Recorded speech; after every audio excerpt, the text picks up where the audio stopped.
Yo, what up, Sam? Late night crew checking in. Yeah. What's up, Bryant? Yes, sir. We'll let we'll let some people pop in here. Hopefully, we can catch a crowd. It seems like it's a quiet night in the crypto verse, but you never know who's out there in the SquidGrow army. I think we still got a crowd out there we can draw. And honestly, at this hour, getting 15 or 20 people is honestly a great audience, a great crowd. So, I'm sure we're gonna get those numbers. We already have six in here, including the both of us. Some regular faces as well.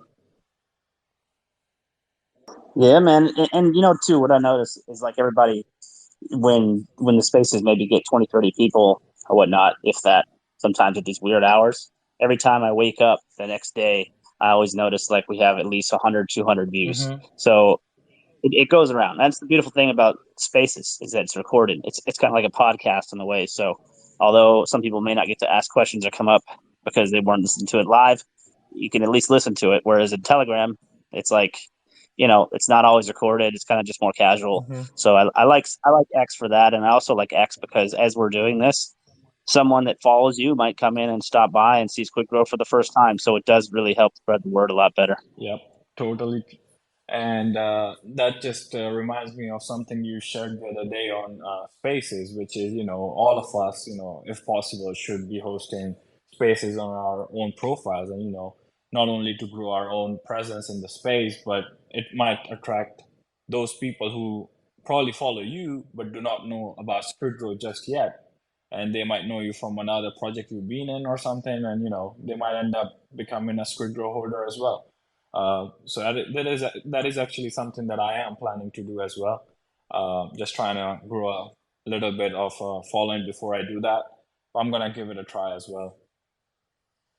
Yeah, you should, man. It's kind of fun too. I've hosted a few spaces on my profile since I noticed that Twitter Spaces was a thing.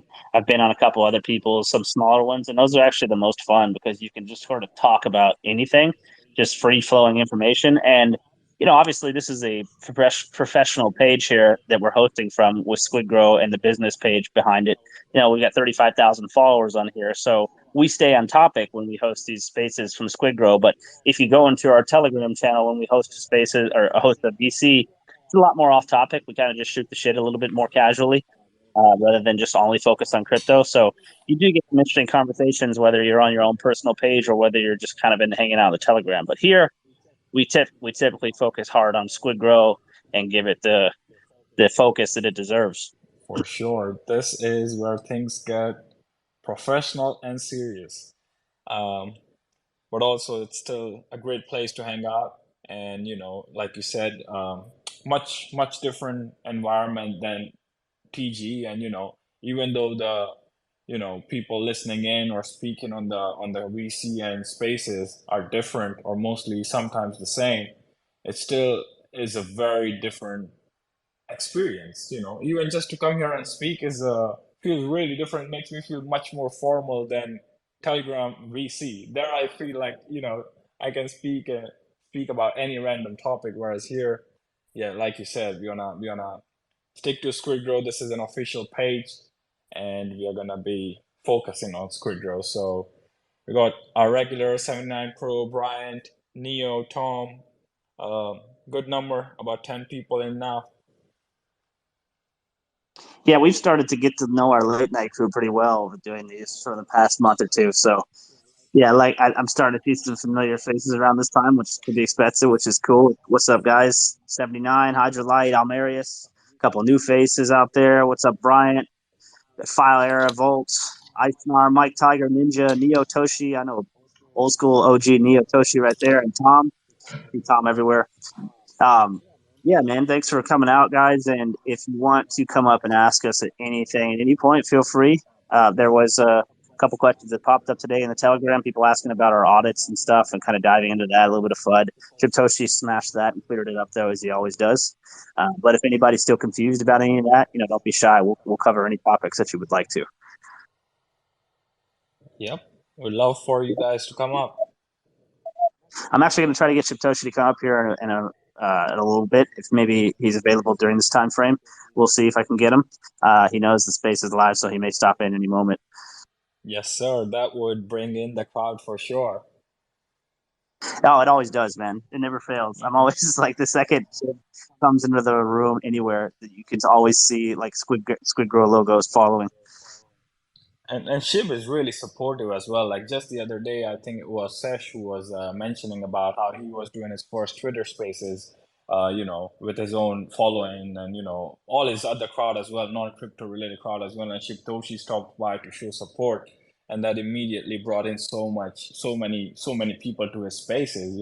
He just brings the magic with him.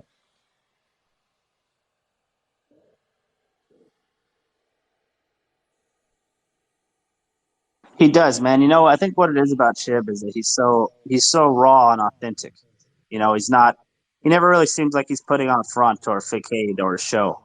It's just Chib. Whether you listen to him on Mario in the Fall, here, Telegram, you know, or when he's doing talk to text in Telegram, he's always himself. And I think that Hmm. authenticity is is a trait that other people can see and kind of get a vibe for. And some people doubt that when they first come in, but after they've spent enough time in the SquidGrow family and listened to a couple of voice chats, it's like, wow, this dude sounds actually legit.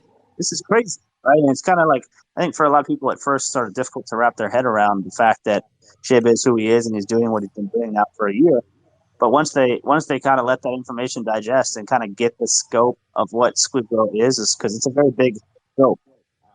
It all starts to make sense and click, and that's why we've got so many dedicated supporters, holders, and investors here that come out on a regular basis and can be found in our Discord and Telegram, Reddit, Twitter, now X, anytime, any day. Hmm. Yeah, he definitely has a very different aura about him, and he's a super confident man. A lot of times we see, interviews, not in the crypto space, but every industry. Like you see interviews on the TV, politicians, celebrities, and whatnot. And a lot of times when people are not confident about themselves or their vision or even just their values and principles, they fumble it. They fumble it in interviews. They fumble while speaking because they are not sure, and they often, contradict themselves. Whereas Shib, like even when he drops into the chat to tackle any FUD, just what happened earlier today, he's confident. He's like, "Well, this is what my project is. I know what I'm doing, and this is my vision, and I don't really want any more advice." Obviously, this is obviously for the fighters, not like the genuine feedback that comes from the community. But guy is confident, and confidence really, really radiates, and that's what I think is, for me, the most attractive thing about it.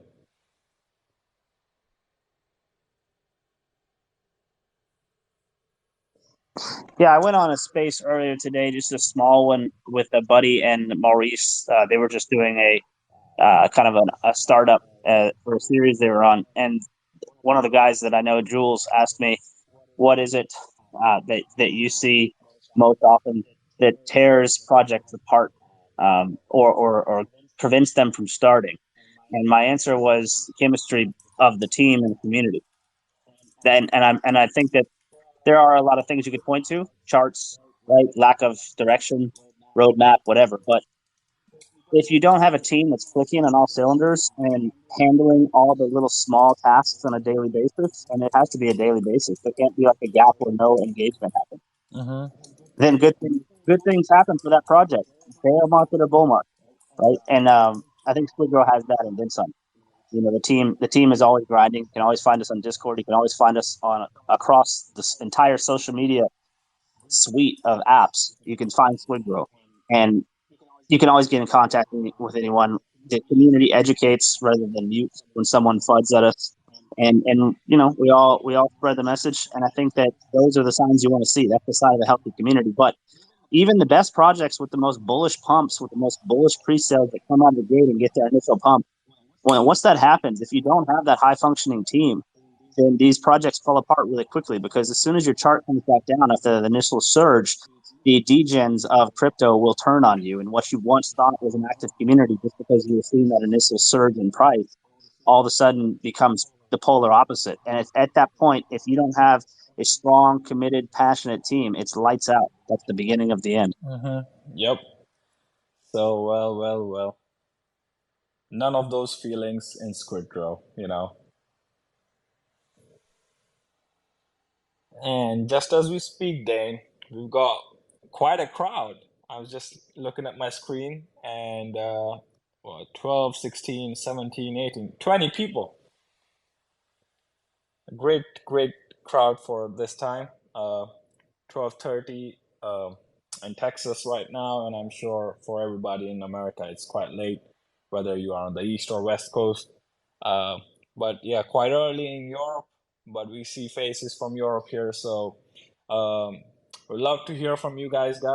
So feel free to come up, and we have Dane here. Like Dane said, Chip Toshi might join in as well. So yeah, come up, speak to us, speak with the community, share your thoughts, share your stories. Love to hear from you guys.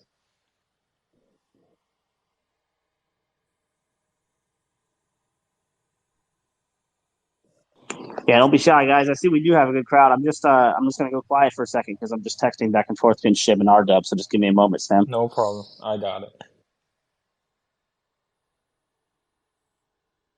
So, I do understand it is quite late in the US, so I'm not gonna pull Meta or Bryant or, people from this side because I'm sure it might be too late, or maybe perhaps you are around your partners, so you do not want to disturb them.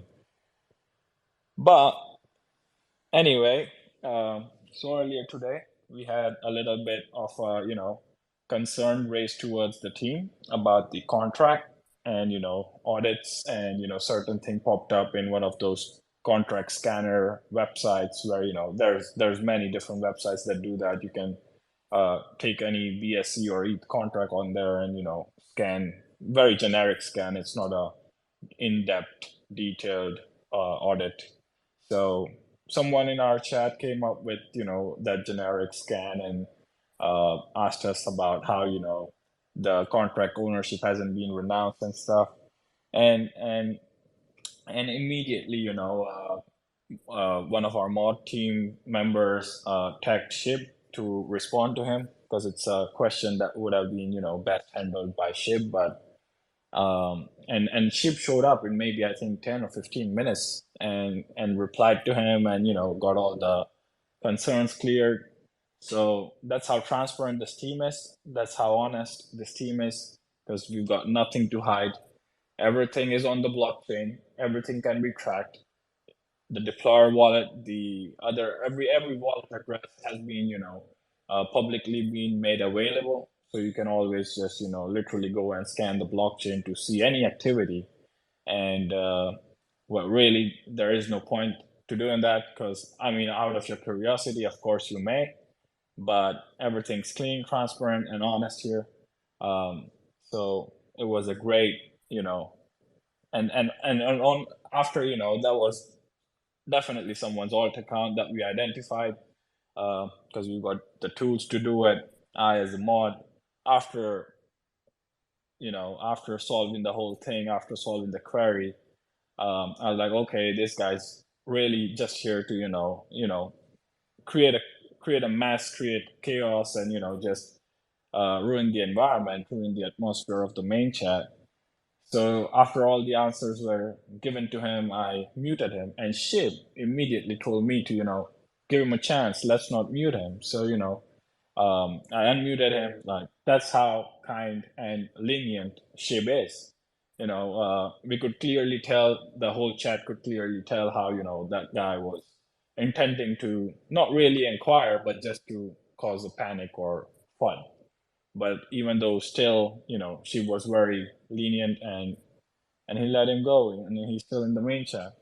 And maybe I was wrong to assume, and I'm still probably wrong. And guy was genuinely curious. And perhaps after the explanations given to him by Shib, he might have researched it a bit more and become a SquidGrow holder. So, there are stories like that where we have had people who had disbelief in us. But once they kept an open mind, the thing that we were talking about yesterday, keeping an open mind, and they kept an open mind and, have become SquidGrow holders. There have been people who have, changed their minds about SquidGrow and have become strong believers. and strong shillers and ambassadors of SquidGrow. So that's an amazing sight to see, and I'm pretty sure in the future we are gonna see plenty more of those, uh, all the way from retail investors to independent investors like me, all the way to big celebrities and influencers who might be denying anything to do with SquidGrow right now, but they will all be turning their heads very soon and coming to SquidGrow. Yeah, the community of SquidGrow is very educated, and so when someone like that comes in asking a question or calling us a scam or something, typically he either implodes and starts throwing names at people, or he's really quickly given the information he needs to make an educated opinion, perhaps change his mind. Today, with the guy that came in there that you're speaking of, we can dive into that a little bit. He was talking about something in our audit that says we have a hidden owner. If you go in Certic, we're basically a top 250 token on Certic almost. By the way, if you go on there and you'll be able to see that, you can see the hidden owner, and all that means in blockchain terminology is that the deployer still has ownership. And Satoshi elaborated on why that was. There's important things that you have to be able to do in times when something attacks you, right? Satoshi made the example that Binance recently had to actually pause itself because they were under attack. So that's actually kind of a double-edged sword, because some people at first glance might be scared when they see that, but if you don't have it, then you can't do things like upgrade a contract in the future, perhaps a year from now, when we might want to add a new mystery utility integration into it. Perhaps there's an attack with bots. There's whitelisting that must be done for exchanges. This basically gives you access to handle those situations. And if you throw all that away, you never know when you might need it. It's better to have it, not need it, than need it and not have it, right? And that's kind of how we view what that guy was talking about. Unfortunately, a lot of people in the space, they come across degen projects and they judge them at first glance by these generic scanners like he had shared. And the generic scanners don't tell the whole story. They give you a tiny snippet of what it is. And that might work on like a brand new contract that was just launched by a degen, just to give you an idea whether it might be safe or not. But when you go and you use that on a mature year plus old project, you're going to get all sorts of different ticks and whatnot. You can go do it on things like Cardano. You can go do it on things like mature projects like Veracity, one of the ones I used to be able to. And you'll throw red flags all over the place on these generic scanners because they're not designed to look at mature contracts with capabilities like SAM, the SquidGrow absorption machine, right? They're not designed to analyze those features, right? So SquidGrow is a lot different than that. And the people that know our story, they know about Shibtoshi, they know who he is. They're not concerned at all. But to a generic scanner used by a degen, that can happen. But the beautiful thing about our community was they were there right away before Shib even got there to kind of try to calm that person down and educate him. And again, he wasn't banned. He had his chance to talk his piece, to say he's going to say. And that's how we roll in SquidGrow. We take futters head on and we try to educate them and turn them into holders when we can. In his case, he might have just been a futter. We noticed that his account was a year old in this case, that had just been sitting there with no messages for a year, and he had claimed to just joined. So that's a little bit strange. Could be an alt tag of someone that doesn't like us for whatever reason. But yeah, we run across those things all the time, and you wouldn't even know about most of them because our mod team is so swift and sharp. With a lot of these instances, you don't even see it. So again, that goes back to the strength of SquidGrow, which is the team itself being on point day in, day out, 24/7 to handle things like that. And it's even more cool when you get the CEO of the project responding in 10, 15 minutes with a very long-winded answer about that person's concern. So yeah, it was an interesting moment today. I saw it unfortunately after the fact, so I couldn't deal with it myself. But yeah, I think it was handled very well. And honestly, I do not hate such instances, to be honest, because whenever, we have these instances and, we set the whole, we set a good example, like how things are dealt with here and, and how, team take care of, like you just said, the CEO shows up in 15 minutes, writes a detailed answer with, patience. Um, yeah, we just set the example every single time this happens. So yeah, I love it. I'm sure a lot of people observe this, and it just makes them believe even better and stronger and harder in SquidGrow. So yeah.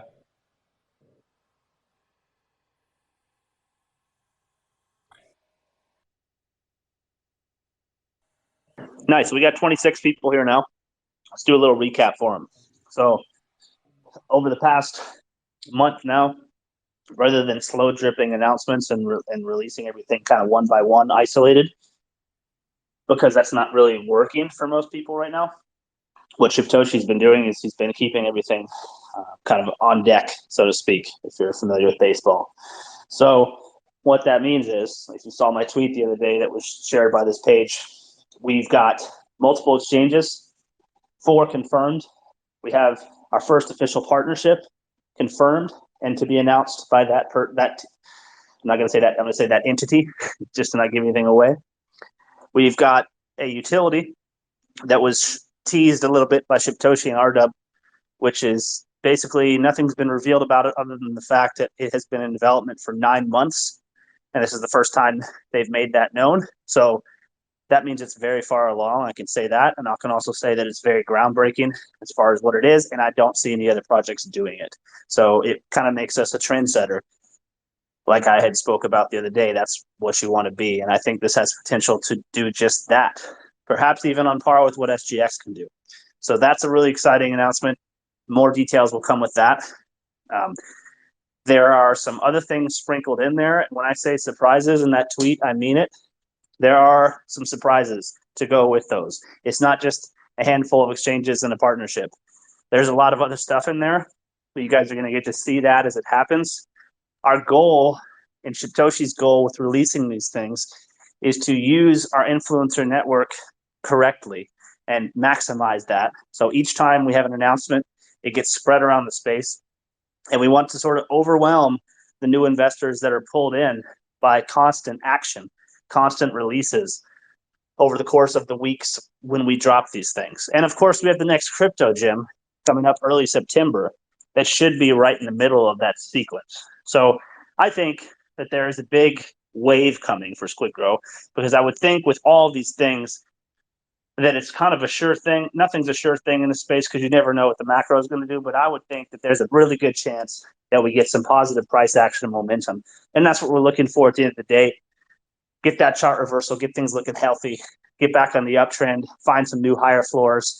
People feel a little bit better and more comfortable going into this next phase, whatever that is for the macro. So yeah, I mean, on top of all that, you've got the killer previews of NFTs that have been coming out from Squid Bros, Mike Miller's collection.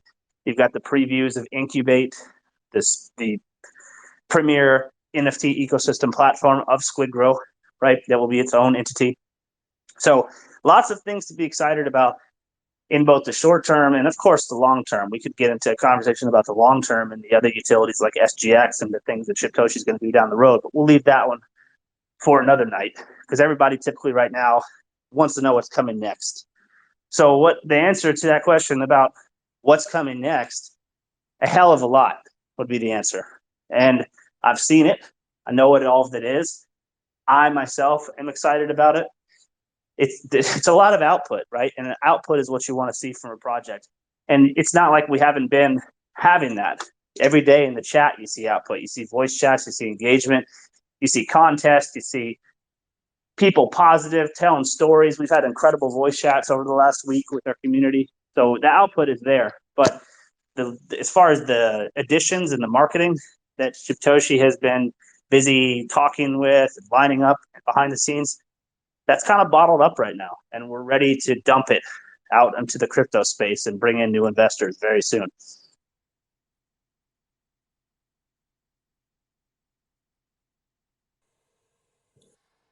And if only, like you said, the announcements are coming pretty soon, and it's not going to be a drip by drip announcement anymore.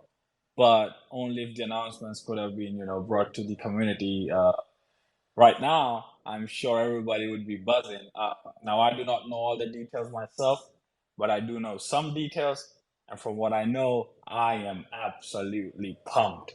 And I'm a little tired today, but I'm still so pumped. I'm sure you guys can hear it in my voice, because the things that are coming for SquidGrow, some actual proper revenue generators is so bullish that Shibtoshi's vision about creating a whole self-sustaining, ecosystem, it's all leading to that. And I can see it from what I know. And as soon as you guys know it too, I'm sure the buzz is gonna be super strong around the space, and it's just gonna be, everybody's gonna be talking about this.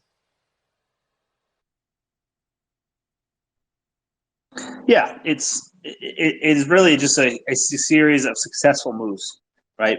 And we've talking about the potential each one of these moves has with our big things, with our big feature utilities, and our big marketing moves like Next Crypto Gym. Some of these things are bigger than others, but each one of them has potential to really create price action. There's a little bit of luck involved. Obviously, when you release things like this, you would love to have it to where it's in the middle of a Bitcoin surge. Like imagine, we're getting aired on Next Crypto Gym and we're dropping these exchanges and the other mystery announcements. And then all of a sudden, Bitcoin decides to come up to the 35K range in a matter of a few days during that time frame, right? That would be like stars aligning type thing. It's harder to do, and if Bitcoin's capitulating and finding, kind of going down or in a downtrend and getting people bummed out, but it's not impossible. And the reason it's not really impossible is because, again, we're not on tier one exchanges, so we're not beholden to the macro environment that a lot of the altcoins are. There's a reason why you don't see altcoins do 300% gains in a day, and that's because they are on things like Binance, Coinbase, Kraken, Gemini. And when you're on these tier one exchanges, it's cool. You get a nice surge at first, but after that, if you're a small micro cap, you're sort of stuck. You're sort of paired to the macro. And obviously, the macro is a little bit uncertain at the time still. It's a little bit boring, a little bit sideways, flatlined. You can call it whatever. It is what it is. But because we're more so in DeFi, I mean, we are. The bulk of our liquidity is still on Uniswap and PancakeSwap. Because of that, we can move at our own pace. So if the crypto community decides to be buying and aping into SquidGrow, which could happen, we've seen it. We've seen when SquidGrow pumps, it kind of just happens in a crazy way when people least expect it. But this time we can hopefully telegraph it with what we're doing. And if that can happen, there is no top side, there's no ceiling, there is no cage or grid bot on an exchange that's going to ruin that. So for us as a team, we're excited to drop these things. We think we can take ourselves higher. I'm very optimistic that we can. At the end of the day, as CMO, what I want to see is green on the chart, period. Right? Of course, I love adding to our repertoire and our suite of utilities and strength of exchanges and liquidity diversity. All that stuff is great, but I want to see some higher floors, right? I know there's a lot of people out there that feel the exact same way. So for me, this gets me excited because I think that point is around the corner for us. If all goes well with the sequencing of releases of these different things, I think you guys will get excited about it. I think new investors will get excited about it. I think the people who rotate around their money in crypto will come back to us because they realize they don't want to miss out on what we have going. So we'll see. Stay tuned. It's not far away. September is a month away now. And with that, you will see all the things that we've been teasing drop. So could happen this week, could happen next week, but man, Shibtoshi is holding a lot back right now. He's wanting to drop things like now, but I'm like, let's make sure we line it all up. Let's make sure we can sequence it. So we're almost there, guys. We got almost 30 in the house. I saw at one point. What's up, Bad Anthony? Made a narrative. Yeah, Elon Goat. Who else we got up in here? See if my X loads its thing. Mr. Sharma, what's up? Crypts, Grumpy, Mickey, Raft, George, man, George Wheeler. We have to follow you, man. I loved you in the TG the other day. Got me going. That was like 5 a.m. You woke me right up.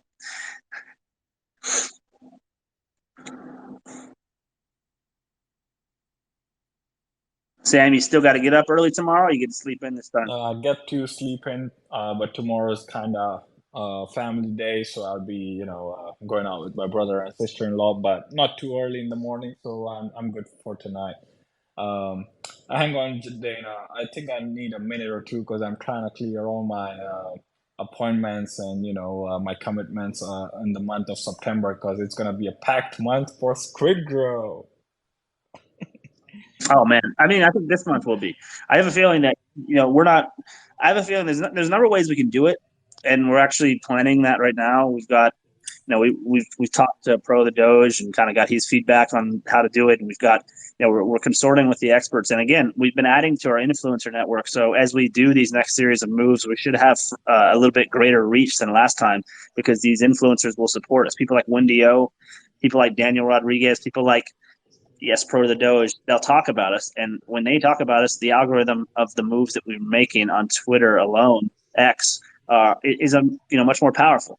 So the influencers are there now to help spread what we do, and that's going to go a long way as well.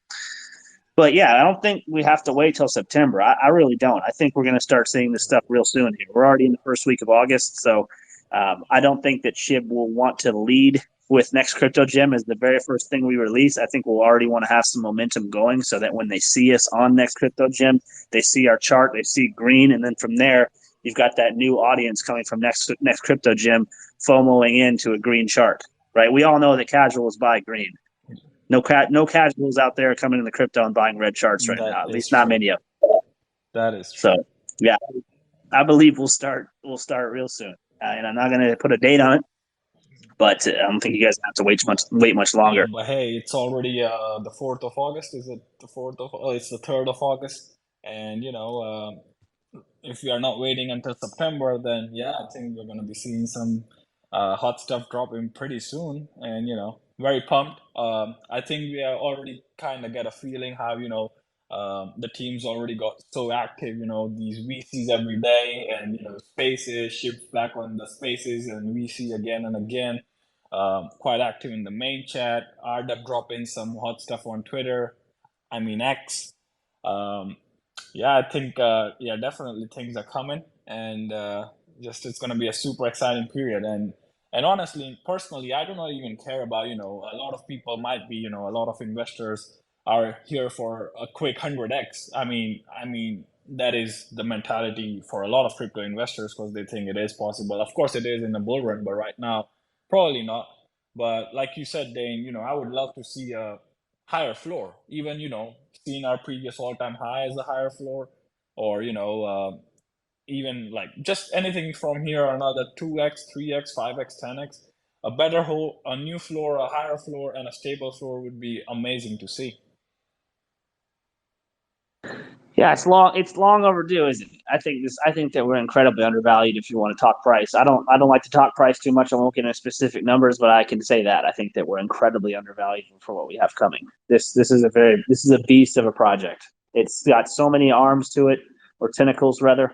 Each one of them, literally each one of them could have a project behind it. This could be 8 different projects with what we have, right? If you want to think of it that way, right? That you could put a project behind the NFTs and Mike Miller, a guy from Marvel and DC. Come on, if a new project right now launched and they said they have someone from Marvel and DC, how many X's would that do? Right, just that is powerful in and of its own. Or just Shibtoshi. This could just be a pure meme coin from Shibtoshi with nothing, right? No utility, nothing at all. And I'm sure it could do fine because that's how powerful Shibtoshi is, right? And then you look at all of our utilities, SGX, right? Look at GMX. That's all they have. SGX. We could just make a project just on that. You just have a swap and staking because that's what most meme coins have. You'd be fine, right? And then we're not even getting to the mystery utility. We're not even getting into the other things that Ship has in the works, the marketing power, the exchanges, all the different things that we're doing that we have lined up, the powerful community, right? You literally could take this project and divide it up into 7, 8 smaller projects, and have each one of those move. That's how crazy it is. So undervalued, I think, is a good word. And for those that have been buying today, I've actually been seeing a good amount of buys come in. Obviously, we've had some sell pressure, but I think that we've still been seeing a good amount of buys come in. So the buys, man, people that are getting these prices, all you got to do is just hold now. I mean, it's pretty easy for them. Kudos to them for finding it at this price because, yes, I believe it's undervalued. I'll say it. 100% undervalued, and it's not even just the sentiment of you or I or community members or humans. We saw AI speaking out of data after probably analyzing thousands of different projects, and all the minute details about them, all this individual data sets that the AI could get its, I don't know, mind to. um, After all that, AI also thinks SquidGrow is the most undervalued project with a potential of doing hundreds of X's. So 100% undervalued. Oh yeah, you gotta love it when AI is on your side out of nowhere. It's like, again, I think that was a gift from the crypto gods, or a sign rather from the crypto gods to say, hey, look, you guys might be on the right track here because AI has analyzed all these 25,000 tokens, and we decided to pick you for the next 1,000x. That's pretty insane. So yeah, that's something that we can taunt and brag about, I think, for a while. Um, yeah, I mean, dude, the the the space as far as it goes is Shibtoshi's oyster. You know that saying from Scarface, "The world is your oyster." Well, that's the same with Shibtoshi and SquidGrow. However he wants to do it, he can do it. That's the power of Shib. So he's got a vision in mind, and I noticed that he's very stoic. Obviously, we were just talking about price action. When you see things like this and you see the chart consolidate a little bit, nobody likes that, including Shib. But he's never shaken from it. He's never deterred. I would know. I would think that a lot of CEOs, other than Shib, seeing certain price action, they'd get stressed out. They'd get, you see their personalities change. They'd be in a bad mood. You know what I mean? Shib never really gets like that. He knows what he's doing. He has a vision. He has a plan. He's executing on that. He's putting things in place. He's got the dev team the way he wants now. It's incredible because with that unrelenting ethic and vision that he has, that you just do things for long enough, it's going to come true, right? And I'm the same way. You guys know me. I was in a marketing firm, kind of hopping project to project before SquidGrow. I saw SquidGrow and immediately all my focus went to it. I couldn't help it. It was like I went from doing 20% of my focus here to this project, and 20 to this and 20 to this over the course of several years, to all of a sudden, oh my God, man, 100% of my time is going into SquidGrow. Why is that? Well, it's because the first project I came along and found at such an early time that I really believed in. Right, this is like the epic definition of a diamond in the rough for me. So I'm the same as Shib. I have this unrelenting, unyielding belief that we are going to make it to the top like that. And it's just a matter of when, not if. That's the way I see it. And that's the way Shib sees it. And we're going to keep putting those chess pieces in place to make the moves that we need to make to get us there. Some people will sell and fall out along the way. In my mind, they'll come back later, right? And maybe they'll buy it, at a higher price, and they'll lose their position. That's most likely what will happen in my mind. Some people will stake and hang out with us. Some people will find us later. Some people will just have found us a year ago and are just waiting.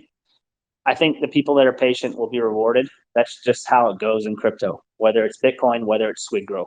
You hold and after finding a good entry, and you just wait, and you can make sick gains. That's how it goes. If you try to be a day trader, you've got to be on point. That's why RDub has had so much success lately, because he is on point. He's spending a lot of time day trading and scalping, and that is an art in and of itself that a lot of people get wrong. So that's why it's another cool thing about SquidGrow is we've got a master level top tier day trading wizard on our team as a co-founder, RDub, right? RDub, he doesn't speak as much as Shib or I, but if you guys don't know RDub, you definitely need to get to know RDub, because that man is a wizard. And you know, his brains for crypto and helping this project behind the scenes are paramount for our success. I've seen him do some incredible things with Satoshi in meetings and ideas that he has. So yeah, the brains behind this project, the team behind this project is AAA top tier. And I think it's just a matter of time before the price reflects that. And right now is an opportunity for those that haven't got in or need to add to their bags. Maybe your goal is to get to 1 trillion tokens, or maybe your goal is to get to a couple more billion in there for a few paychecks. Everybody's at different spots, and every amount of tokens means something different to each person. But if you're in here and you're feeling frustrated or uncertain, man, don't let those feelings get to you. That's what crypto does. It tests you no matter what you're holding. If you believe in this project, ask yourself why. Why did you believe in it 6 months ago or a month ago or a week ago? What's changed to make you not believe that? Are you just being kind of phased by a price? Or are you just getting uneasy because maybe you overinvested a little bit?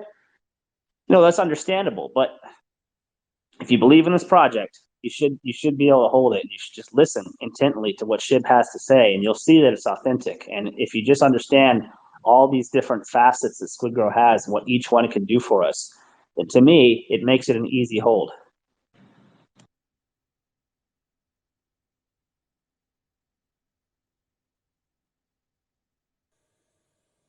I like this audience that we're getting up here, Sam. We're getting a pretty different crowd. We're seeing it kind of change in and out. I got a bunch of new people that have come in the last 5 minutes. What's up, everyone? I Eat Dips, Shep, Trade Reviews, Saktoshi, Zell, Morcog, Mark C, Gotham, I would, Squid Crypto. There's so many squid names. I love it. yep, definitely seeing yeah, different crowd today, and people coming in and out, and just another thing about the pictures, the SquidGrow names and SquidGrow pictures. When the bull run comes and everything's, booming. I mean, SquidGrow's booming. All our, chats are booming and all our channels are booming. It's gonna be an amazing sight to see. Like every picture is probably gonna end up being a SquidGrow NFT or a SquidGrow logo. I just personally cannot wait to get one of those NFTs just so that I can update my X profile with the NFT, and that'll be very fun. Oh yeah, that's one of the cool things about NFTs at the base level is just that you see a certain theme across the space, right? Like that avatar, all of a sudden, is like you're just seeing it. Like, what is that, right? It's like all your private alpha groups that you're in. It's like you see like every person, like every some couple of people that you trust repping that, and that's yeah, it's a powerful thing. It's a form of marketing in itself when you see people spreading that around. So just like you see our logo everywhere right now and squid everywhere, like that's compounded with a sick NFT collection with Mike Miller has, and Squid Boys too. Squid Boys versus Squid Bros. For those that don't know, Squid Boys is going to be our premier collection that comes out on the Incubate platform, just kind of as a tester, more as a trial. It will have no utility. It'll be $25 per NFT, very cheap. So a lot of people in this community should be able to cop one, and it'll kind of be like a flex down the road because they'll go quick, obviously, at that price. So if you're able to cop one, it will show people that you were here right at the beginning, and I think that'll be kind of a flex. And then once the NFTs heat up a bit more and Incubate's established itself, we will do the Mike Miller collection after that is done. And the Mike Miller collection, the price hasn't been announced, and we have said it's going to be on ETH only because we want that to have a strong floor. Hey, Hydrolite, go ahead and request again, Hydro. I'll get you up here. It just went away. Yeah, so Mike Miller will come later. Squid Boys will come first, but you got Squid Boys first and Squid Bros second. If you're curious about Squid Bros, if you're an NFT guy, you can go to Squid Bros NFT. That's the handle at Squid Bros NFT. You can also see our Incubate platform, Incubate NFT, and that's Incubate with a K, like the Squid Ink. I think that's a pretty killer name. And again, that name was decided upon by our core team and our Dub. So again, kudos to Dub. So yeah, I think it's a pretty bullish platform, man. I've seen it firsthand. I'm excited for that. A lot of people are writing off NFTs right now, but to me, that just means the bottom's in. And from here, you can start getting a nice market share and break into that world. And then from there, when things come back, we'll be positioned to take advantage of it full throttle. Projects will be begging to list on Incubate, in my opinion.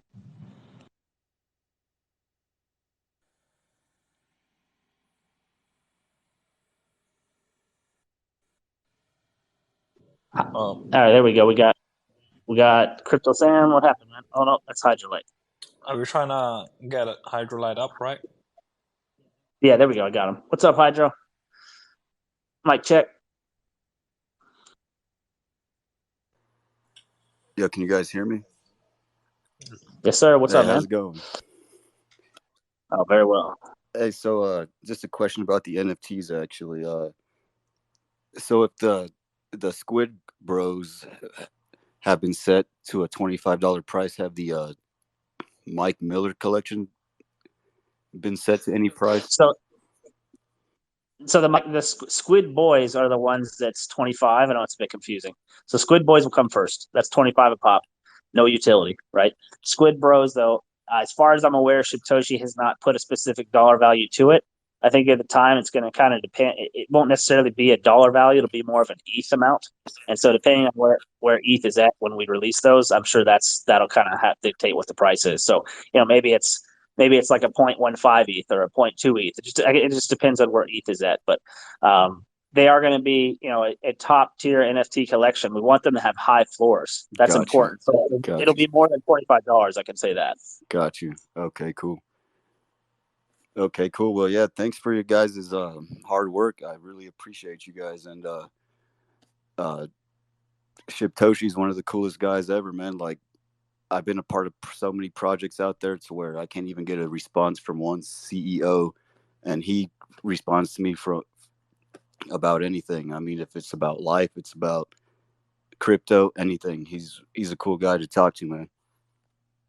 He is, man. He's a real one for sure. We appreciate the kind words, Hydro. You got any other thing you're curious about while you're up here, perchance? Not really, man. It's midnight over here in Denver, where I got to be to work at 7 a.m. tomorrow. So I was just chilling with you guys, listening to everything. See what it's my first time talking with you guys. So yeah, I just wanted to share my thoughts and say what's up to you guys.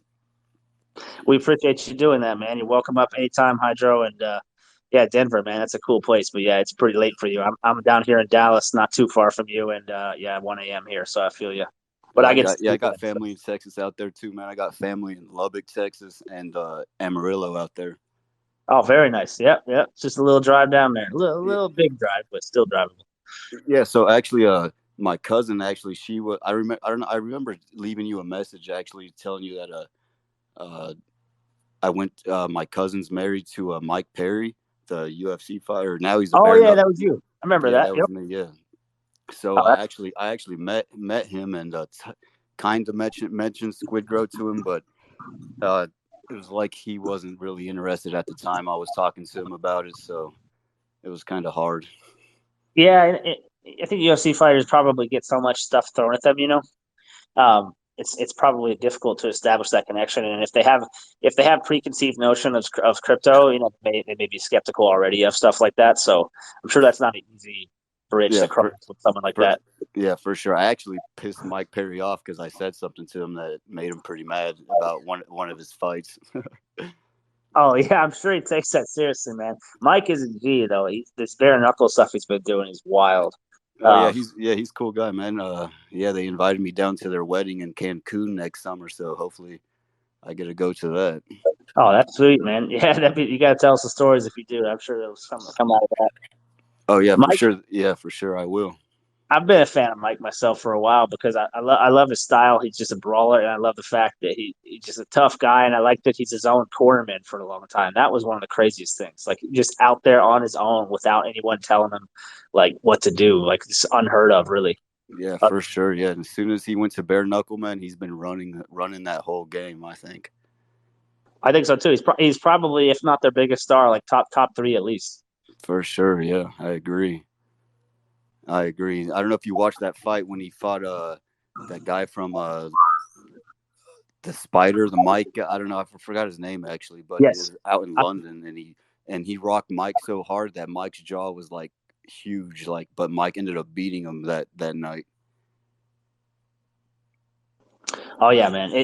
Those dudes are scary, man. Like I mean, you got to respect anyone that's putting their body on the line like that, and more particularly their brain, because like you can only take so much punishment to the head, man. Like and honestly, like with what we know with CTE and stuff like that, like that's a real thing. And so for you to go out there and just be risking yourself for people and entertainment like that, it commands respect. It's like as a man, it's like the most badass primal thing you can do. And to make a living doing it, you got to be an absolute savage. So yeah, Mike Yeah, is definitely that, man.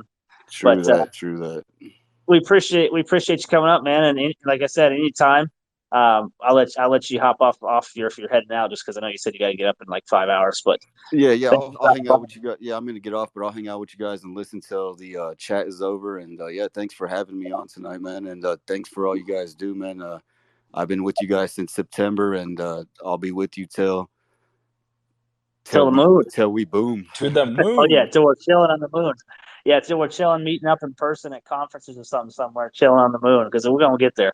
I'll leave you up here as a speaker, Hydro, though. If you want to chime in at any point, feel free. For sure, man. Thanks a lot. Good night to you guys. Yes, sir. Night, man. And we have one more coming up. Oh, it went away. Guys, feel free to come up and say a few words if you'd like. You're always welcome. See a couple of familiar faces, a couple new ones. It's always a good thing, I think, for those listening to the recording to hear someone other than Sam and I. It kind of mixes things up, makes it sound a little bit better. I was just gonna say to Hydrolite, obviously I'm not gonna pull him up again because he's trying to sleep. But it was great to hear from you, and you said it's your first time, coming up and speaking. But yeah, once you guys do that, it kind of feels good. I mean, the first time I did it, and then you want to come up more and speak more, and we love to hear from you guys. So thanks for coming up and speaking. Really love to hear from you. Yeah, it was my first time. I was a little nervous, so my voice was a little trembly at first, but I'm a little more comfortable now. Yeah, man, I don't know what it is about Spaces that does that. I'll be honest with you. I've done hundreds of these things now, and I still get kind of like weirdly nervous on Spaces. I never get that way in Telegram or Discord or anything, but like I've always felt like I'm on an actual stage for no reason when I'm on X. But like it's the same thing as anything else, you know. It's just that I think with this one, it's because it's a little bit more official because you represent like we're with SquidGrow here. We got 35K followers. Like it's more professional, you know. I think that might be what it is. For sure, yeah. I agree. I gotta tell you the same. For some reason, I'm sitting in my room, quite chilled. It's nice and cool here. But every time I'm on Spaces, or VC as well, like I might as well. Sometimes I just start sweating as well. Like it definitely is. Nerve-wracking for some reason. But yeah, you just do it, and I think this is the least judgmental community, and everybody's super supportive. So even if you mess up, it's all right. No one's laughing at us, or hopefully they don't tell us. That's all I want.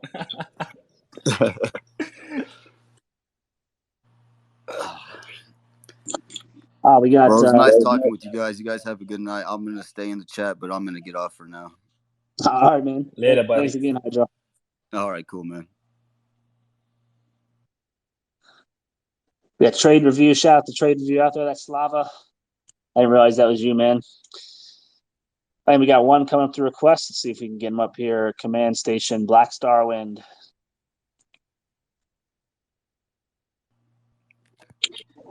What's up, Starwind? Hey, how's everyone doing? I see this is a marketing and business and finance space. So I actually have a business question. And it's in regard to NFTs.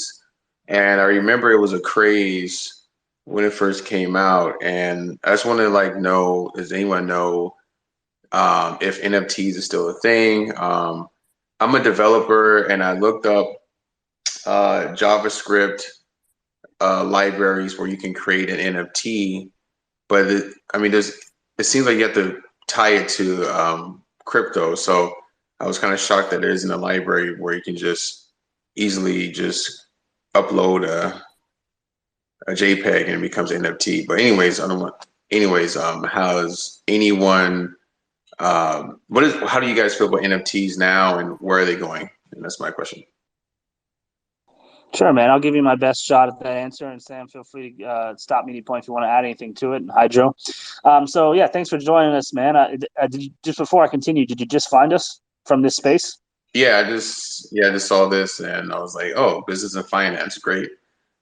Yeah, and my name is Command Station. So you said Starwind, and I think that's my old handle, but my new name is Command Station. Okay, cool, man. Yeah. It sold me too, so I wasn't sure. I just chatted out both, but glad you found us, man. Yeah, I always mix up the tags on here because it's kind of like, the crypto project that we're in particular is very diverse as far as what we're doing and the scope of it.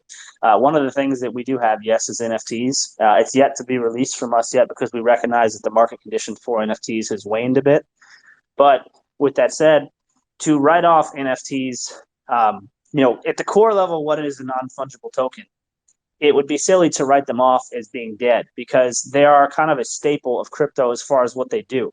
With a crypto token, right, as you know, it's kind of just like the same as all the others. If I have 100,000 tokens of this specific token, then I have a billion tokens, they're all the same token. But with an NFT, each one is different and has a verified number on the blockchain. So that allows you to do not just things with JPEGs and pictures, right? It also allows you to do things with security, unique identification licenses. There's a lot that companies can do and use NFTs for. So for that reason, NFTs, just on the concept of what they are, in my opinion, will be a mainstay for the cryptocurrency space for a long time to come. Now, when it comes to the NFT collections, like what you're asking about, those are, so far at least, because they're still so new, extremely seasonal. Because what you're looking at is a sector of crypto where it's kind of reliant on the macro of crypto. So if Bitcoin is down, and there's not a new liquidity coming into the space because of that, as far as new casuals and new investors that are just finding out about crypto. NFTs, because it's kind of a subsect of that space, are obviously going to be kind of at the bottom, so to speak. Oh, great. And quick question. Is it true that you can only sell NFTs on digital, what is it called? I forget what it's called, but I think it's a platform called digital something. What is it? I'm blanking. It's not, yeah, I think there's only like a couple of platforms you can sell NFTs. Is that correct? Like for example, if you had a PayPal account, I couldn't sell an NFT to you. I couldn't just give it to you via PayPal, right? There are a lot of third-party apps out there, and or dApps or other Web3 stuff, but there's not a lot that I would trust to give you my answer. I'm no NFT expert as far as being a collector myself, so there's probably better people to answer as far as what specific dApps to use. If somebody wants to come up and help him with that, feel free to request. But I will say that the main ones that people use, you definitely hear a lot of crossover. OpenSea is the main place that people sell NFTs on right now. What's unique about SquidGrow is we're actually launching our own NFT marketplace that allows people to sell and trade and all these different features that you would expect from an NFT ecosystem platform. So we're in the process of launching our own. It's very far along. Oh, great. So, yeah, man, I would suggest to deep dive these questions more and to help you as you perhaps get into NFTs as a creator. Come say what's up to us in our Telegram and kind of join us there, because there's a lot of knowledgeable NFT dudes in there. Yeah, and thank you for everything. This is great. And when you about your platform, are you gonna have any like frameworks for like if I'm building an app in React, can I connect to your platform so that people can sell their NFTs, or how's it gonna work? Or we have to just go straight to your platform? In the case of ours, we actually do have a launch pad. So you'd be able to use the launch pad straight from there and probably connect it with React, yes. And then from there, we vet it and then we launch it on our platform. So yeah, I mean, you can pretty much connect right directly to it as far as I am aware. Your questions are a bit more technical than my prowess. We have a couple developers working on that unfortunately aren't up here on stage at the moment. But again, if you drop some of the more technical questions that you might have into our Telegram, you're going to get probably 20 answers on it. So a lot of information that I would highly suggest you just kind of jump into there if this is the world you're looking to explore. Heck yeah, and where's the Telegram? Is it? Let me DM it to you right now. Thank you. I'm gonna shoot you that link, so just stand by and I'll fire that your way. Give me about 2 minutes. But yeah, I will say while I'm doing that NFTs, you're getting in at a tough time, but that's when you want to get in. As an investor, that's when you want to go shopping. As a builder, that's where you want to familiarize yourself so that when you decide to drop your collection, you can get the max out of it, right? If you're trying to discover and figure out about everything when the FOMO is already beginning, it's like you're going to be reeling to get things done and kind of under the gun, so to speak. But if you get in now and kind of master it, learn about it more, you can position yourself to make a killing. I know NFT artists that have made a fat bag for themselves, so to speak. We actually have Mike S. Miller. You can Google him. He's actually a career Marvel, DC, and Game of Thrones artist. So he's an NFT artist and in-house core team member of SquidGrow that we have building our collection for us on Incubate, just the one that's tied to our actual project, SquidGrow. So, we could connect you directly to him if you're into looking at NFTs, and we could help you launch your collection. That'd be great. Thank you. That'd be great. So let me fire that your way before I forget. Sam, if you just want to take over for a second, I'm going to do that. Yep. And just to add to, it couldn't have been explained better than how Dane did it. But just my personal opinion on NFTs as well. Yeah, personal opinion, I don't think NFTs are dead. It's just the market, and they are doing what the cycle is doing, the market cycle is doing. But also, in my opinion, NFTs, for what they, for what we saw in the previous market, where, all these pictures, and I'm not going to name any collection to be specific, but people were taking NFTs as just, pictures, and then, basically like art but digital, where, the values were highly inflated, and, people were just trying to like run schemes and make money out of it. But I look at NFTs in a very different way, where if they have utilities, they can be actually very useful. And I do see a lot of actually big companies, corporates, who are not even in the, crypto industry, like they do not even have a token, still use the NFT technology to, facilitate some of their, functionality within the corporation.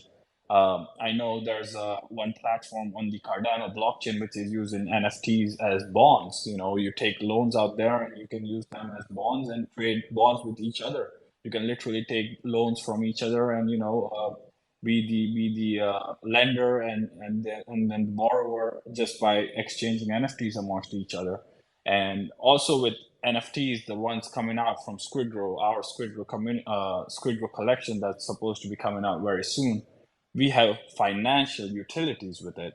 And it's not just another picture that you will be owning, but it will actually be, assisting, your financial assets to, perform better. It could be done in two different ways. It could, if you are a trader as well, it will, drop down the fees for you on our upcoming exchange, the SquidGrow exchange. And if you are one of those who considers himself as an investor rather than a trader, and invest for long term, you can use those NFTs to boost your yearly returns on the APR, on the staking. So personally, I think NFTs are yet to be, actually gain the place in the space that they deserve. And only really NFTs with actual proper utilities will, make it through. So like Dane said, yeah, please feel free to, drop into our Telegram and talk about a lot of other things as well. And myself, the team, and the entire community will, will be very happy to, answer your questions. And comment too. Thank you, guys. Yeah, real quickly, man, before you go, just to go back to your original question, because it seems like you were confused about whether they have to be paired to a token or not. The short answer to that is no, they do not. So an NFT collection can be a standalone thing on its own. It does have to be paired to a marketplace of some type, and that can be OpenSea, like I said, or it can be Incubate when we drop it. There are other NFT marketplaces out there, but a lot of them are just kind of launched as an afterthought by a lot of different projects and communities. They're high risk, and I wouldn't recommend going into small ones like that. If you want to drop an NFT collection and just play around with it, OpenSea right now is going to be your best bet. With that said, what you're seeing here at SquidGrow is that a lot of tokens, like crypto projects and tokens that are actually that have their own, call tag and whatnot, are going into the NFT space, because to create a successful NFT collection, you need marketing, right? You need awareness. You could have the best fire NFTs in the world. I've seen incredible artwork, like 3D stuff, moving things. I've seen things that go, that blow the successful NFT collections out of the water as far as quality, but they're tiny prices. The floor prices are tiny. They never catch traction. The weird thing about NFTs that I've noticed is that it's very isolated as far as the buyers. So well-known NFT artists that have had success, if that person drops a collection, then it just moons just because it's him. It could be the most stupid looking pictures ever, but just because it's from the guy that made Bored Apes, for instance, or Mutant Apes, for instance, chances of it having success are extremely high. So when it comes to making your own personal success, collection successful, we could probably help you a lot with that, because we have connections to all these types of people. And when you get one of those types of people behind your project, shouting out on their Twitter or whatnot, that's the type of thing that gets your collection traction. So, we're pairing the crypto side of it with the NFT side of it. And that's kind of what makes us unique, is we're using the marketing arm that we have, the community that we've already established through our token, and we're bringing it over to the NFT sector. And obviously an NFT is on the blockchain. So it just makes sense. But yeah, I hope that clears some of your questions up, man. Anything else? Thank you. I'm just taking notes. This is great. And I do think crypto is, I remember I'm interested in it now because when I was in South America, I met a self-made millionaire, and he was, he got into crypto early and stuff like that. And it was just inspiring, to see that. And, in the future, you know, a lot of things are going to be changed, and I just think that you guys are absolutely right that the technology behind this is strong, and whether the dollar falls or whatever currency falls, like this will kind of be. I don't want to sound ignorant, but it almost feels like it'll be kind of like how gold was back in the early days, how like every dollar would be, you know, pegged against it. I don't know, but I do see the future. It's still blurry, but I do think that you guys are on the right track, and it sounds good. Yeah, no, you're spot on with what you said, man. Your analysis and your thought process there. I think pretty much everybody here in the audience resonates with what you just said. Crypto as an industry is very, very early. Obviously, the adoption process in North America is much slower because it represents kind of like a scare moment for the banking control system that we have here. But then if you look at things like Hong Kong or Dubai or El Salvador or India, the adoption is there already and it's speeding up quick. So I think crypto has no borders in its nature. It has no borders. And regardless of how hard certain countries try to stop it or regulate it, it's past the point of no return. Bitcoin spearheads that. We look at, as an industry, we look at Bitcoin as our macro always. It's, where Bitcoin goes, that just sort of naturally dictates the vibe, the flow, and the liquidity that's available in the market at more smaller sectors, right? Like NFT would be a smaller sector, crypto gaming would be a smaller sector, DeFi itself, where you have privacy tokens and whatnot, would be a smaller sector.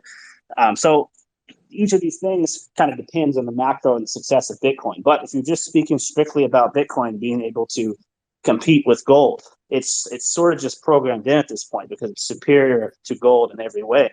So the little coins, the altcoins, the DeFi projects that are small, like micro caps and startups, when Bitcoin thrives and pumps again, as it always does every cycle, they explode, right? And NFTs, in my opinion, will do just that once again, right? Everybody always writes them off, but if you can go against the grain and kind of get your roots in something that you might be able to have some good interest or impact in, you can really, in this industry, change your life. And we hear about people that have done it all the time. And I don't know if you know who the leader of this project is, Shibtoshi, but you can look in the bio of this main profile here and you can see Shibtoshi. Shibtoshi is basically the number one Shiba Inu whale in the world. He's a self-made crypto billionaire, and he's the CEO of our project. So it's him that's financing Incubate. And he's got stories galore about crypto and the interwebbings of it and the connections that he has that he's bringing to us here at SquidGrow. It's pretty incredible. But I'm happy you found us, man. I hope you join us on Telegram. I pulled up, and I'm also a full stack developer, so I'll be excited to just see if there's any like projects available in the future. But this is really a lot, and it's gonna happen sooner or later, and so you might as well get to it. Oh yeah, and hey, what you said there, my ears perked up a little bit because full stack developers in crypto, just to put it simply, they're the highest paid. they're the ones that are sought the most because developers in this space have all the power. They're the brains and the units behind it at the core of it, right? So if you're just now getting into crypto as a full stack developer, the sky's the limit for you, man. And I would connect you directly to our CEO just to have a chat with him about the things that you're looking to do, and maybe you guys could go from there. Man, I would really appreciate that. Thank you very much. And I'm gonna follow you guys right now. And it's like 2 a.m. right now, about to get to sleep. But I'm really happy I found this space, and hope we stay in touch. And I look forward to learning more. We will, man. Just when you pop into the Telegram later, make sure you let us know who you are, and community will greet you. One thing you'll find about our people there is that they're people that have been navigating crypto through very harsh times, so they're very well educated in this stuff, and you can talk to them about all these different things. But thanks for coming up, man, and asking your questions. We appreciate it. Thank you, guys. Have a great night. See you guys. See you soon. Cheers. Cheers, man. And we got 79 Pro. Got the Pro in the house. Let me get you up here, man. I just saw it. Hey, I have a question about the bridge. I know it was shut down for a little bit. Sure. Is there any like update on that when that's going to be back up and running? I did want to swap or bridge over a little bit of my ETH to Smart Chain. Yeah, good question, and I'll answer it to the best of my knowledge at the moment. So, two things happened when we launched our bridge. So the first one was that unfortunately, when we launched ETH, we planned to launch this for a long time. Unfortunately, when we launched it at a point where Binance was getting sued by the SEC, basically, right? So, what did that do? It made everybody really, really want to get off BSC because they were worried about it and go over to ETH. So that was the first issue that kind of caused us a little bit of headache because that caused a supply shortage on ETH. We got way more people migrating over to or bridging over to ETH than we expected. So that temporarily disabled it for a day or two. But then very quickly after that, there was all sorts of hacks with bridges in the space with multi-chain. And multi-chain is the premier bridge provider for a lot of different projects. A lot of the tech is modeled after what they have. So when we saw that, it scared our devs. And when our devs tell us to do something, we take it very seriously because, as always, security is a number one for us. So that's kind of the reasoning in the background why that happened.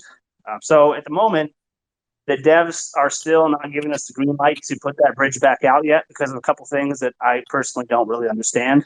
But as soon as they do, we will.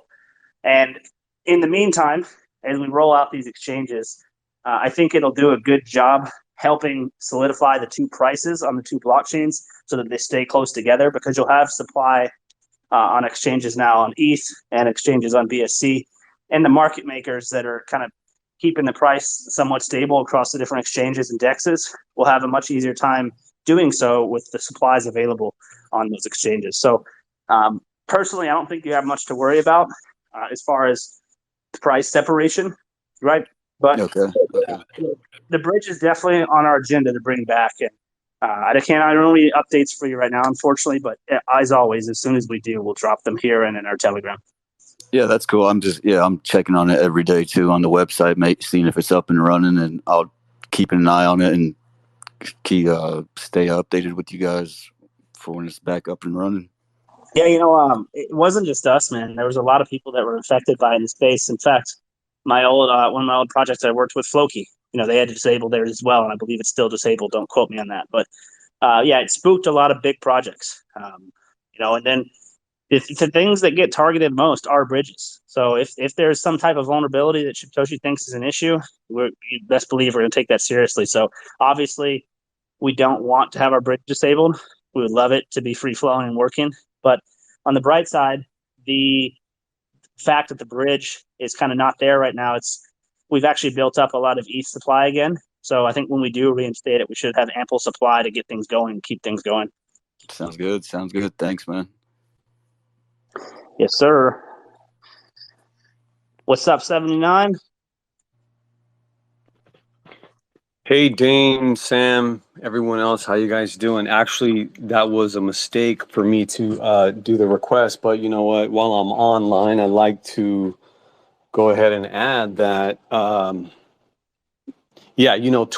Twitter Spaces, now, I don't know if we call it X Spaces or not, but it's definitely a different feel when you get up here and, you're right. It's like, not only is it a professional feel and it's business related, but it's like the audience is so much larger. Like, it's one of the largest platforms in the world. And I just want to commend you guys for continuing to, be consistent with these calls, not only the VC calls, but these Twitter spaces. I know it's a lot of work, but I think it pays off and it's going to continue to pay off. Like, I think it's really cool that gentleman, Command Station, came up and he didn't even know who SquidGrow was, and you were able to help him and, possibly gain another community member and, or just help incubate, or just giving him, knowledge, or advice. So how we have this labeled the marketing, business, and financing investing, that's super cool because it's not only going to attract, people in crypto or, not only people in crypto, but just people in business, finance, and investing and marketing. So, and then that helps to bring people into crypto. So, I've said this before, like, I look at crypto as a business. This is our business.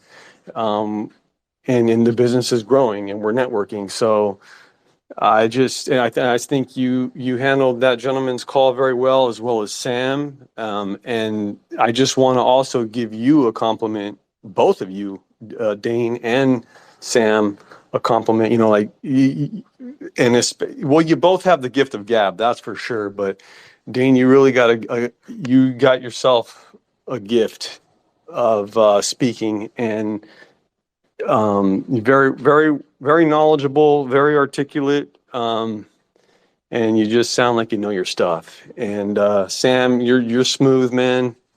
You're you're you're you're warm and charming and smooth and all that. And just way to go, guys. And I'm always here to support you, and hope to see that other gentleman in the Telegram. And yeah, super stoked about incubate. And also, what I was thinking about when he was talking, he was looking for a platform to launch an NFTs on. From what I hear, this is supposed to be like one of the. It's. I think Mr. Satoshi said a kindergartner could launch an NFT on this platform if they want to, because that's how easy it is. But so that's kind of cool. But anyways, yeah, that's all I really have to say for now. So thanks. Hey, I appreciate the kind words, man. Not going to toot my own horn, but I will say it's just easy to talk about something that you're passionate about, right? Like, it's almost like if you guys ever played Diablo, and if you ever, like, just for those out there that have, just if you haven't, bear with me, but if you have, there's a chance you watch some YouTube videos about people that play Diablo and like the best build for your class. And if you go and listen to these dudes talk about Diablo, they are like the most epic experts of Diablo and the gameplay and like the core underlying elements of how everything works within like the first 3 days of the game being out. It's incredible. So again, I think I'm like those guys. I have an extreme passion for crypto in general, especially for SquidGrow. So when it comes to talking about this stuff, I live, eat, breathe it. There is nothing else that I think about other than crypto first and foremost. It's like, for me, it's like the cream of the crop in my life. I love this space, man. I think it's the coolest industry in the world. So for me, that's just where my talking ability comes from. Because prior to this, I don't think I was really good at talking. It's just that I found something that I liked a lot, and it just kind of happens naturally. Yeah, I think you're good at talking too, Sam. A lot of you guys are. You maybe don't think you are, but you are. If any of you guys were bad at talking, I would need you.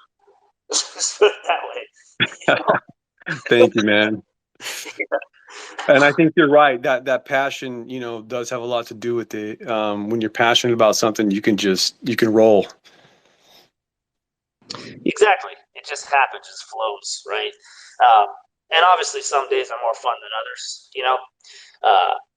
But man, I think it's rare to find something to be able to do for a living that you like and actually love like that. So with crypto, it fills that. I'm happy to be doing it. And I think, as an investor, maybe it's a part-time thing for you, but you're spending a lot of time into it too. So you guys will be surprised. Going back to the beginning of this call, we talked about hosting your own spaces. I think that a lot of you guys would be very good at that. And you can steer the conversation any way you want. It doesn't just have to be about SquidGrow.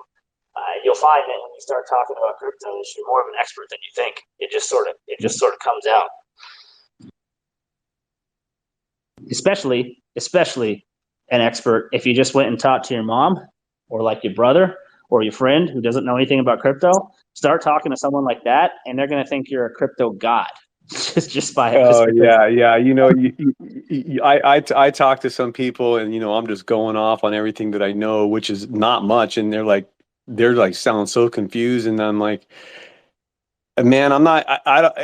I don't even consider myself well, even though I have some years experience, but like compared to you, Dane, I don't hold a candle to the knowledge of crypto that you have. So I'm like a beginner going into like I don't know what the middle guy is. You got like intermediate and then like the master or whatever. But yeah, I'm like more of like beginner going into the feeling comfortable about being intermediate. But there's just so many more levels in crypto that I'm not knowledgeable about. But yeah, I get what you're saying. Yeah. Hey guys, just real quickly, mic check. Sam, is it muffled? It's all good. Okay. Yeah, I think it was there for a minute. Slavo was telling me. Yeah, man. Don't sell yourself short though, 79. Just keep your nose to the grindstone with stuff like this. Keep including your network like we were talking about earlier, and the good things will come, man. You guys are all in this space at a brutal time. Let's be honest, but it also is an opportune time. The best time to be in it and to submit your positions is right now. And when you have success from those positions, which you inevitably will if you hold and maintain them and make educated investments, when you have that success, you're going to affect everyone around you in a positive way. You're gonna feel on cloud nine perhaps from the money that you make in this space if you play your cards right, and that that will give you an energy to do whatever it is you want. Maybe you want to stay in crypto and go harder at it. Maybe you want to do your own thing in crypto. It's like there's so many different directions you can take it. This industry just continues to facilitate growth. You guys are all part of that at a time where so many people are sleeping on it. So the advantage that you have right now is to keep increasing your network and your knowledge, and to become a master, become an expert. And then when everybody else FOMO's in, they're just making you rich. That's what it is, and you just do that over and over. You just buy, load up, you sell some at the top, do it again. Right? Look at Shib. That's all he did. He bought Bitcoin back in 2011, and since then he's gone through 3 or 4 cycles. Each time selling the top and buying the bottom, and adding and obviously holding some of that. You don't have to be like a what's the word when you so I think one of the biggest mistakes, just without going on a tangent, people make when they buy and sell is they move in absolutes. So like, why are you moving in absolutes? You don't have to be like an all in or nothing type person. Like, you can do things in percentages. Like, you could sell 30% and then put 30% in stables and then put 30% somewhere else, right? And it's like, and just having that 30% will feel good at times where things go down, right? And having that 30% in will feel good when things go up. Right, you don't have to move in absolutes, because when you move in absolutes, you are going to make missteps, and I think that's where people in crypto go wrong, is they always move in the most extreme ways. I'm like, dude, what are you doing? Like, just chill. You don't have to like fully sell your nuke your whole bag. Just a small amount, over time, or add a small amount over time by DCA. These types of strategies, you learn them when you hang around people who have done it, like Shib, right, or others that have been in the space for a while. You get into these different groups. I mean, look at RDub's group. Right, for those that are in it, congrats for getting in it, because they've been making absolutely sick gains over there in RDub crypto, doing the future stuff.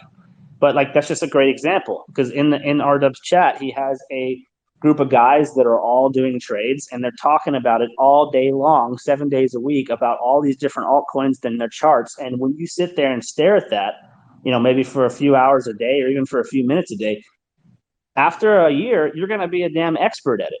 And it's no different with DeFi. If you hang out in the SquidGrow community, you're going to see and learn so much stuff that after a year, you're going to be an expert, right? So it's a kind of a really cool thing that just continues to grow like that. And what you see now, because of that effect, is a group of investors that are very well educated compared to the group of investors that we used to get in projects back in 2020 and 2021. Back then, everybody was green. They didn't know what the hell liquidity was or what anything was. They were just throwing money at stuff because they thought they could make money. Now, people understand more. You have more tools. You have more social media platforms that better facilitate, networking. So now you can make even more educated decisions on the investments that you make. And if you're lucky, you can find things like SquidGrow.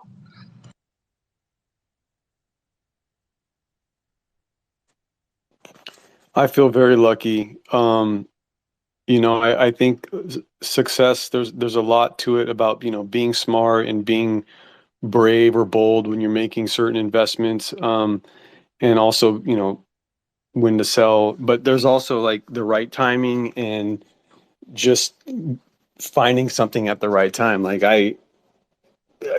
maybe I would have been better off finding this earlier, but I really feel like I found SquidGrow at the right time in my career in crypto, and also where this project is currently. Like I said this the night before, that, being at this market cap, $10 million, with so much that has been already proven, and over the past year, so much that has already been built. And you said this before too, Dane, like our market cap does not reflect what we really are. Like, this could be 7 different projects. Like, yeah, I mean, for sure, easily we're 10x our market cap, and even that is a value.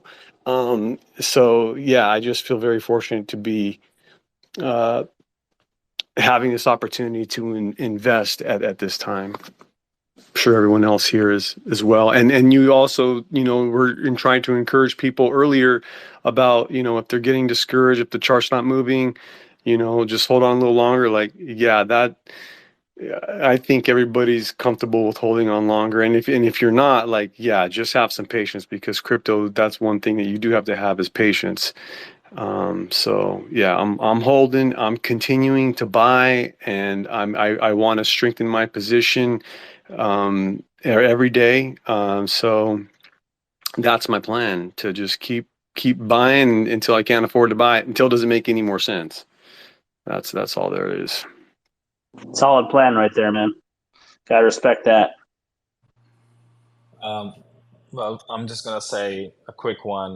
Well, thank you for the kind words, 79 Pro. It's always great to hear from you, and you're always very kind with your words towards the team. And also, just on your last point where you said you're gonna keep buying until you cannot, and the reason behind when you cannot buy anymore is because we will be booming, and we'll be booming so hard and so fast that it's gonna fly up. The price and the market cap's gonna fly up so quick you won't need to buy anymore, and that day you'll truly be be happy, excited, and and feeling good about yourself to have made the right choice. Thank you, and you as well. Yeah, you guys motivate me, man.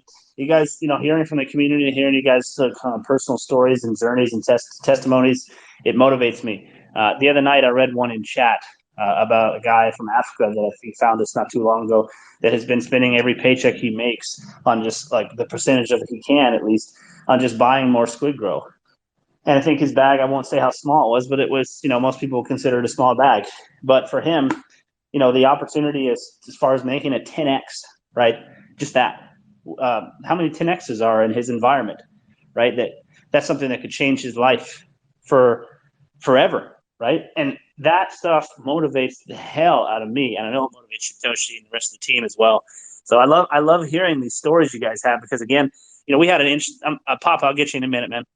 We had an interesting chat the other night, or where Satoshi and I were on at like 5 a.m, and we asked everyone in their community to give us their retirement story or their plans on what they're going to do to better their life and those around them after they have success with crypto, assuming everything goes right.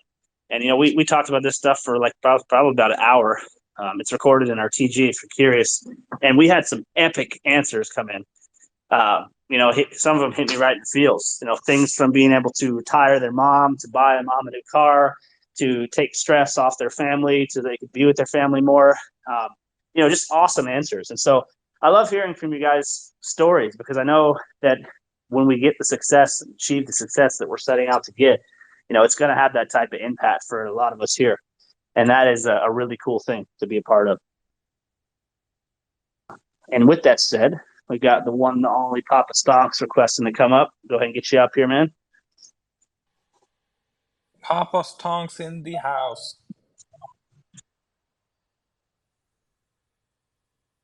What's up, Papa? Like always, I think Papa's phone is rugging him. No, bro. It takes a second. You got a new phone. It takes a second for Twitter to actually allow you to speak. So, hey! I'm here. Papa Stonks. Great to hear from you, brother. Let's fucking grow, baby. Let's fucking grow. But no, once you get called up as a speaker, it rugs you for it. Yeah. And then you're finally allowed to speak. But hey, you are here now. What's good, Papa? Man, not a whole lot, man. Just chilling. It's like almost 3 a.m. for me, and I got to get my kids up in a couple hours for their first day of school. So I'm just kind of trying to stay awake so I can do that. Damn, Oh yeah. We'll help you stay out, man. I got a couple buckets of water ready for them. Seriously, no, like for the last 2 weeks, I've been trying to wake them up earlier and earlier every day, and my boys, they do not, especially my oldest son. He likes to stay on the phone with his girlfriend on FaceTime literally all night long. Like it'll be 11 a.m. and I'm trying to wake him up. She's still on FaceTime from the night before. So took his phone from him tonight, and I've got buckets of water waiting to dump on them if they do not wake up when I tell them to get up at 5:30 in the morning. Crazy that they're going back to school already, man. I forgot that was happening. It's like right now, isn't it? Today. It is for them, yeah. I mean, I never went back when I was in school. I never went back before Labor Day. So it is pretty nuts to be going back to school on August 3rd. To me, that's pretty crazy.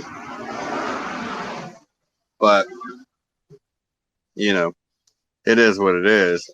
And I've been trying to prep them to go back and get up at a reasonable time. I actually gave my son a little taste of the water today.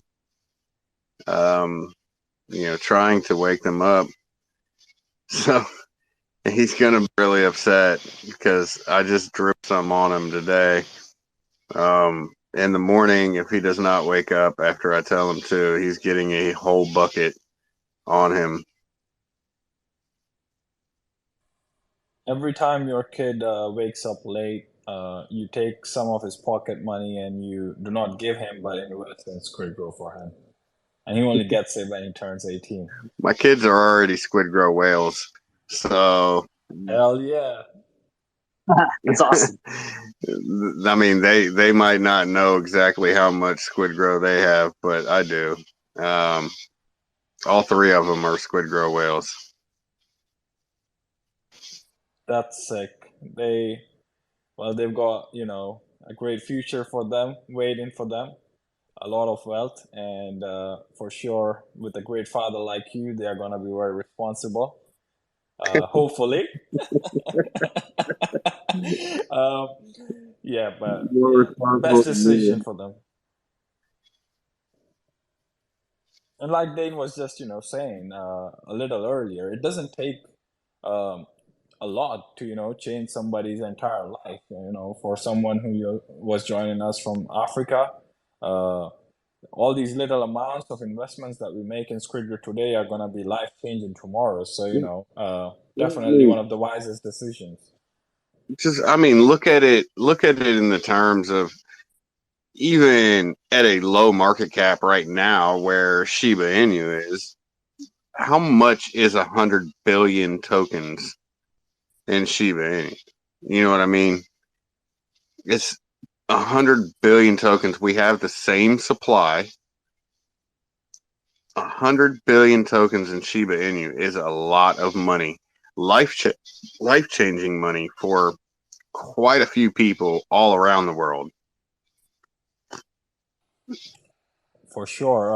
I don't really recollect the last time I checked Shiba Inu's market cap, but I think it is in the range of 5 to 6 billion. Around that market cap, SquidGrow would be at 5 billion market cap. Your 100 billion tokens would be worth $500,000. Yep, 500. No, way more than that, dude. Way more. At 5 billion market cap, I think 100 billion would be five. Wait, yeah, 500. 500K, 500. Yeah, that is a lot of money, and for that 100 billion tokens, you're only really spending about $1,000 right now. That is life-changing gains. That is life-changing money. Yeah, and that's like the all-time low right now of Shiba.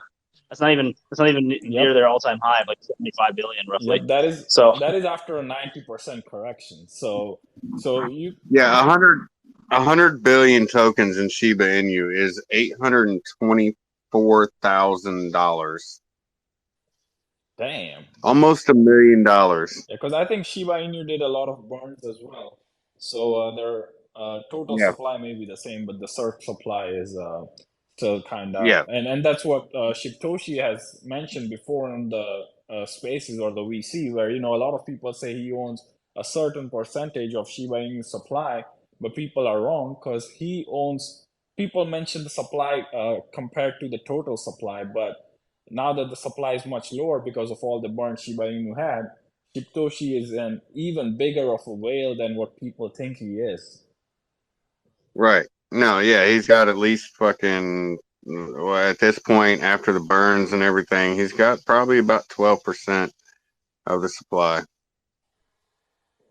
That's one heck of a whale. Whale of the Yeah, whales. yeah, no shit. Dude, that's a mega ultra whale. Which, People don't realize how big of a Shiba stack he has. It's actually insane when you think about it, considering how big that token is.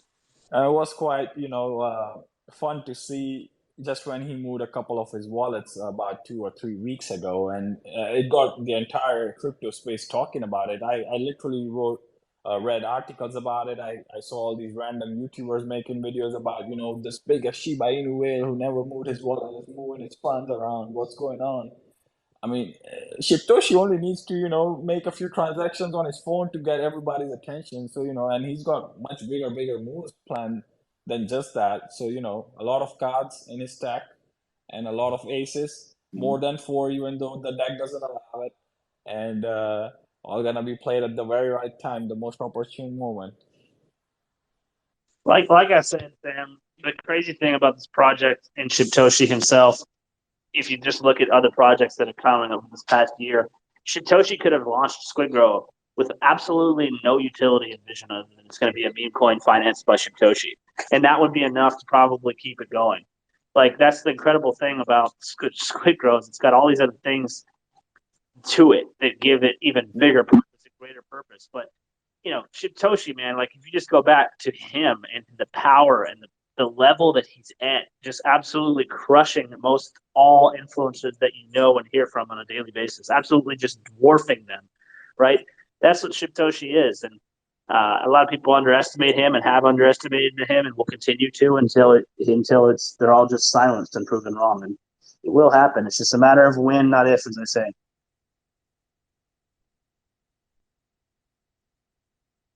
Guys, I know that some people tried to speak. Sorry, Sam, Papa, go ahead. But I know that some people tried to speak. I approved it, but nothing happened. So if you want to try it again, I'll give it another shot. No, of course, go ahead. I was just calculating Shib's bag, his Bitcoin bag, and he not only owns, one of the biggest bags of Shiba Inu, but he owns, well, not all Bitcoin is minted yet, but even if we consider the entire supply of Bitcoin that can be minted, 21 million coins, Sheeb has more than 0.25% of the entire Bitcoin supply. Now think of when he moves his Bitcoin wallets, what's going to happen then? When Tesla or Elon or, Michael Saylor moves his Bitcoin wallets, every single outlet, news channels are talking about it. When Shib wants to do that, he can obviously do that too. So, there are things that which we can't even imagine or comprehend, and there might be things that he's going to drop on us just randomly, and that's going to move us rapidly and make us unstoppable. the one thing I can say about Shib's Bitcoin wallets is they are well split up. So it's not like he's holding all of this Bitcoin. He's not holding 55,000 Bitcoin in one wallet. And that's what's really going to get people's attention is if he was holding it all in one wallet and started moving it around, that's when they really start talking about it. Yes, he does have, obviously, even his, small wallets of Bitcoin are still whale wallets. And they will get a little attention, but not the attention that his Shiba wallets get because his main Shiba wallet was the top holder of Shiba before he started splitting them. And so now all of those other wallets garner attention when he splits those because they came off of that main Shiba wallet. His Bitcoin wallets are a little different because they are all split up. You know, he's not. You're not going to get that much of attention if you're only holding 5K Bitcoin. You might get a mention, but not the real public attention that his Shiba wallets get, if you know what I mean. Yeah, and well, that's another move too. Like you just kind of brought up a good point there, Papa. Like if he decides to move his Bitcoin stuff around and advertise that, like that would be insane. The PR and stuff that would come from that, I think would even trump what comes from Shiba when stuff moves around. So yeah, it's there's a lot of secret little bombs and moves like that that can be made at any point for the benefit of SquidGrow should he choose to. Because he's already spent a lot of money. He's continuing to do that. The other night, he told us on Telegram that he had taxes from Coinbase come back to the tune of somewhere around close to 2 million, and that 2 million was just from him moving stuff between wallets on SquidGrow. So that was just strictly from SquidGrow. That tax alone was 2 million. So yeah, he's making moves for us, and that's just in the past year, right? So tax on his money that he's stealing. So yeah, I mean, he's making moves, but I still think that he hasn't even warmed up with some of the things that he can do and has talked about doing, and some of the things that haven't necessarily come into fruition that he's told me about that were almost about to come into fruition. Anything from projects getting absorbed by Sam and who those are that are candidates to mystery utilities that he's financed and paid for, and the works that we have right now, there are a lot of things in marketing as well that could blow your mind that Satoshi can drop at any point. And yeah, I mean, we still, even though we've been around for a year, it might sound cliche to say, we're still only just getting warmed up. 100%, man. And, you know, a lot of people don't realize that it hasn't even really begun. Like, you know, when we say SHIB hasn't flexed yet, literally hasn't even like lifted a weight yet. This is, he has not even begun to even come close to flexing yet. Yes, sir. Gonna SHIB's flexing it. Sam, you've seen him, like his stories that he posts on Telegram for those that have been following those lately. Mm-hmm. Like, Hey Dane, your mic is sounding a little scratchy again. Okay, cool. Let me give it a rest. Yeah, he's definitely in a Pringles can. I was something. I could still understand him, but I could understand him, but it sounded like he was like echoing, or it was just a little hard to hear him. Oh yeah, 100%. Dane goes into that Pringles can. It's that fucking old ass Note 10 that he's on. I thought he walked into the restroom for a second. Well, I'm glad you stopped me. I'm gonna stay quiet, maybe give it a rest for a second. Now, Dane, he's walking around with the biggest, oldest Android possible. But you know, for a while, iPhones wouldn't even work on here, and then it was only iPhones, and now, yeah, you can use both. But Dane is on the literally like a laptop size phone right now.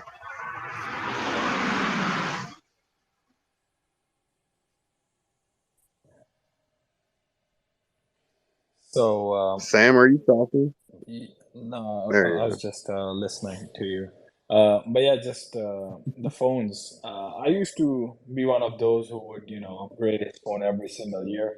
But now that, I have all my wallets and stuff on this phone, I just don't feel like, upgrading my phone anymore, because that's one thing I would not really want to, keeps, setting up again and again and, exposing my seed phrase and, bringing it out and, importing all these wallets again. So yeah, I think I'm sticking to this phone that I have now for some time. Well, see, that's where I'm gonna have to tell you that you are completely fucking up on. You shouldn't even have your wallets on the phone that you were on Twitter with. Maybe a Degen wallet. That's it. Your main wallets should be on burner phones that have never been hooked up to social media. It is actually on a second phone. I was actually talking about that phone, but because I was on this upgrade plan, I used to, be due for a new phone every year anyway. On both phones, both are Apple phones. The other one is switched off and, just kept in my closet. You guys don't know where I live, so I guess it is safe.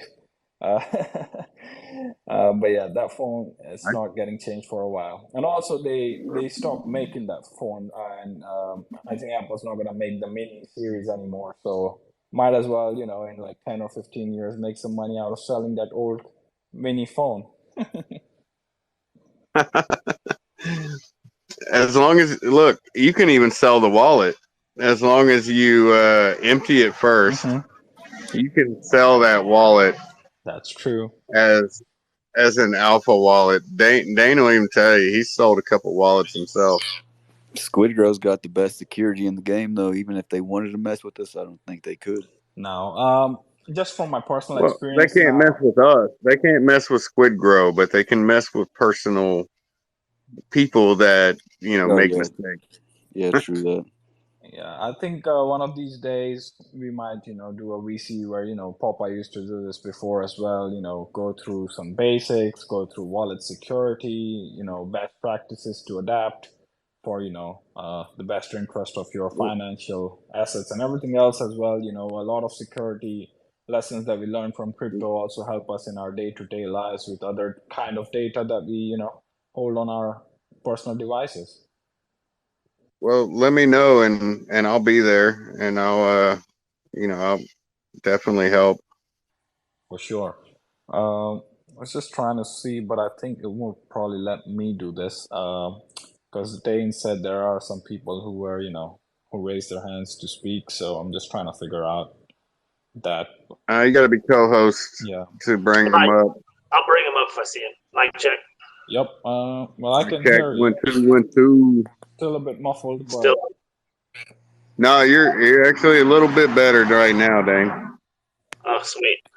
Yeah, I'll stay quiet just because I don't want to annoy people with it. But yeah, unfortunately, it's easy for me to fix, but I have to X out of Telegram or Twitter and come back, and now I can't because I'm hosting it. So it is what it is. But yeah, but we've been running for quite some time. Actually, I didn't realize it's been 2 hours. That was a very fun spaces today, and also we had this gentleman drop in today who has not really taken part all that much in crypto, and landing on SquidGrow for one of his first, I think, crypto exposures. That was awesome. That's pure luck. Like that is I think one of the luckiest. That's what I consider like the luckiest people in crypto to find something like this early as their first venture into that crypto space or the DeFi space. That is just that is awesome, and kudos to you. Congrats. I would say whoever you are. A great luck of the person and great skills by Dane, because the way Dane puts out these spaces and uses the appropriate tags and stuff, it really attracts a lot of people who are looking for such topics, and they end up on our spaces. And every time Dane does a spaces, the goal is to achieve exactly this, because on Telegram when we do our VCs, it's a very SquidGrow environment. Only those who are already in the channel will be able to join and take part. Whereas on Spaces, we can have all the people, no matter what they follow, or if they follow crypto, or if they follow SquidGrow or not, they can still just come and join in and hear people speaking. And a lot of times, this exposure brings us new people, new investors. So, and then the word just keeps on spreading. So amazing feed by Dane, and hats off to him for sure. He's the king of Twitter. He's the king of spaces. I don't know about that, but thanks for the nice words, man. No, man, you definitely are. You are a beast. Always, I always will give you your props, and especially when it comes to explaining something to somebody that is new in the space. You definitely explain it clearly, and concisely. And it's not just one big fucking, uh, shill session. You are actually explaining to them to where they learn about actual crypto. So this is not, I'm not saying, you're just talking somebody into investing in SquidGrow, but you are actually explaining crypto to them. Yeah, crypto can be a very boring thing, so try to make it fun. Try not to just be repetitive. Obviously, can't always announce new things, so there's got to be somewhat creative for that. But you guys certainly help, man. If I was up here talking by myself, I would have been stopped after 30 minutes, if that. Hey, what's up, guys? Hey, here he is. What's up, man? Trying to bring you up here for a minute. Zach Toshi, how you doing, Yeah, man? Sax yeah, I'm Toshi. cool. How did I say it? Am I butchering that? Sax Toshi? It's really nice being here. I have a question for Purple Scrum, but before that, I really appreciate the community, especially the Hey, your female. mic just went muffled, man. Worse than mine, I think. Can't hear you. Yeah, unable to hear it.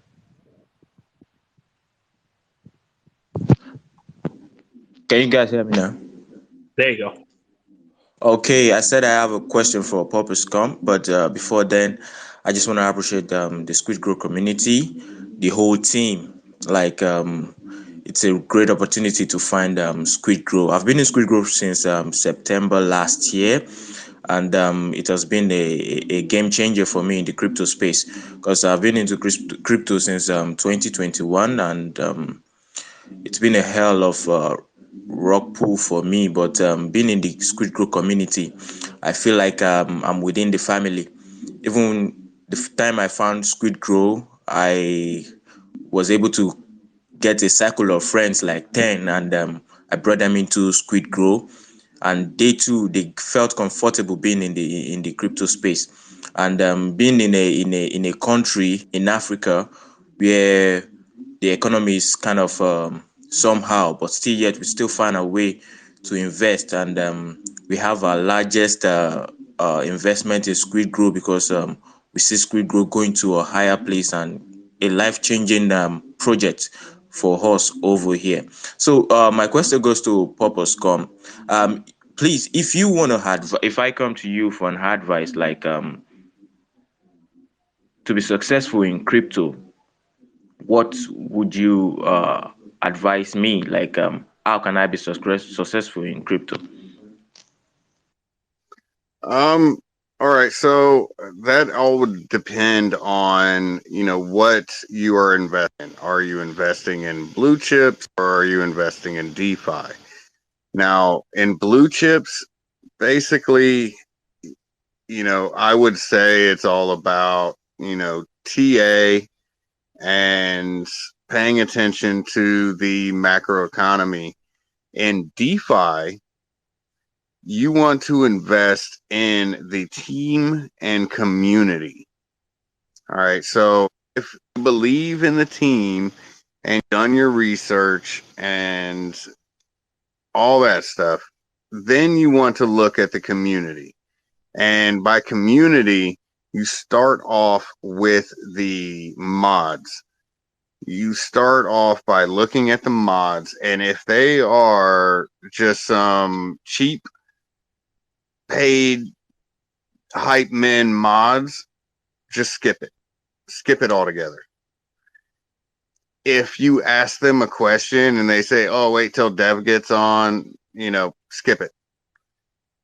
If they're just sitting there, "Oh, we go to the moon, sending a bunch of rockets," skip it. Just leave the chat altogether.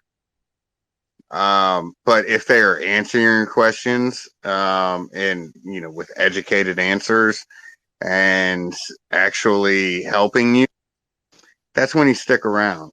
If the community is there and they're trying to help you, that's when you stick around. If you ask a question and you get banned, well, obviously skip that. But that's DeFi. Now, blue chips, you're like I said, you're going to look at the charts. You're going to look at the macroeconomy. You're going to look at all this stuff, all this different stuff. Like if it's Bitcoin or something like XRP, where they had their lawsuit, and one, obviously that's something that you want to look towards, maybe DCAing into.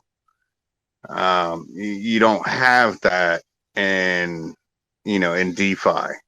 And DeFi, yeah, you do have charts, but if it's a year-old chart or less, you don't have the historical data to really do actual TA on that chart.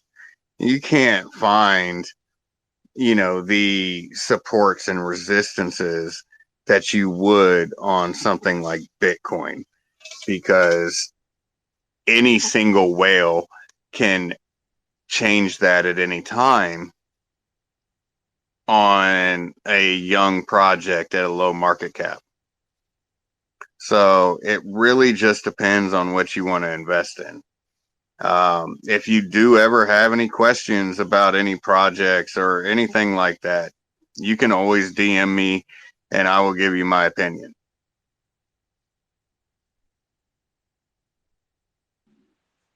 Yo, thank you very much. I really appreciate that. And I really appreciate the whole SquidGrow community. Shiptoshi, shout out to Shiptoshi, Dane, Dab, Sam, Papa. I love you all. Thank you very much. Hey, Thanks for coming up. Thanks for your question. Nice answer too, by the way, Stonks. That was solid answer right there. I'm just gonna add a fun addition to the answer Papa gave. Obviously, he gave an amazing one. But your question was, how do I do well in crypto? I think you're already doing amazing by owning some SquidGrow.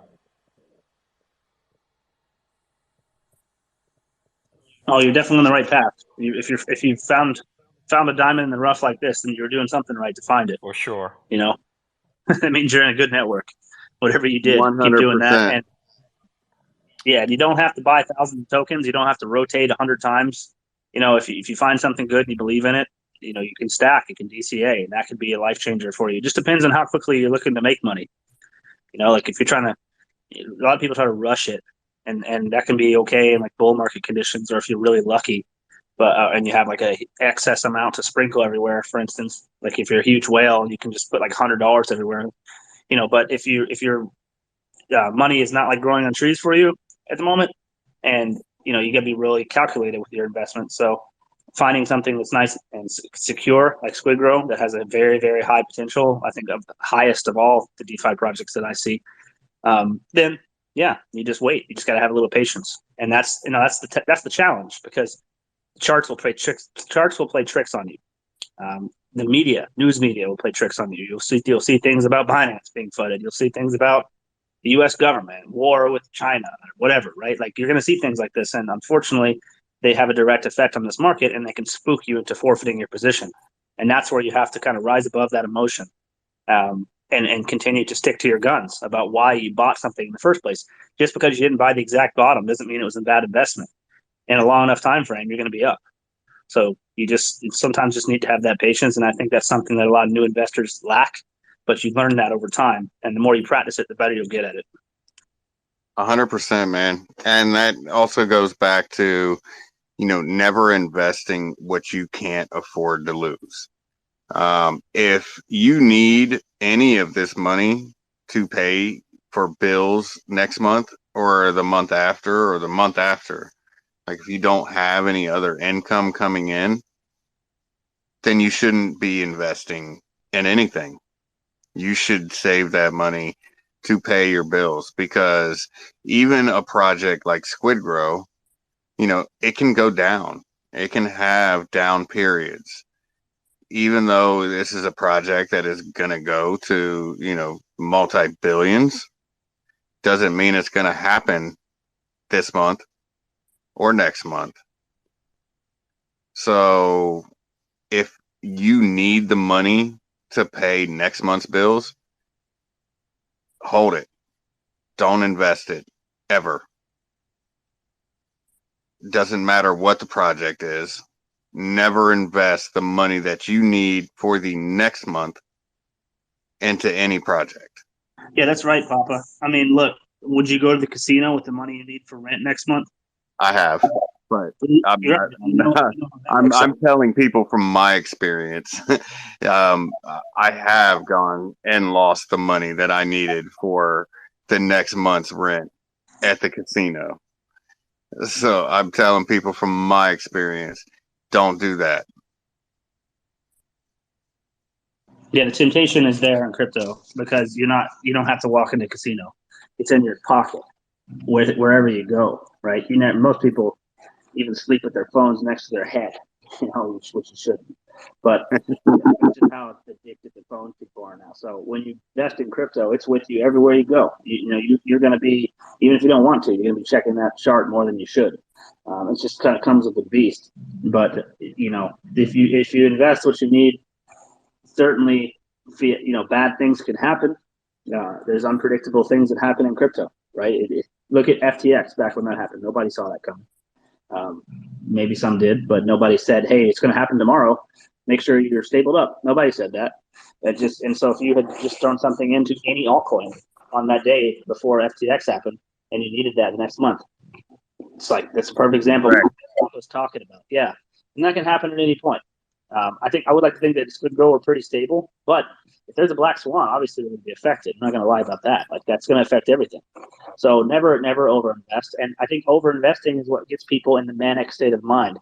The reason people freak out when there's like a stagnation in chart or a small dip in price is because they're overinvested. It's because then it's the money that they need 2-3 months from now. And that's not a good headspace to be in. You should have a source of income, and then you should be investing with your investment money separate from that. And the only exception to that is if you're in a really comfortable position where you don't need another source of income and you can just invest full time. That is a very rare position to actually have. But if that's you, congratulations. If that's not you, and you are gambling, I hope you win. But just understand that that's the risk you're taking. That you may, have to reevaluate and come up with a plan B if crypto decides to do anything ugly. 100%, man. And see, that's, everything I make, which all my money comes 100% from crypto right now. Everything I make, I invest 10% of it into SquidGrow. Whatever I make, I put 10% into SquidGrow. I pull my money out from my bills. And then the rest, I invest or gamble on other projects. And I do lose quite a bit sometimes because I don't know when to sell. And that's a big issue for a lot of people. They don't know when to take profits. And I'm one of them. And I've lost, over 100 ETH just this year alone doing that. But I still, I put my money into my long-term investments, blue chips included, 10% into SquidGrow, my bills. I make sure everything is paid. And if worse comes to worse, I can cash in some Bitcoin to pay my bills for, however long I need to, if it comes down to that. But I always make sure I pull my bill money out first, and then everything else, goes into investments or I gamble it. And sometimes I win, most of the time I don't. So, you got to be careful with playing the crypto casino in this space. Oh yeah, it is a casino. It definitely is down at this level in DeFi and stuff with all these projects that are being born, and you're buying them within an hour after they launch. That's a dice roll. That's a slot machine pull. That's what that is. Unless you have some special alpha super whale friend that's like massively connected that told you to buy it, then there's a higher chance maybe. But even then, things go wrong. I've seen contracts that don't work the way they're supposed to, and then they use that as the reason why the project didn't do good. Or I've seen people mistime something with call channels, and then no call channels will call them, and the project dies even when it had potential. I've seen lots of things happen to great people on great teams. So it's not just about that. There's a little bit of luck involved too when you're getting off the ground as a project. So you never really know. You are gambling at the DeFi level in particular. Now, I will say that if you're just investing money that you can afford to invest at a higher level, or with more projects that like SquidGrow that are more mature and actually commit to security and looking after their investors, if you invest in things like that and you just do it with money that you can afford to invest, that is the right path. But yeah, I think most people are looking for overnight wealth, and that's what got everyone that made money in 2021 wrecked. They kept looking for more and more and more, and the greed phase lasted too long. And then it's good night, Irene. Now you're waiting for the next bull run, and you learned a good lesson. So take that lesson that you learned and apply it now. DCA, invest strategically, and be patient. And when that bull run comes back, you'll be in a much better position this time, because now you'll know how to take profit strategically, as opposed to just waiting until the last minute when it was too late.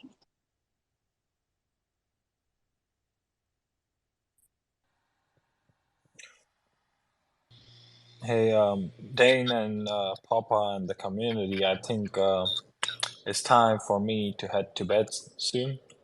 But it's been a really nice one tonight.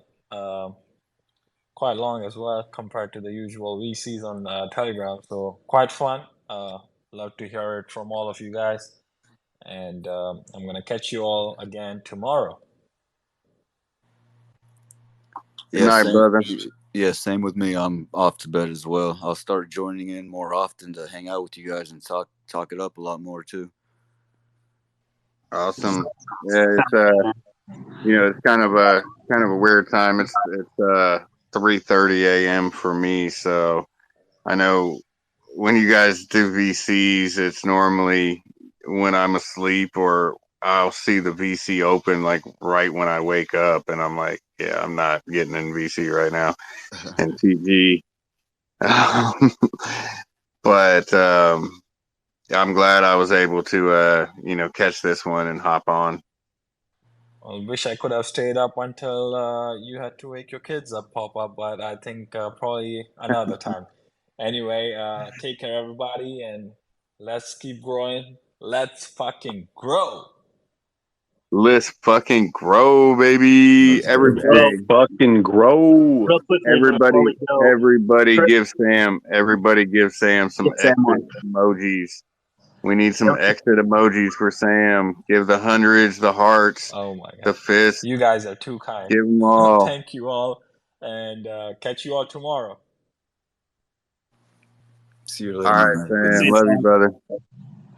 Hey, what's up, Trade Review? Slava, how you doing, man? Yo, what's going on? Long time, Papa.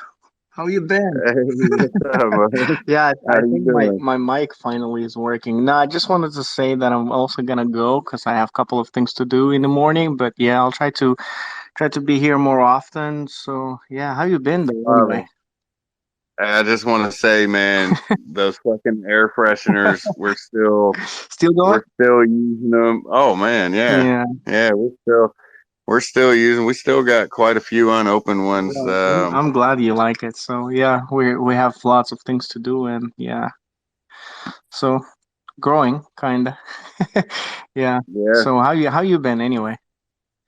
Oh, I've been good, man. Just been kind of taking a break past few months, especially while the kids were out of school. You know, we've been going to amusement parks and stuff like that.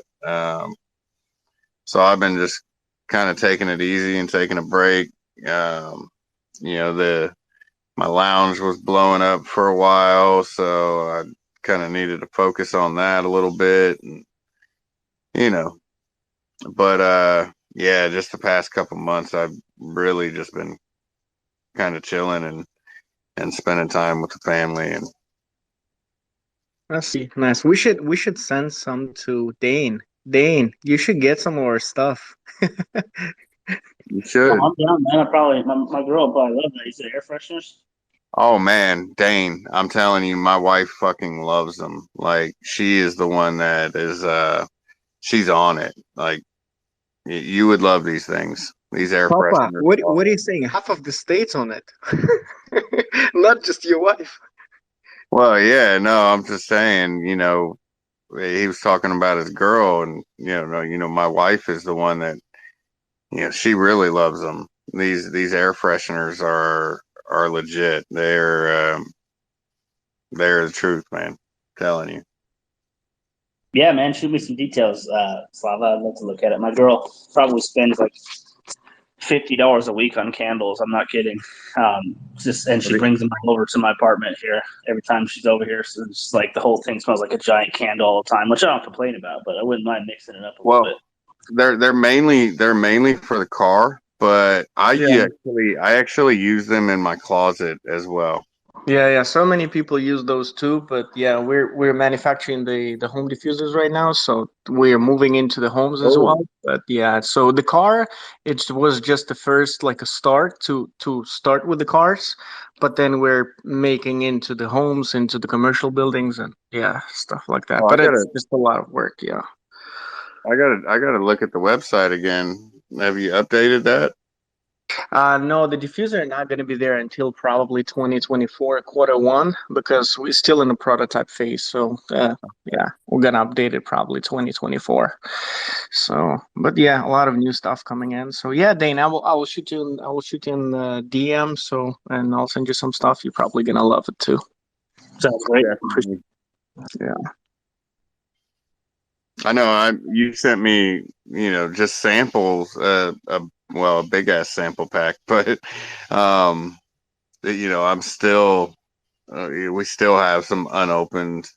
Oh yeah, they're gonna last you they last at least a couple of forever. months because they're oil based. They're not just submerged into the oil. They have oil inside. So until the oil runs out, then what, 2-3 months? Yeah. So for money spend wise, makes a lot of sense. No. Definitely. And like I said, I use them in the closet as well. So the tobacco vanilla, obviously. Oh yeah, that's the killer. I mean, that's the best seller in the United States. And Dane, just for your information, it doesn't smell like generic air freshener. It smells like high-end perfume.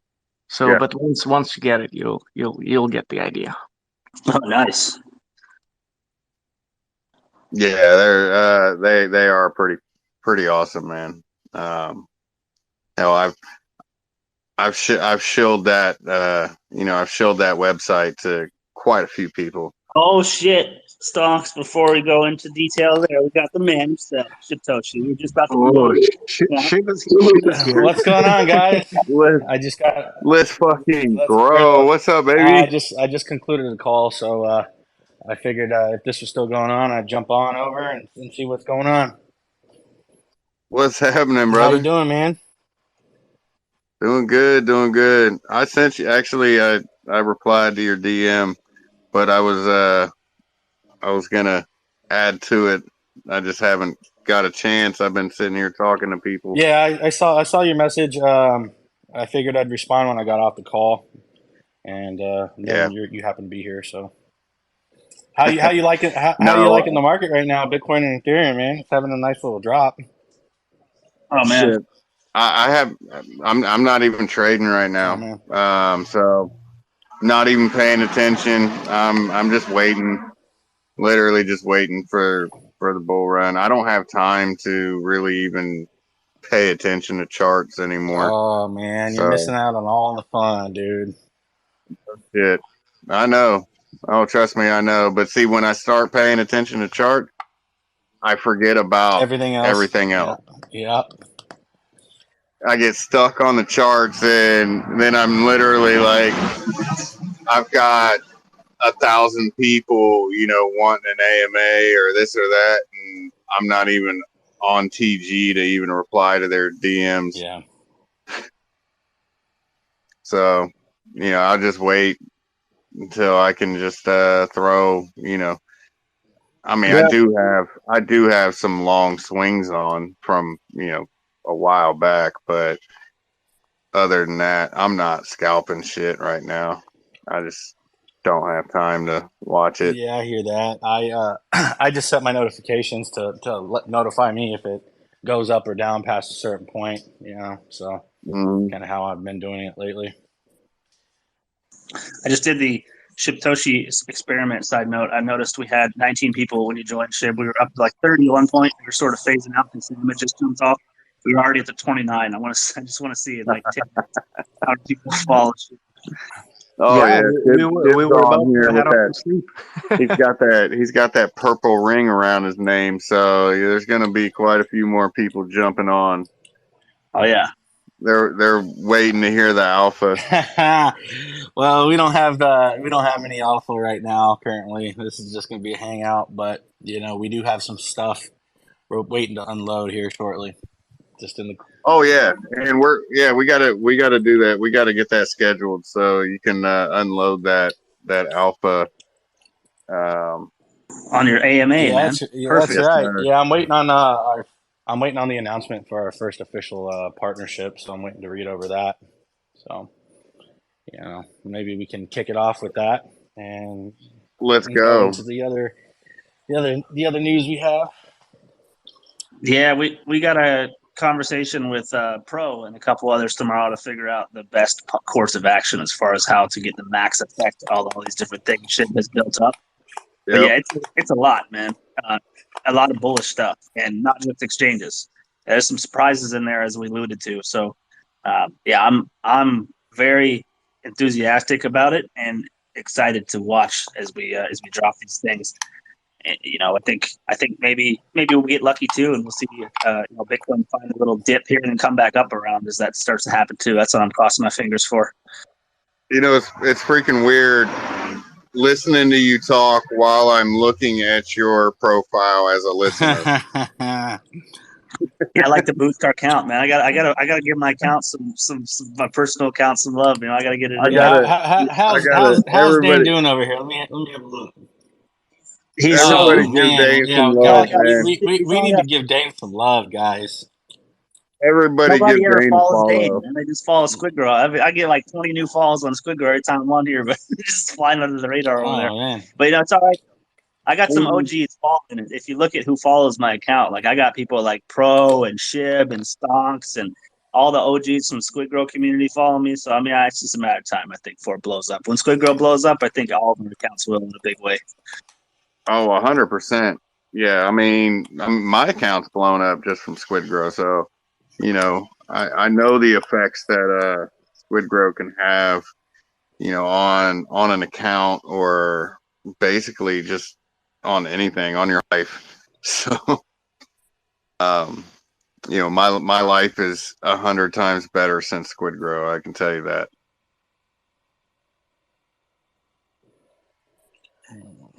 It's certainly a special project. We were talking at the beginning of the call. I don't know if you heard, Papa, about how crazy it is because you could take pretty much every different thing that we're doing and build a project around just that. Like, you could build a project only on SGX. You could build it only on Incubate and the NFT stuff. You could build it on Shibtoshi himself, just being the owner behind it and having a meme. Look at how many huge projects have been built around just these single utilities. The single utilities, Incubate, the NFT marketplace. How many we've seen huge projects that have launched, 4 times and never. Sorry, I'm trying not to cuss, but never actually actualized what they were supposed to do. You know what project I'm talking about. I'm definitely pretty excited with what we got, and Dan, if I'm being quite honest, I don't know actually currently what I'm more excited for. If I'm more excited for SGX or this new utility that we're developing, because I think they're both going to equally be heavy hitters. Well, you already know my opinion, and my opinion is SGX, but I'm not privy to all the new info anymore. Dude, it makes me excited to hear you say that shit. I think if you were, Papa, you'd probably agree. I did look more into the white paper on it, as far as what it is. Shib's gonna have to DM me. Man, I makes me happy to hear Shib say that, though. I think that's the first time you've said that publicly, Shib, that you No, kind of I consider. am. I was talking to the dev for a bit last night, and this next team meeting, he's going to go over the ins and outs to the core team, so everybody has a true understanding of it. But just reading up on it and doing research on it, like I can't believe we're going to have one. To be honest with you, so I mean, I'm very excited about it. But I've been going back and forth in my head. I'm not sure what I'm more excited for. And it might be this new utility, honestly. Like, I'm really excited for it, to be honest with you. Maybe it's just because SGX has just been there since June of 2022, and like we knew like it's something we're gonna come out with, and this is like the new and shiny thing. But I don't know. It's gonna be interesting to see which one generates better, and which I one, don't know, man. as a result of that, is going to be pumping our chart more. I mean, I'm bullish on everything that you're building, no matter if I know what it is or not. But from what I know that others don't know about some of the things behind SGX, I'm still extremely bullish on that. Yeah, I mean, it's a heavy hitter. I mean, regardless of how you dice it up, SGX is a heavy hitter. I don't know. I don't know yet. So when we actually start talking about it, the community can tell us, what they think. But we're not quite ready yet. We're gonna have to get on a call so you can change my mind. I think it'd be relatively easy to do, possibly. Probably. Honestly. Well, we're gonna have to do that then. You're gonna have to tell me. Give me the alpha, sir. Oh, it's pretty wild, man, and it's cool because, as Shib said the other night, it's basically what 9 months or 8 months into development. Shib? Yeah, but it's not like super far off. eight going into 9. Right, and I mean that means without giving any details as far as like the release window, but that means it's pretty far along the development process after that much time, you would assume, right? Yeah, I'm also really excited for the other utility. We've not started building it yet. We're still researching it now, but I mean, you know what I'm talking about, Dane, and I think that's a heavy hitter as well. But that's my personal favorite, is because I don't quite understand the other one fully yet that you're talking about right now. But that's my personal favorite because that's something that I've been a big fan of since I was in the States. Yeah. So yeah, and be able to get into that world, man. Yeah, again, guys, it just goes back to what I was saying. Like, each one of these things could be its own project. That's how insane it is. It's almost like a cat with 9 lives. Like, we have all these different things. Just to be clear, out of all these things that we're talking about, we're still not even talking about the thing with 200,000 lines of code. No, we're not. No, we're not. Exactly. That's what I thought. All right. Yeah, that's another one too, man. Like, again, like, that's the thing. I wrote an article the other day on Medium about our general time frame as far as what we have announced, right? And it basically went something like this: BSC, ETH Bridge, and then from there we went in NFT, and then we go FGX, and then we go marketing phenomenon into the bull run. But what we didn't talk about is all the things that we haven't announced yet, and all the other directions and other utilities and other side projects or main projects that we'll be bringing in to the SquidGrow ecosystem throughout that time. That's what makes it so incredible, is that, like, you think the scope of SquidGrow, and you know what we've told you, but there's also probably an entire iceberg of stuff beneath the surface that you haven't heard about yet. I mean, and that would be a perfect description. I think they say with icebergs, it's like 20% of it's on surface, and like the remaining 80 is like unseen. I think that's a good description. Right. So we can maybe get one of the expert guys in our community who makes content and memes and stuff to throw up a meme for that. Like, let's throw it, on the top of the iceberg, you have what we've announced so far, and then underneath it, you have all that coming to fruition, plus the stuff that we haven't announced yet, and the scope of that. We got Mr. Gallier on here, so that's the man right there. Oh, yeah, I didn't see him. What's up, Gallier? Gallagher or Gallagher? Gallier. Apologies for saying it wrong, man. Yeah, no, he's a killer artist. And we got Mike S. Miller too, of He's not, course. he's Shout out to not Mike. over here smashing fucking watermelons, sir. What's that? We've got. He was calling him Gallagher. So he's not smashing watermelons. He is drawing squiddies. He's a squiddy master. Yeah. What's up? There he is. How's it going, man? You just caught me on the way out, actually. I'm taking my kid to football this morning, so I'm just listening in, about to jump in the car. Nice. What's up, brother? How you doing? How's it going? You okay? Good, man. Good. Yeah, it's all good. It's all good. Yeah. What time is it there? Good to hear from you. It's 3:45 a.m. for me. Oh, it's still early. Still early. I'm staying up because my kids have their first day of school in the morning, so I've got to get them up in 2 hours. Yeah, I had a late night myself. I had a meeting at 7 a.m, and I was gonna just stay up for it. I ended up falling asleep about an hour and a half out. I was 6 minutes late to the meeting. Did that, and then I just knocked out for like the good chunk of the day. I was exhausted. Oh, it's good to. I did hear what you said about a meme with an iceberg and that sort of thing. So when I get home later on today, I'll get on it.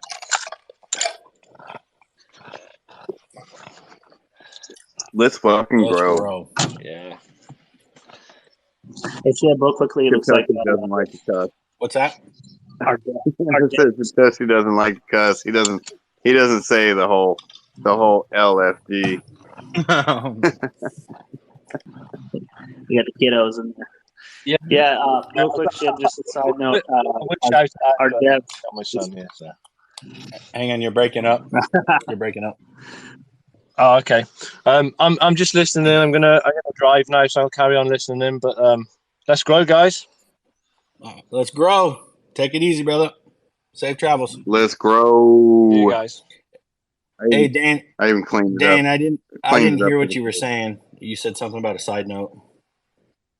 Oh, yeah, about the question that I asked you in the chat. Just you said ask the dev, and I did. He responded. So take a peek at that when you can in core chat. It looks like we can slap it on there pretty quick. If we have those. Okay. Here it is. Yeah, speaking of that, these announcements, as we drop them in this little run that we're having, this is just a little mini run, but it is a pretty exciting one because there's a lot of stuff Ship's been doing.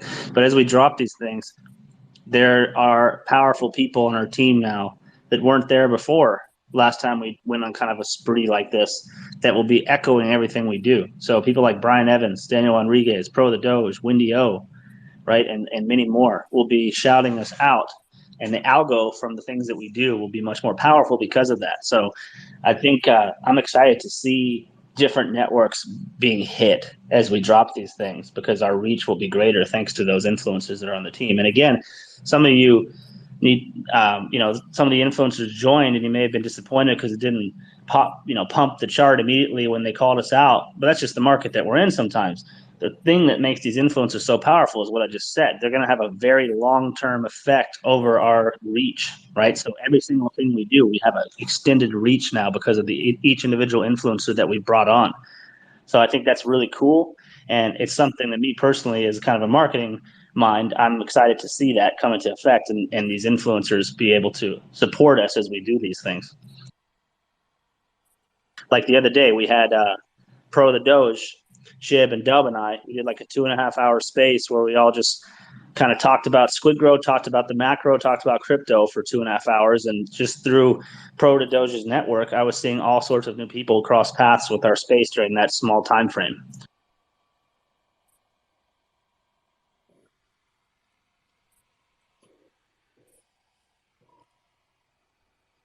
I'm just trying to track. Trying to track down some of this information that they're talking about in Core. Oh yeah, no worries. Do your thing, man. I see we got Harry. Morning, Harry. Made a narrative still in the house with us since the beginning. We got KK in the house. Element still up here. We got Squidbert. Oh yeah, the audience has gone up a bit. Let's see where we're at now. We are at. I got it up here. We're at 45. Yeah, you brought in. You doubled the audience by coming in 15 minutes. Shib. Oh, did I? Yeah, you did. Yeah, I guess we're not going to sleep even at 4 o'clock in the morning. You timed it well, man. We were honestly about to close it down, but now it's like a whole new start. Let's keep it going.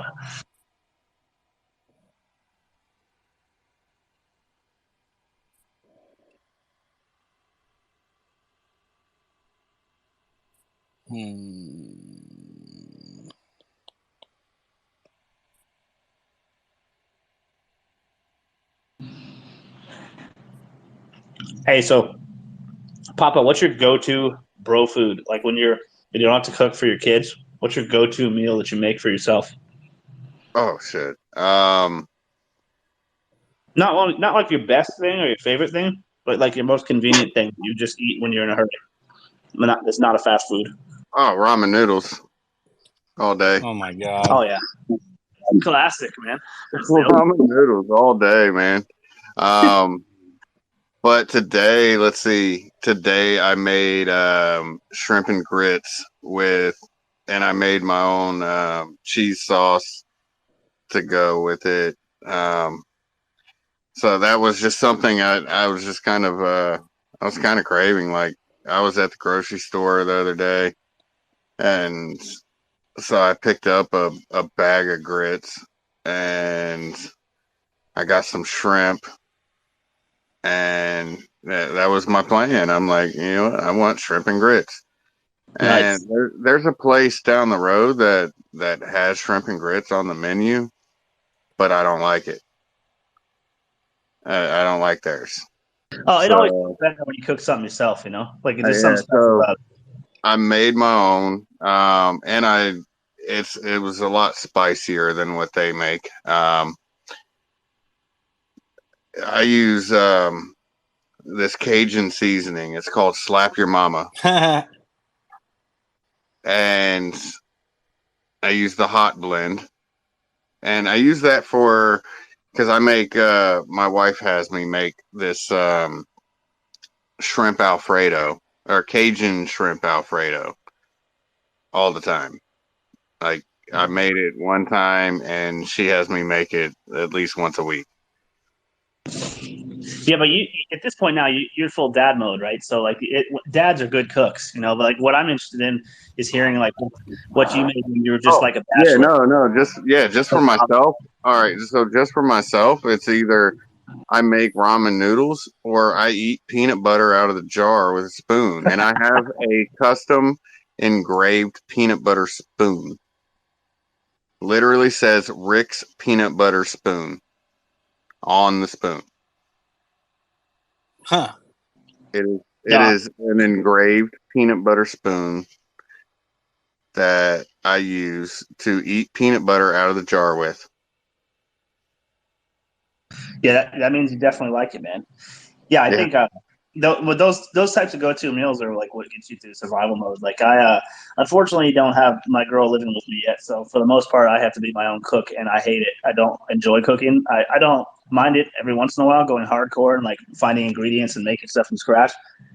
But I find myself making the same meal a lot when I'm by myself, like the one I just Yeah. finished eating, which is why I asked you that. I made my go-to bodybuilder style weightlifter meal is I take the Gotta minute. have eggs in it. Oh yeah, you gotta have eggs. I make Oh yeah, minute. I put eggs in my ramen noodles, by the way. Yeah, you can spice them up. Yeah, if you just eat the straight noodles, you're a savage. Like I Oh, knew guys that would just eat like noodles I, uncooked. I was like, what are you doing? oh yeah, my kids do that. But no, the only noodles that I eat like just with just the noodles and seasoning, of course I cook them. Um, but those are the pork ones. The pork flavored ramen noodles are the only ones I eat straight. Everything else, I put eggs, cut up some chicken or something like that, put it in there, throw some tuna in there, whatever. But the only ones that I will eat plain with just, cooking them and putting the seasoning are the pork ones.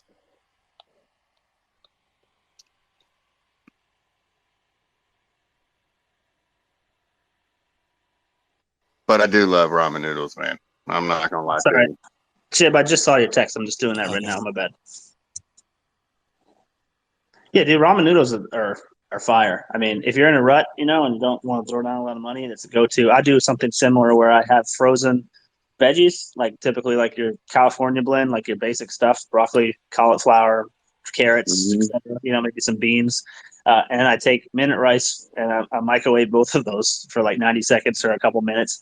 And then I throw in some ground beef and I boil the beef to get all the crap out of it. And I buy the beef with like the bulk version of it, like the Yeah. crappy one, but I boil it so I get all the stuff out. I season it after and I throw it all in a meal prep container and shake it up with some hot sauce. And I eat that probably like 5 times a week. Jesus. Oh my gosh. Yeah, it's a secret, man. It works. It's not, everybody's like, man, how do you do that all the time? Well, first, That's the football player diet right there. ground beef, ground bison. Sometimes I'll throw in some ground turkey, ground chicken. I like the ground meat. No, you're going for the lean meat. Yeah, it's easier to cook too. It's faster. But like I'll make chicken thighs and breasts and stuff too, and like I'll make steak. I like fatty meat. Oh yeah, I like ribeyes, man. Ribeyes and tomahawks. I love fatty meat. What about you, Shib? Do you have a go-to bro meal when the lady wasn't around? Yeah, California burrito. I don't cook though, so I'm driving to go pick up some food. Oh yeah. Oh, if I'm fending for myself, it's gonna be tuna or cereal. Cereal is bomb. Yes, good call out right there for the cereal. Tuna. No, tuna is the better call. Yeah, I like tuna with crackers, Ritz crackers. Yep. Oh yeah. Dude, I had this roommate. Hot sauce. You got to have hot sauce with it. Yeah, a little Tapatio. Yeah, there's no harm in that. I had a buddy in college that literally would just get tuna cans and open them and just eat it out of the can and drink the freaking juice in it too. I'm like, dude, what are you doing? Yeah, I mean, it's so good, man. I'm not gonna say I haven't done that. So, but no, drinking that shit is just fucking disgusting. Stonks, have you had a Hawaiian pizza yet? Yet? What do you mean? Yeah, of course okay. Hang on, that wasn't you. That was somebody else. That wasn't for it. My mistake. That was Roller Girl. Yeah, Roller Girl. And she has had Hawaiian pizza since then, since that AMA. That's classic right there, man. Hawaiian pizza. A lot of people are like against that, but me and Shib are the ones that talked her into doing it. Very nice. I had some while I was in Hawaii recently. It was fire too. Yeah, that was one of the meals that didn't get messed up while I was out there, because the steaks out there, they don't know how to cook them damn things. No, dude, I had Mexican food out there, and it was the worst Mexican food I've ever had after being in Texas. I'm obviously spoiled being down here. But who the fuck goes to Hawaii to eat Mexican food? I didn't see any Mexican food while I was out there. That's exactly why I tried it. Yeah, I wouldn't even want to see it. I wouldn't even want to try it. Got a bunch of pineapple fruit bowls and shaved ice and high-priced steaks that you ask for medium that come out well done. I mean, that's what I saw. How bad it was? Oh yeah, no. There's no way I'm eating a well done steak. No, absolutely not. I like the flavor. Yeah, I don't like the flavor of it. I like some flavor. A little pink in the middle of it. We're good. Yep. Yeah. Stonks, the Mexican food was so bad they didn't even bring chips and salsa to the table. You had to pay for it separate. That's how I knew. I was like, oh my god, why did we come here? We were sort of just like walking down the downtown area, and because the island we're on is the smaller island, it was everything closes at like 8. So like it was one of the only things that stayed open past 8. So we ended up just walking in there, and like I knew immediately when I saw the menu and the prices that I already made a mistake. But when they didn't bring me chips and salsa, I was like, what is that? It's like, Yeah, no way. I can make better Mexican food with ramen noodles. Oh yeah, you can go Taco Bell and get something more fire than that. It was that bad. Trust me, I can make some gourmet meals with ramen noodles. I've got a lot of practice. Hey, real quickly, guys, we got a new speaker up. What's up, Zell? Hey, how's it going? Can you guys hear me? Yeah, how's it going, buddy? Yeah, what's up, It's going brother? pretty good. Very well. So I'm in the Telegram. My Telegram name is Racha. I'm not sure if you guys see it or. Oh yeah, I saw you. Yeah. I was speaking to you earlier about the iPhone, but Yeah, I need yeah. I something. just wanted to say, when you guys were talking about the bro meals, you were literally naming like my whole diet because I'm in college right now, so it's like that's basically my whole entire like Well, meal, just ground. congratulations on that, man, with furthering your education, dude. Thank I you, mean, appreciate congrats You that. on must Yes, that. be sir. you must be jacked and stacked for that diet right there, man. You must be like 250 pounds and 10% body fat off that Well, diet. I do burn a lot of calories because I play basketball in college, so yeah, I mean, I'm constantly Nice, yeah, man. always hooping, always at practice, always lifting. So, but yeah, no, it was just funny because I was like, man, like Dane is like describing my whole entire meal right now, and then especially Shibtoshi too with the cereal and Papa with the ramen. It's the go-to. Hey, listen, the carb and protein loading, especially for sports players, man, that's key. Right. What position you play? I'm a point guard. Point. Okay. I, So What's your go-to? you're lean What's your and go-to mean. Yeah, cereal? go-to cereal, man. Yeah. Probably cinnamon toast crunch. All right. Yes. Okay. Yeah, Okay. All Yes. right. Yes. I'm a Raisin Bran Frosted Flakes type of guy. really. Son of a bitch. Yeah. Hey, no, I'm with Zell. Yeah, I'm cinnamon toast crunch all the way. I'm I'm Cinnamon fancy, toast man. crunch, I do baby. I do the fancy cereals. I get like Bare Naked and the Cashew cereals. You know what I'm talking about? Right. Like Oh yeah, yeah. All I right, hate, so I like the granola cereals too. I they're do good. like They're just those, expensive. but as a like cinnamon toast crunch is just like a munchy Oh, I cereal. mix them, bro. Exactly. I, I mix like You three together. don't you don't even need milk. You just eat that shit right out of the box. I can If eat you have not Cheerios mixed like cereals that. together, I seriously suggest you guys start doing that. Like, take your two favorites and mix them, and you'll be mind blown how good it is.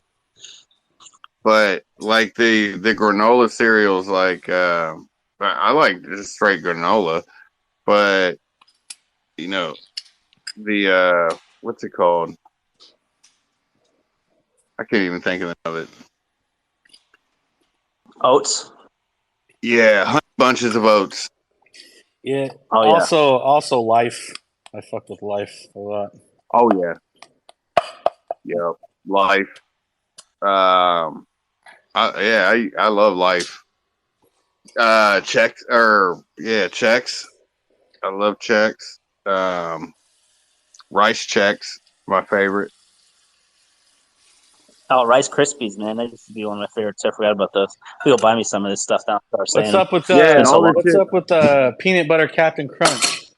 That's also what's up. That's Ooh, good. I don't, slaps. I don't like it because it hurts the roof of my mouth. Ah.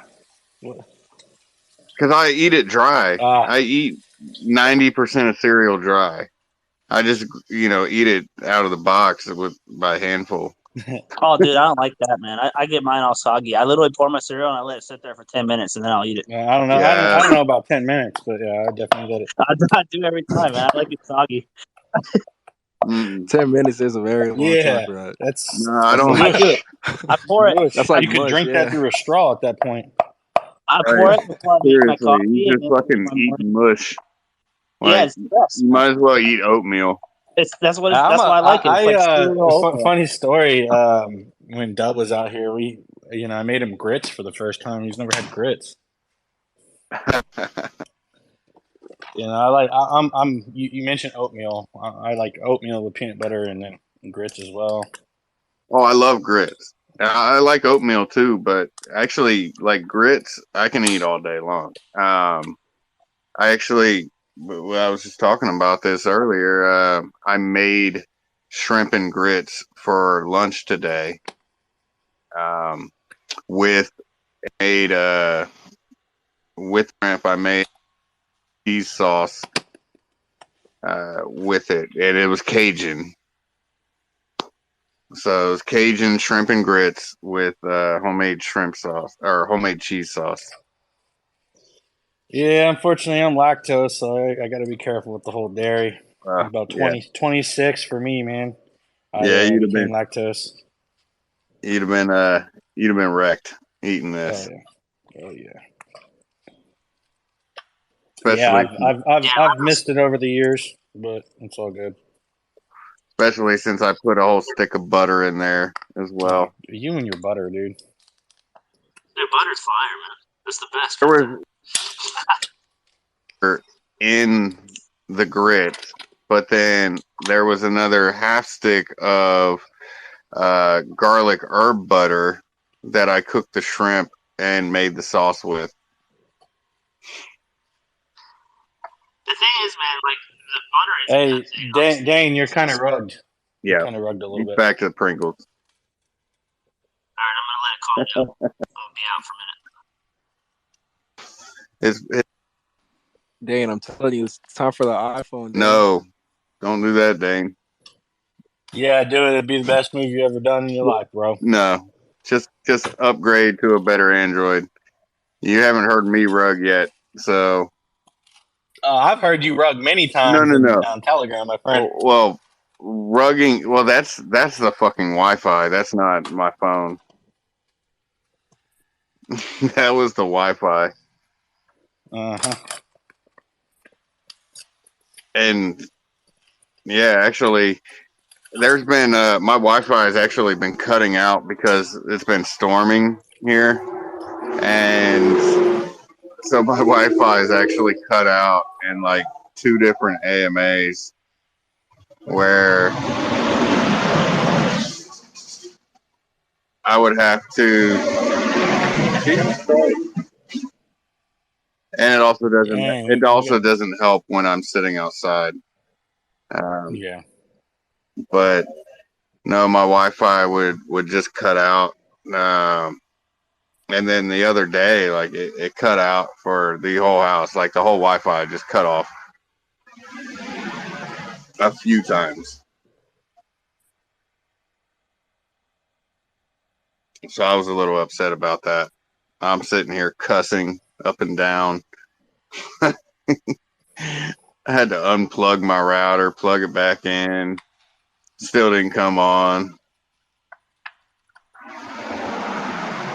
But I found out later on that was a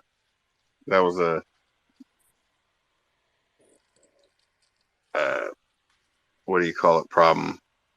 Not a me problem. That was a that was the provider problem. Yeah. That was a provider issue. So they had to fix that. Now it's fixed.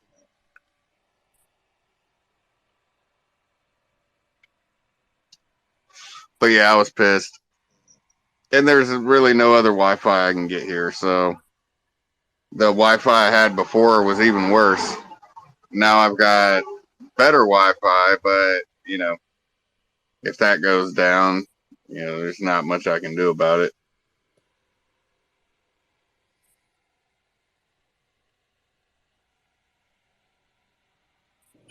That's the shitty thing about living in the country. Mic check. Mic check.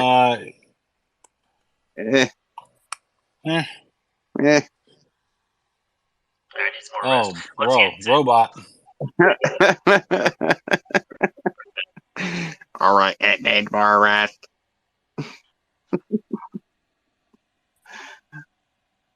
Oh, fuck. Time is 4:09. Oh, yeah, I feel you. It's 4:09. I know, it's 4:09. I'm almost out of beer. I'm gonna have a court date for another hour.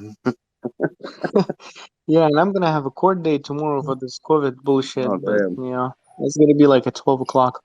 I got surprised that I got the COVID, but no, whatever. Gotta deal with this. I wonder if anybody during that time got those tickets. But yeah. Wait, what? You got to go to court because of COVID? Yeah, no, not because of COVID. Because you remember when they had a curfew and you kinda supposed to stay home. You got a but ticket? Not me.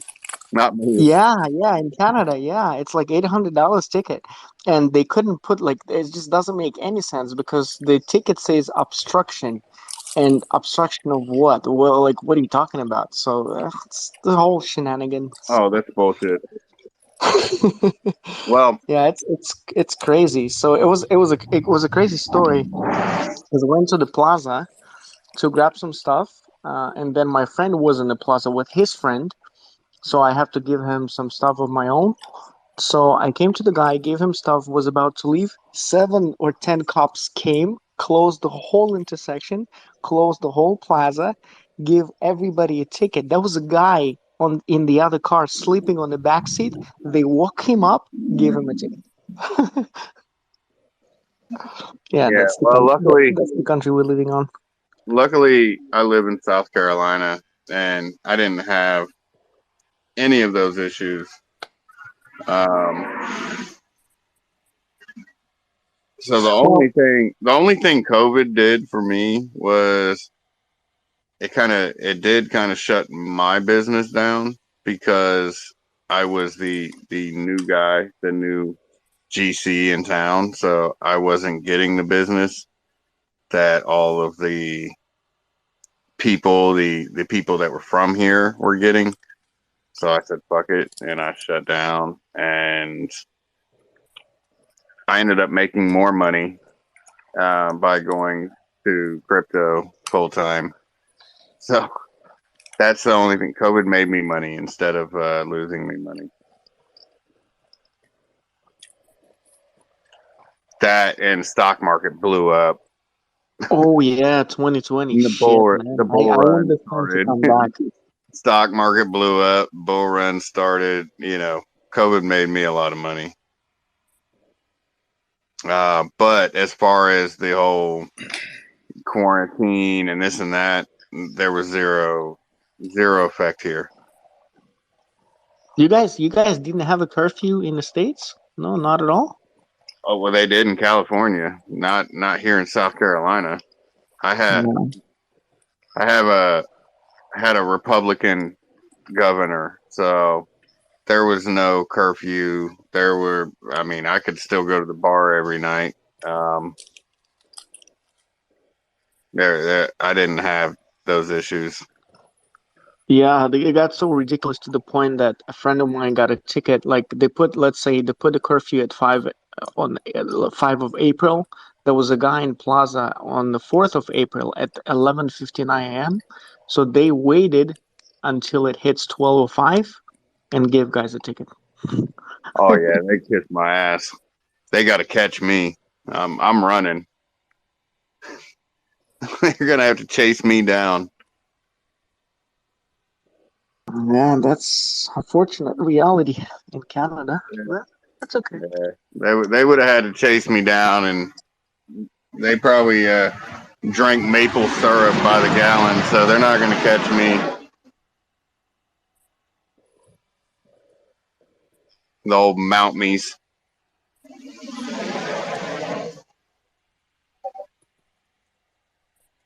Mic check. Sorry. Mic check. Yeah, much better. Oh, yeah, we'll see. He's Not very lying. long. He's lying. Not very long. It's Sorry. doable. It's You were good understandable. when you said mic check. That was about it. Jump on your Dane account. Yeah, I was about to say that. Yeah, bring yourself up. Nah, it's on desktop. I can't. Oh. I'll try Rex. something. Give me a couple minutes. Rex, wait, don't you have blue? You got BlueStacks on your desktop, don't you? Yeah, I haven't used it since that problem. Let me see if I can get that. I don't know. BlueStacks. Man, I spent like $2K just trying to talk on Twitter when all that shit was happening. Like I bought this phone just to talk on Twitter, and it worked fine for about a week. And then Androids wouldn't work at all. I bought a laptop and I bought an iPad. I put BlueStacks on the laptop. I had an iPad so I could try and talk on here, and I was still getting rugged. It was stupid. And now this phone works better than the laptop and the iPad. So the iPad's just sitting in a drawer now.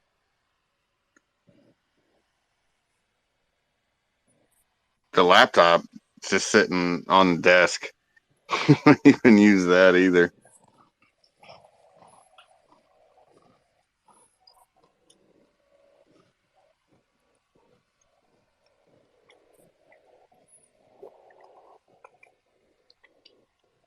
Don't mind me. I'm just having some tuna. No, Ship is thinking to whether to drop the alpha or just pass it on. Oh no.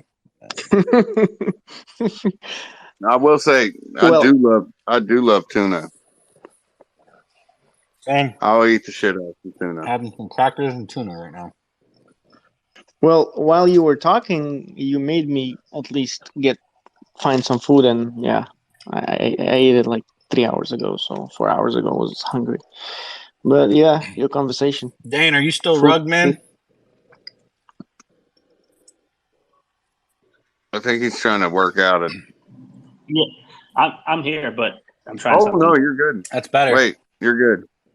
Oh yeah, I just have to let it sit. It's tired, man. I've been on Spaces for 3.5 Dude, hours. well, you should have took the iPhone I offered to give you, dude. Yeah, it's true. Just mail it to him. Well, I was gonna buy him a work phone. Didn't want it. I mean, nobody I wants an wanted it, but I iPhone. started getting like nerdy and techie, and then I started looking at like the top end Apple desktops, and I was like, "Oh, bro, these are like $7,000, man. Let's get one of these." Yeah, but I just need it. Your computer budget's $3,000, Dane. That's your budget. That's pretty good. I told you that. Let's wait till Black Friday. It's sponsored by SquidGrow. You can get a nice gaming laptop for $2K. SquidGrow core team uses only Apple products.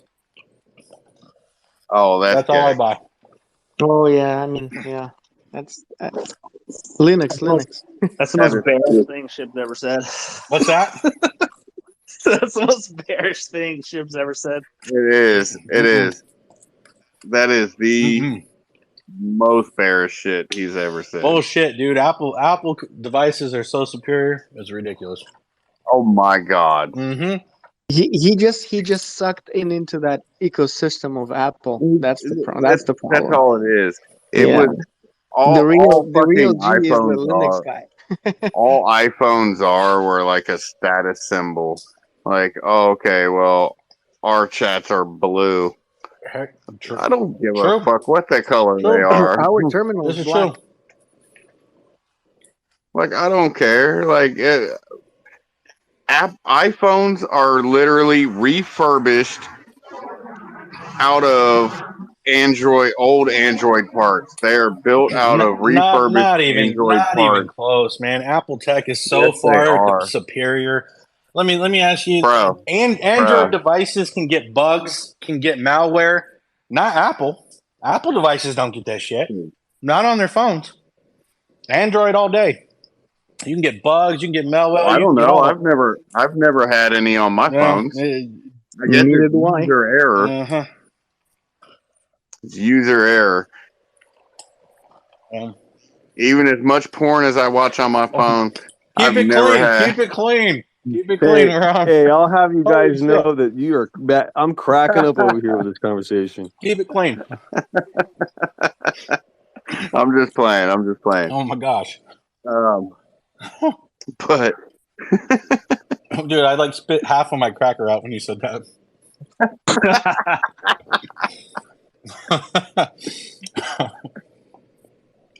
But no, I mean seriously, I think it's really just basically user error, because I will tell you, if you don't click on something stupid, you're not gonna get malware on your phone. Doesn't matter what kind of phone. I've been an Apple supporter since I think it was like 2009 when they first came out, dude. You know what? I was an Apple supporter as far as the stock and the options went. Mm-hmm. But as far as the tech, because you know what? I've been using Swipe on my phone since 2009, and y'all just got it in 2020. We had Apple Pay though. We had Google Pay. Okay. Google Pay. Okay. Which is the same thing as Apple Pay. I will tell you that I've never had an iPhone, but that doesn't mean that I don't think they're good devices. But I have had Galaxy Notes. The only one of my Galaxies worked flawlessly. Every other single one of them always had bugs. It's F22 I have right now. It's just freaking crashes all the damn time. Oh yeah, and Galaxy. But I still love the Android device. But only one of them worked flawlessly. The thing about it is, right. if you have an Apple phone, it makes sense to have Apple everything else because you can just it's built for one another, right? Your computer backups and all your apps and everything, it just works together. It doesn't really make much sense to have like an Android device and a MacBook computer, or a iPhone and I think Windows. that's probably why I keep this because I work on the Windows computer and I do have an iPad, but I'm not comfortable with that operating system. I'm just so comfortable with the Android and the Windows. Well, but I mean, the Apple products, it would make sense, like you said, to get all on the same deal. See, the thing is, like Android, if you have something new come out on Android, you might see it, 5-10 years down the road on Apple.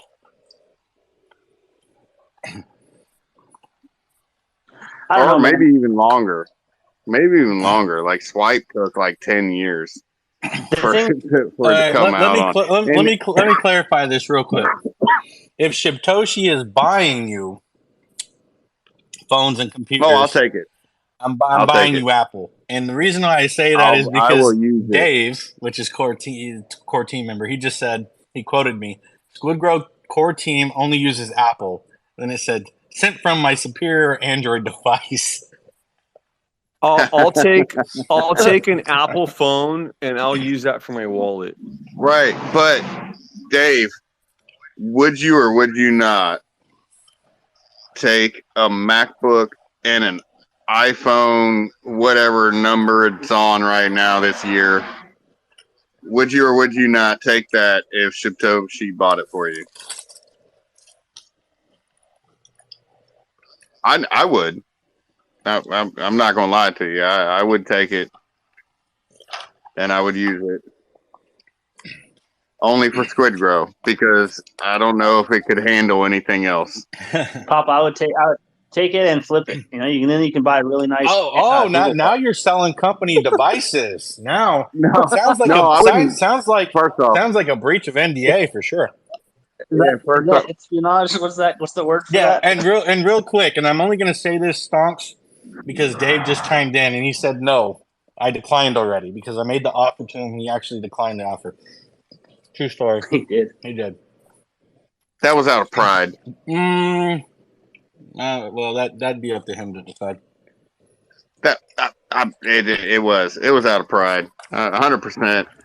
Because I would use it and I would take it and use it only for SquidGrow.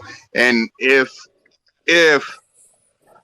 I was getting rugged and I had issues with my devices, I could just blame you instead. You got a good point.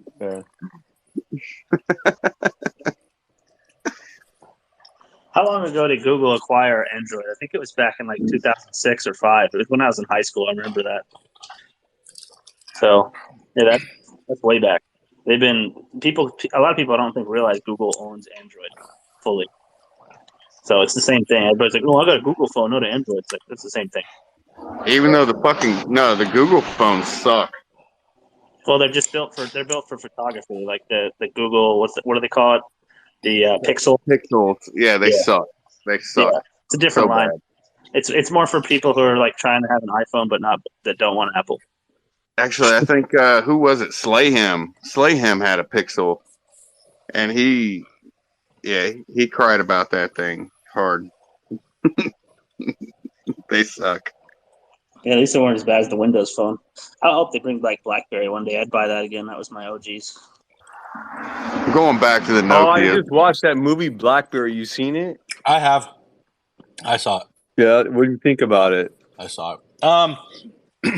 I didn't know. Like, that's actually how everything unfolded. Like, I remember BlackBerry was like this major thing, and then it just kind of like started having Went away. started having all these issues. And I used to rock a Curve. I used to rock a BlackBerry Curve. Oh yeah, I had one of those.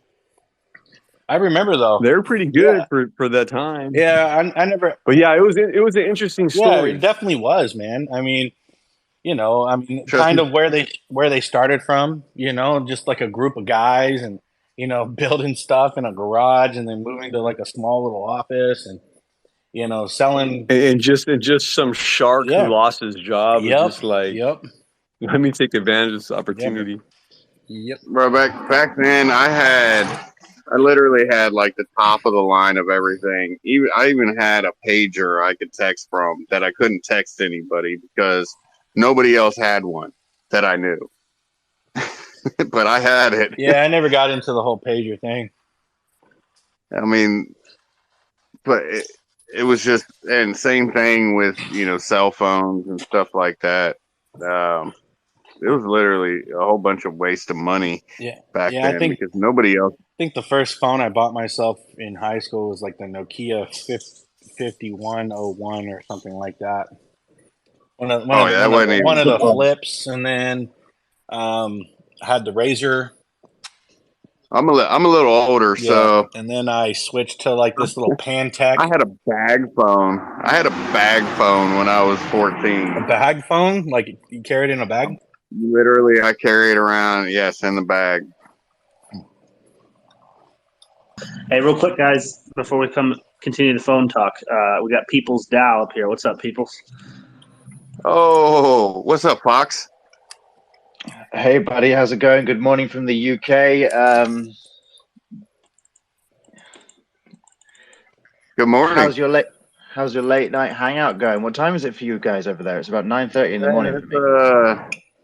It is 4:27 for me right now. Definitely the late night show. Thanks for having me up here. How's it going? If you don't mind, I will just join. Oh, it's all good. Just waking up and starting the daily routine, getting back to work. Papa knows me, and you guys know me as well. Yeah, I'm always working. Yeah.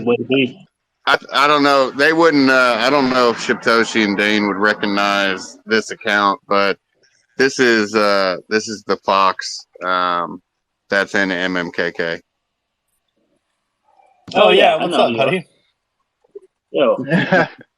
Hey guys, thanks for having me. Have you had your coffee yet? I'm on just coffee 1.5. I need a 3, and then I will be adequately human to be able to continue with my day. Yeah, I hear that. You hosting any events today, or? Today I'm confirming 1 out of 7 venues for the blockchain event in London. And mainly just catching up on admin. We're moving 5 of our creatives from. So in real, I work in the events and entertainment industry. I've got a entertainment company and a couple of other things. We're moving into a massive new unit today, which is going to be really exciting. Epic. So yeah, just trying to juggle all the things. Nice. Yeah, I know you're always constantly busy. So. Yeah. Well, idle hands do the devil's work, don't they? I'm pretty fucking idle most of the time, so yep, you're right.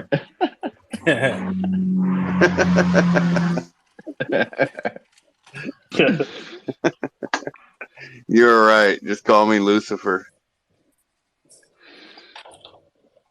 He's British too. The devil doing the good work. He's British too. What, Lucifer? Well, in the show. Yeah. I don't know. The English are the devils. I love that series on Netflix, Lucifer. I've seen it. I've never watched it though, personally. I just actually got done binge watching that again, like a week ago. You watch Yellowstone? Yeah, Yellowstone's definitely a great series. Yeah, dude. I freaking love Everything Yellowstone. associated with that, man. Funny story. Like earlier in the week, I don't know what it was. Like I think my girl saw it on TikTok or something that the show was like back out and on Paramount. So like we're all excited. We jump into bed and we're looking for it and we find it and it's like season 5 and we start watching it and I'm like, hang on, I think we already saw this. So then we look, it's season 6 and it's not out yet. And I'm like, and then we're reading things that they're not going to even do a season 6. So I don't know if that's true or not, but No, Shib, there was some controversy with Kevin Costner, but this is going to be the last finale right here. So the second half of season 5 is what's to come, and that's going to be the finale. So you are right; it's not going to be a season 6; it's just the second half of the season. For whatever reason, they did it weird this time. But they need to hurry up, man. I want to know what happens. They're just being crazy there. I've watched I think it's like the 1883 and the 1924 or whatever it was. Those are all very good too. Yeah, 1923 will have a sequence to or a sequel to it because obviously they only dropped the first half of that season, which pissed me off. There's another good show too. I don't know if they're gonna come out with. Let me see if I can figure out the name real quick. Did you ever watch Tulsa King from the same director? I've seen that started one. watching it. I didn't finish like the first season of it though. Yeah, it's a little slower in the beginning than Yellowstone, but it gets better for sure. So I like that director, man. He just constantly keeps it interesting with stuff he comes out with. Oh, is that the same director as Yellowstone with the Tulsa King? Yeah, it's him.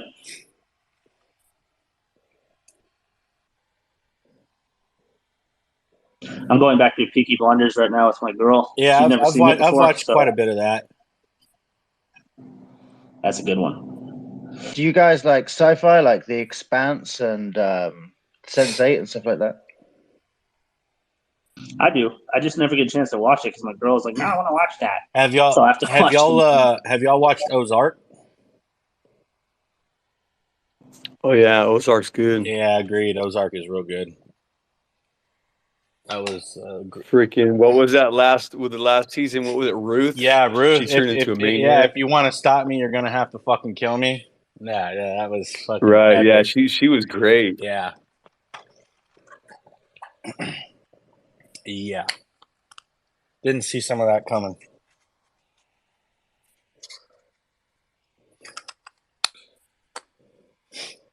Guys, I'm gonna head off. Good talking to you, Dane. Take it easy, buddy. See you later. I'll text you. Yeah, Shib, talk to you later. Papa, good to hear you as well. Bye, everybody. See you, Slava. Later, bro.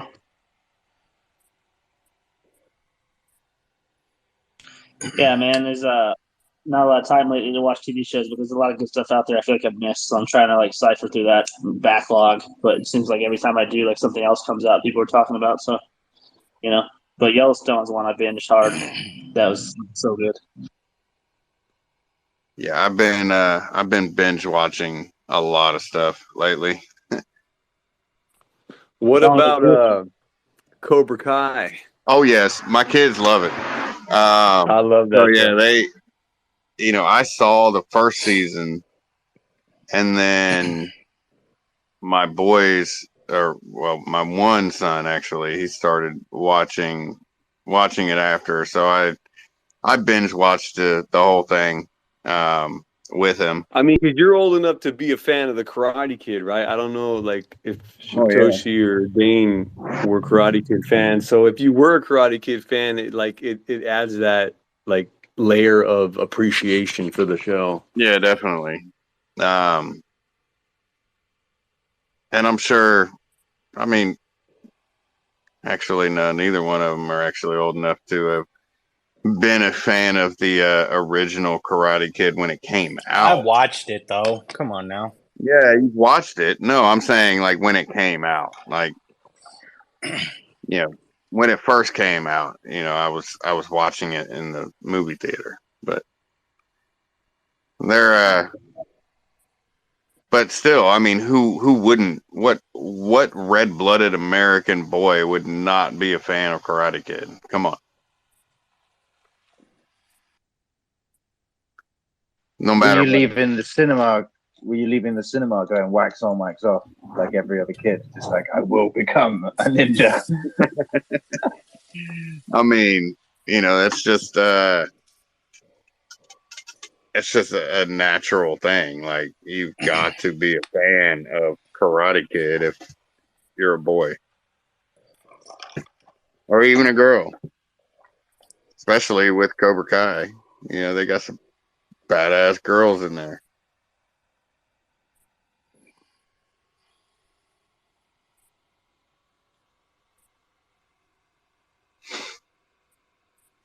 But no, I'm a big binge watcher.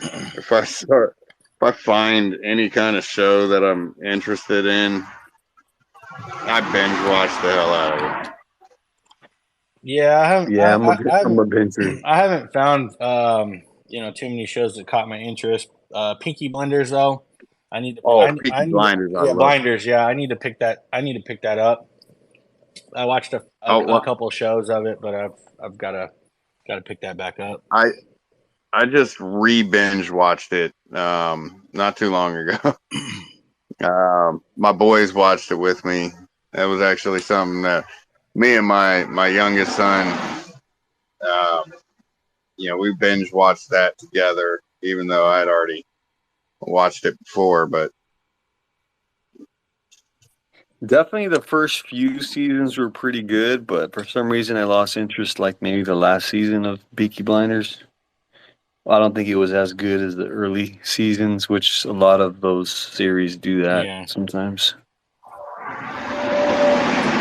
Yeah. Well, it's like what about it's like Game of Thrones, man. The last season was I've actually shit. never watched the Game of Thrones. I've got it on my I've got it on that and Vikings on my to watch list. Vikings. Vikings is definitely good. But what's that other one? I was wondering if Dane The Last was Kingdom? The Last Kingdom. Is that where you picked your name up from, Dane, or is that your name? That's actually my name. But no, I've watched both. I've watched all Vikings. He got it from an energy drink. Oh my god! I swear the Crypto Blast. Yes, because that is an actual energy drink. Yes, it is. That is an energy drink. Yeah. Copy yours. It's actually not a bad drink either. We spoke to the team. I got a case of it. I haven't tried. No, they. I remember when they first pitched that to me, but no, I never tried. I don't even like energy drinks, but you drink SquidGrow energy drink though. I know you would. I'd have beer flavor. I'd have beer flavor for you. Well, you don't have to make it beer flavor. Just make it something that tastes good with vodka. Copenhagen mint pouch. I mean that doesn't taste bad with alcohol. Listen, sir, you're the only one that drinks Copenhagen juice around here. I can't do that. Oh man. Seriously, this guy does not. He doesn't even spit. Pickleback energy drink. He dips spitting tobacco and doesn't spit. That's crazy. So you actually swallow that? He does. I mean, because I've chewed before. It depends, to be honest with you. Like, like if I'm out and about, it's improper to just like be spitting all over the place. So sure, I quit dipping for about 2 months, I was trying to quit dipping. I was able to quit for about 2 months. When I started again around the time we launched ETH, I damn near got sick trying to gut it. So it definitely was a couple weeks of getting used to it again. So I'm back to where I can do it if I want to, but I'm trying to get off this damn shit. But it's a struggle for real. He's got one in right now. Yeah, I definitely do. Yeah, man, that always got me all dizzy. What's that? He sounds completely different. He sounds completely different when he doesn't have a dip in his mouth. Yeah, I've always got a big lip in, unfortunately. But yeah, that's how it goes. But yeah, I no, do like that original Copenhagen flavor, though. I don't like the. Oh man, the original. Oh man, that's straight cowboy right there. That's how I winged myself off. True story. They stopped selling the flavored tobacco in my state, so I, in a pinch, I grabbed a can of the classic Copenhagen Straight, long cut, and I can't stand the flavor of it. So, when I'd be craving it, I'd throw a lip in real quick, and then that'd last about 5 minutes. And then, I'd toss it out. Well, I cringe at the taste and the smell of it, so I'd keep it there on the dresser. Anytime that I start to craving a dip, I just open the can and looks over it. I just open the can and smell it, and I'd be like, okay, no, I'm good. I'm good. So I switched to gum for a couple weeks, and then I took the stance was, I'm just gonna completely stop everything, and I did. And then leading up to ETH, I had a relapse. So I bet that was stressful. Nah, you ain't wrong. That was stressful. You know what's worse is like my brother would he would dip and smoke at the same time. Yep, I used to. I've done that like at the bar back when I used to go out. My buddies having a cigarette, I'd go out there and just light one up with them. I don't really enjoy cigarettes myself personally, or cigars. I'm not really a cigar guy, but I've done it from time to time. Or if I was out of dip, I'd smoke a cigarette. But I can't stand the smell of them, to be honest with you. So, Shib, if I ever met you in person, true story, man. I'll smoke cigars, that's awesome.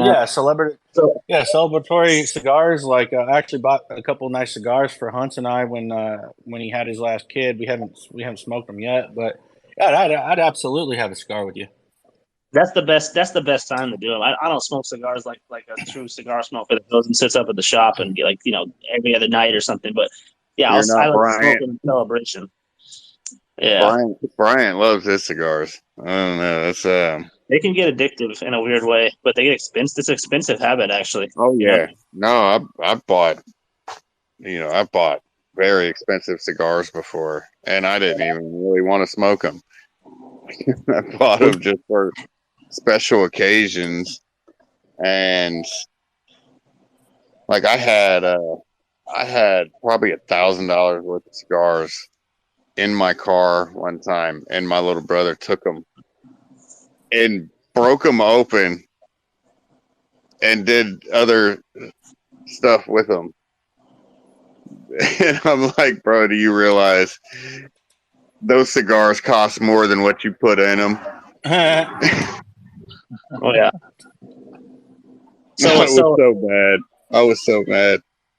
So if you're doing a celebration thing and you've got a fire cigar, a really good case of beer, or a fine whiskey in front of you, if you're smoking, which one are you going to take? Which one are you going for? I'm going for the cigar. I don't drink myself anymore, so it'd be a cigar for me. I'm going for the whiskey. Yeah, I would go for the cigar as well. I think the whiskey would be a close second. For sure. I'm going for the whiskey with the cigar. Oh yeah, that's the combo right there. That's meant to be. Yeah. That's peas and carrots. I mean, if you're smoking a cigar, you need to be drinking whiskey regardless. So, that's just my opinion. You gotta dip especially if it's a good cigar. You gotta dip the cigar, and yeah.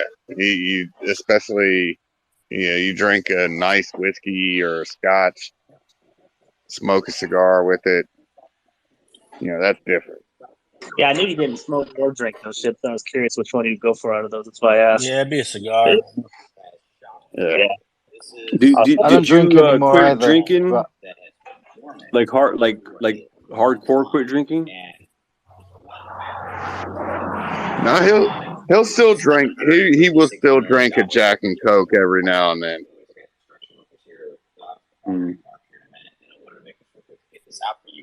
I stopped drinking about 6 months ago, but a brandy was my favorite.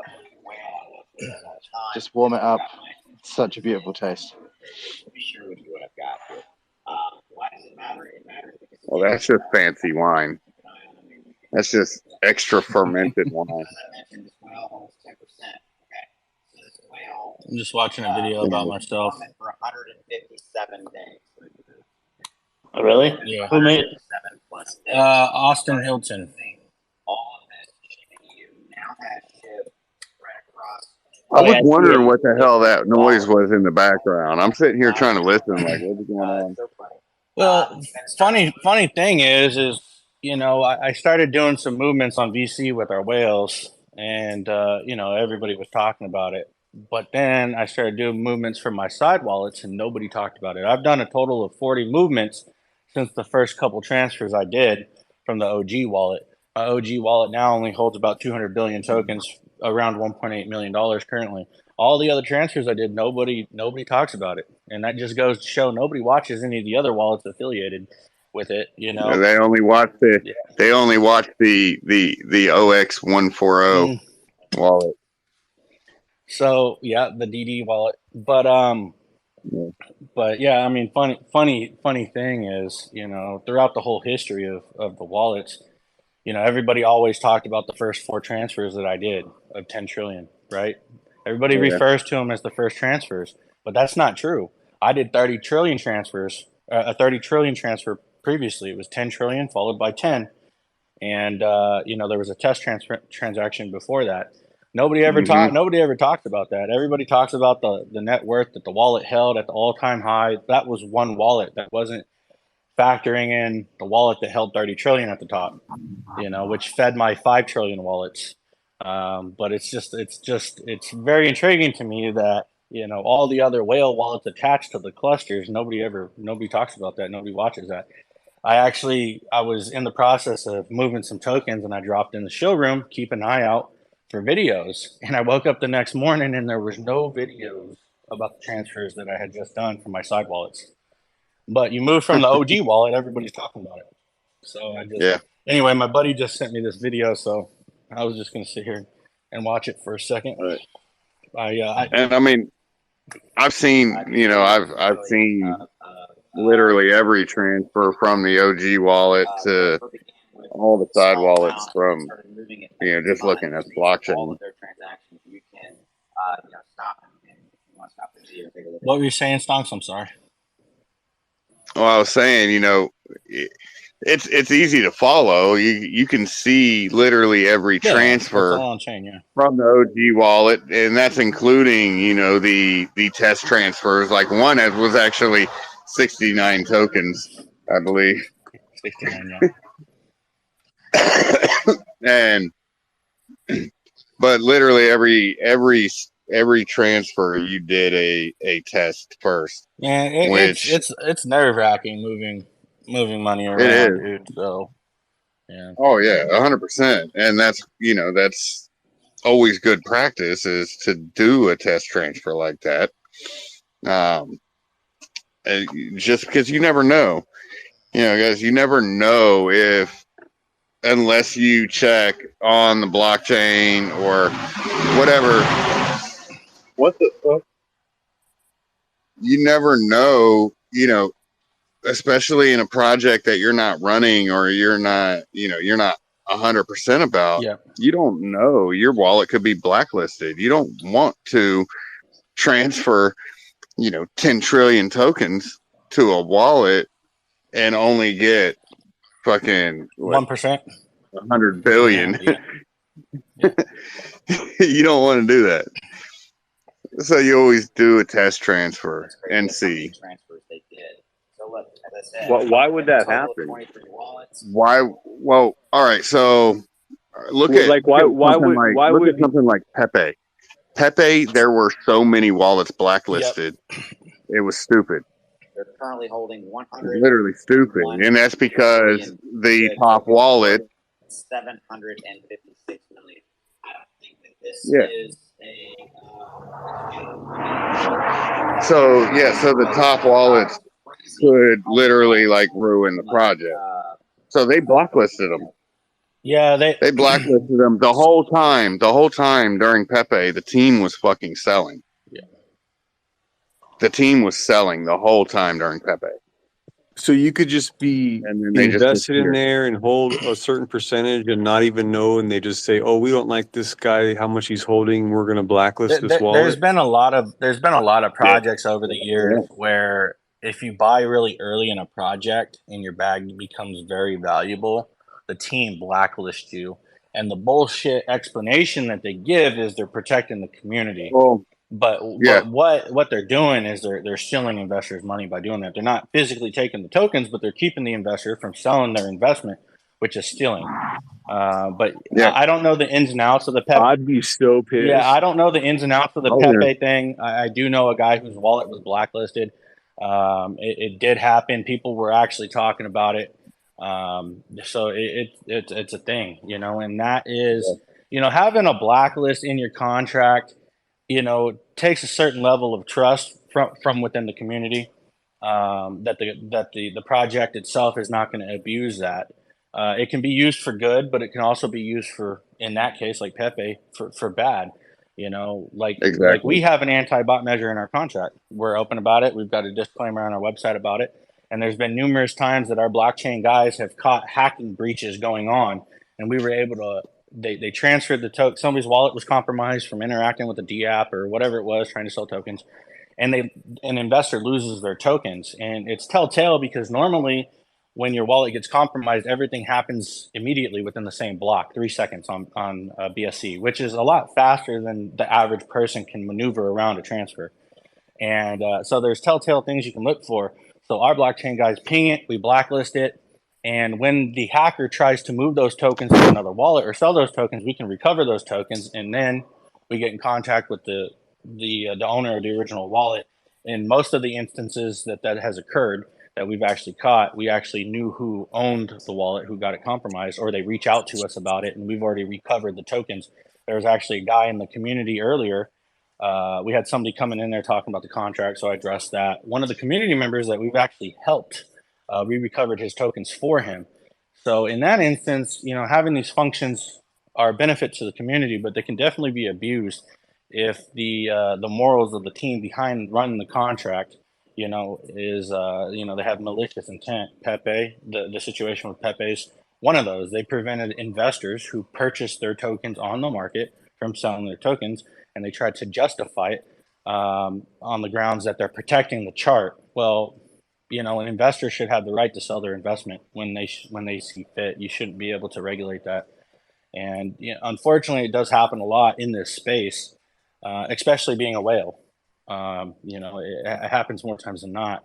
But Pepe is a recent example, as Stonks was saying. That's pretty awesome. Like, so are you saying, like, if for some reason my token, if SquidGrow tokens got hijacked somehow, like I could reach out to you or the team and say, "Hey, this happened," and then you guys have some option that so time is of the essence. So assuming that the hacker does not automatically transfer your tokens out and sell them immediately. Once they're sold, we can't recover them. But in this particular instance that I'm referring to, and the community member that was talking about it earlier in the group, this hacker, for whatever reason, compromised his wallet and transferred his tokens to a side wallet. And within 3 minutes, we had a blacklist on that wallet. When the hacker tried to move those tokens to an exchange, he lost those tokens. They went to the contract. And immediately, the community member was already on top of it, realized what had happened, hit us up about it. And once we confirmed it was his wallet, we were already able to return the tokens to him, minus 1%, unfortunately. So the hacker walked away with 1% of his total bag, but that's better than losing 100%. Well, actually, he was moving it to an exchange, so he walked away with less than 1%. Yeah, because of the tax, but still. So there's, I mean, our blockchain guys that are working, you know, behind the scenes with us, you know, shout out to them for sure. I mean, they're extremely good at what they do. So we're always, Dave and Pug being the two of them that are just always on their game when it comes to that. But if you look at the history of the project, there's been numerous occasions where things like this have happened, and we've been able to actually recover the investors' funds as a result of that. But if the hacker compromises the wallet and immediately sells and transfers, once it's sold, we can't recover those tokens. Now, there was a time where we were refunding investors that we felt fell prey to, things such as clicking, D-apps and connecting wallets and so on and so forth. We refunded, but that unfortunately started getting abused. What we started seeing a lot of is community members selling their tokens, then turning around saying that their tokens were compromised, and then we would refund those tokens. And as soon as they were given back their tokens, they would just do another sell on the chart, so they doubled up. So unfortunately, it's a case by case basis. It's always been a case by case basis, but that's something that we did. And again, it was at no fault of the project. This was a user error. Either trying to claim an airdrop, trying to sell airdrop tokens, connecting to a D app, a project that's launching, giving their seed phrase out. Yeah, there's been a couple of those as well, unfortunately. Which blows my mind. But we always look out for the investors and the community, and there's been numerous occasions where the generosity was taken advantage of. It is still on a case by case basis, but our guys are very on top of it. Shout out to Dave if he's on here listening. They're extremely good at what they do. But yeah, that is an instance of that being used for good. Not everybody has the same morals as we do here at SquidGrow. I'm not saying everybody doesn't share the same morals, but there are projects that use it for malicious intents. So, it is unfortunate, but we do have that ability. And, when you're dealing with a compromised wallet, it's the quicker you can notify us and let us know, the better it is, the better chance that it is for us recovering your funds.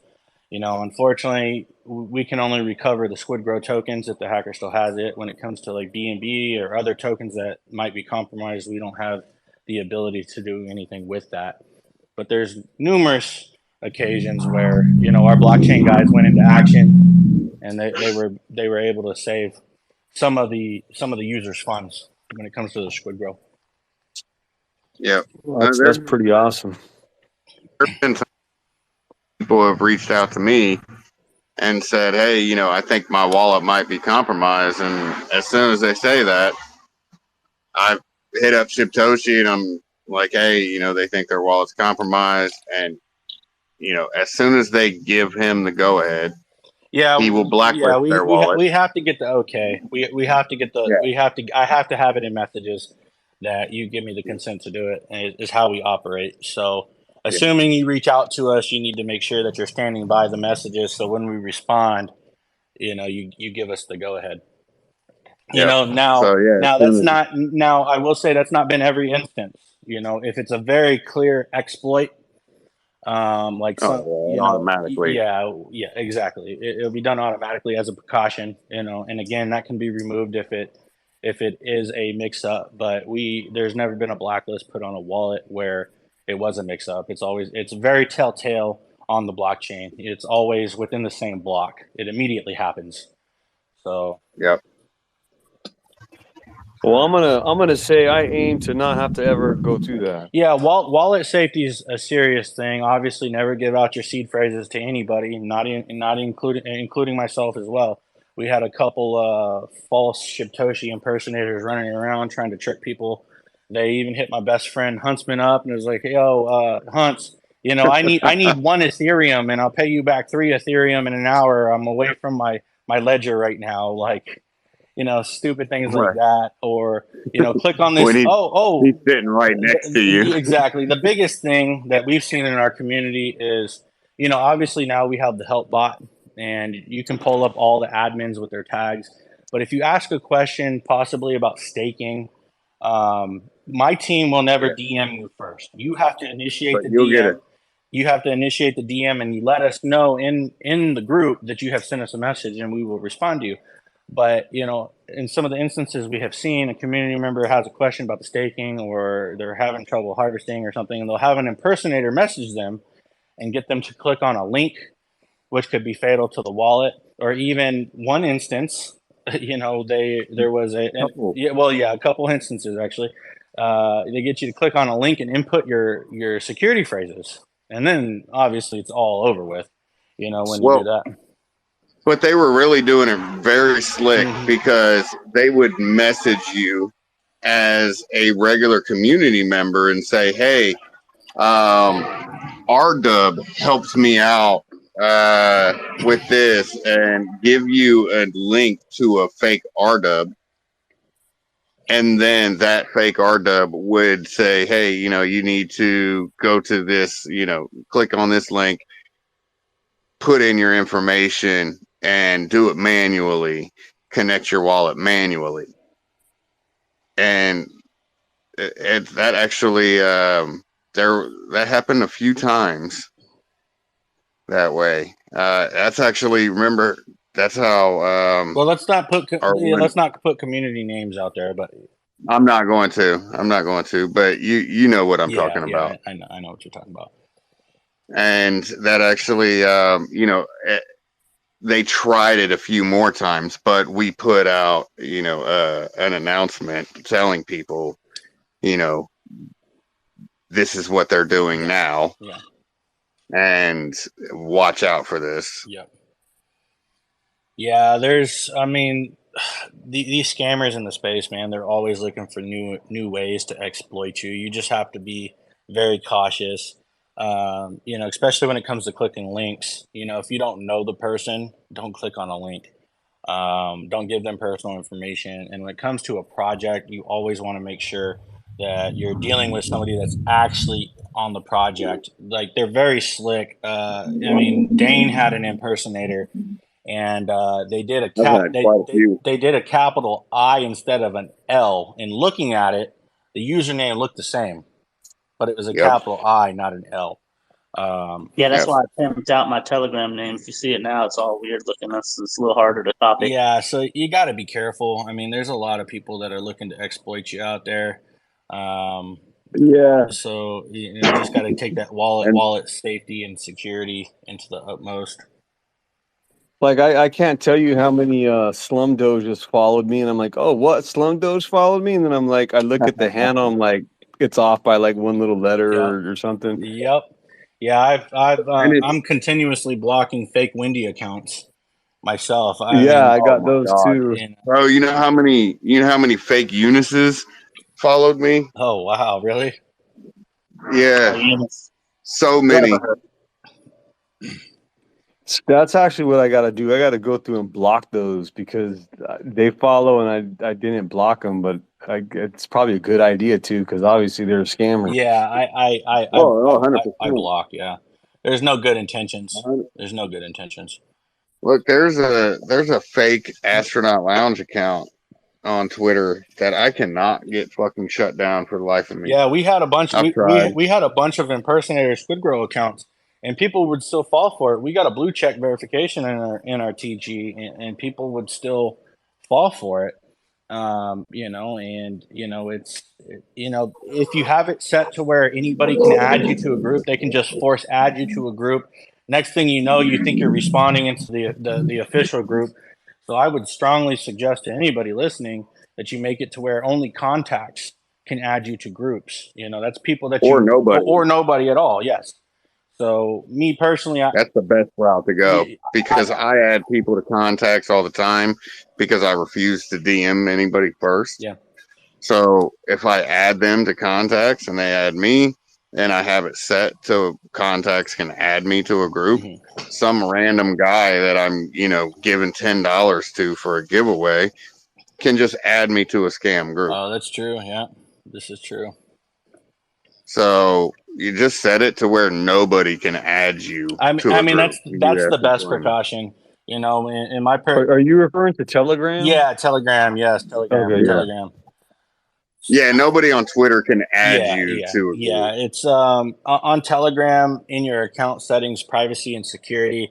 You have a bunch of little things that you can set and you can make it to where you can't be forced added to a group. I know that was pretty Oh yeah, I got that on. Nobody could add me to a group or Yeah. channel. Okay, cool. Yeah. Yeah, I mean, there were so many for a long time before I even realized that's what was happening. There were so many people just adding me to these scam TGs and putting a tag on me, and I didn't even know. Yeah, I had no I clue. had the same thing too in the early days. I was an admin in so many fucking scam rugs that it was ridiculous. Yeah. And I had no clue. Yep. Yeah, you got to take the security aspect, in the utmost, man, because there's a lot of people out there that only want to steal from you. You got to be very, very careful. Yep. Always want to Yeah. make sure that it's the official group, and that you're talking to an official admin. Most groups, I would think, would have a list of administrators in there that you can verify the username.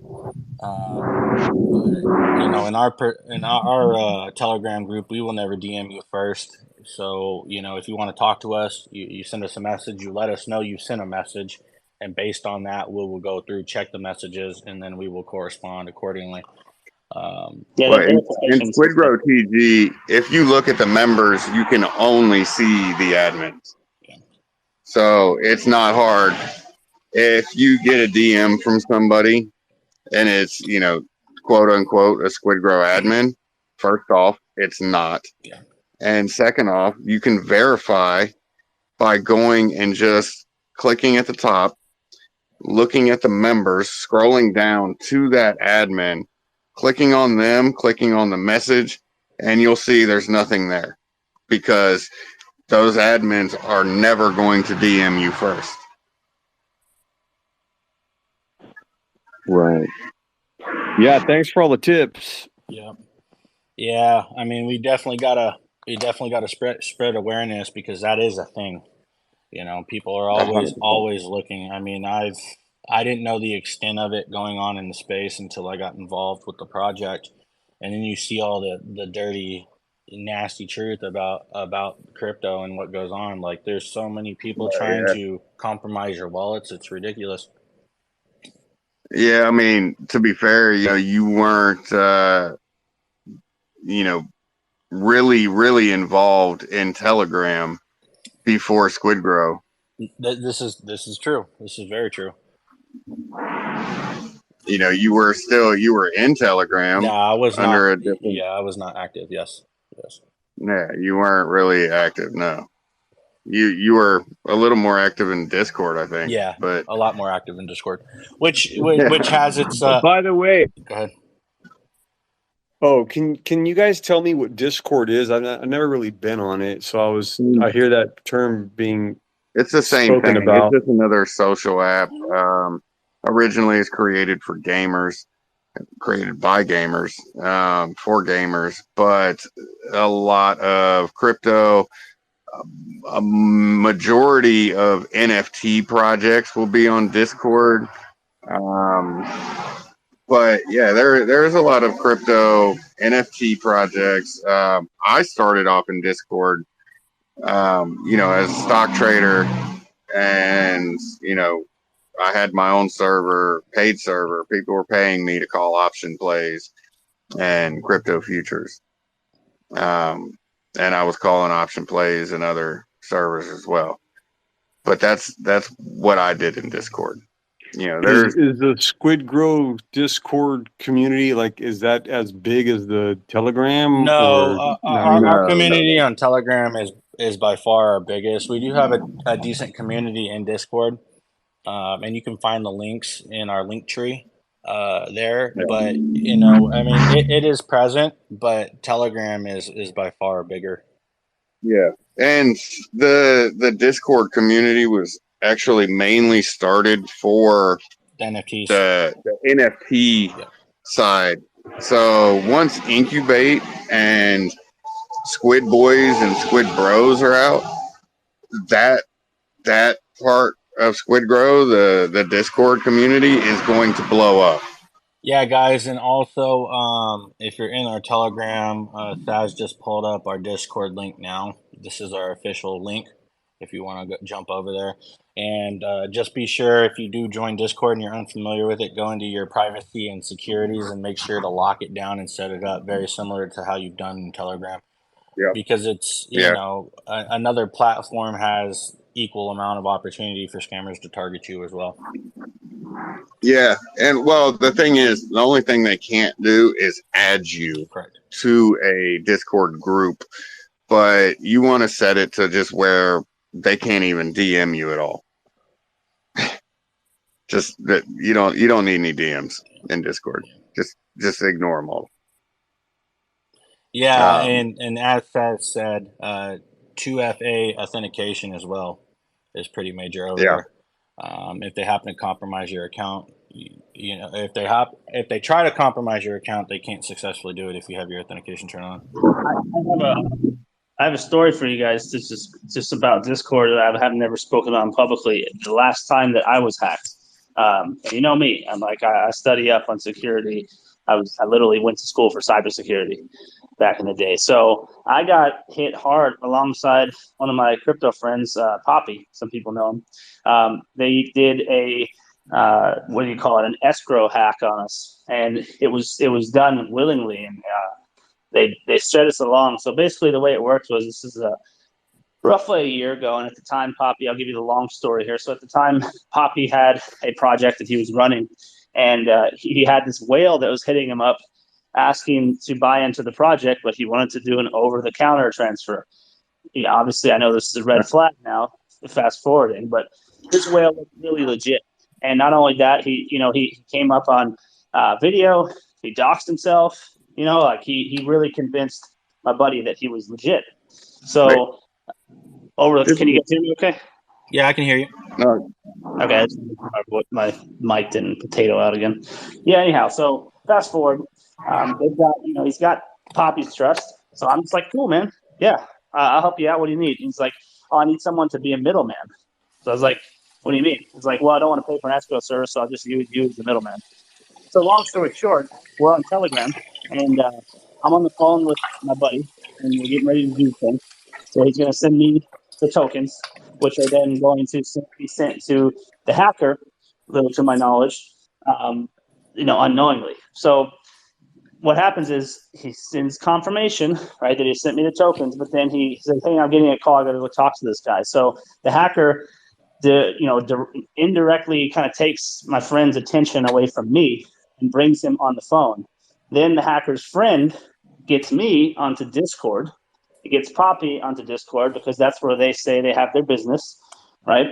And then once they're on there, they put us into two different chats, but they had created a fake Poppy when a chat he was in, right? So it looks like I was in the chat with him. And then for him, they created a fake me, so it looked like he was in the chat with me. So as soon as he confirmed that he'd sent me the tokens, he is, the guy's stringing me along. He's like, yeah, received. I see that my buddy said he's received it.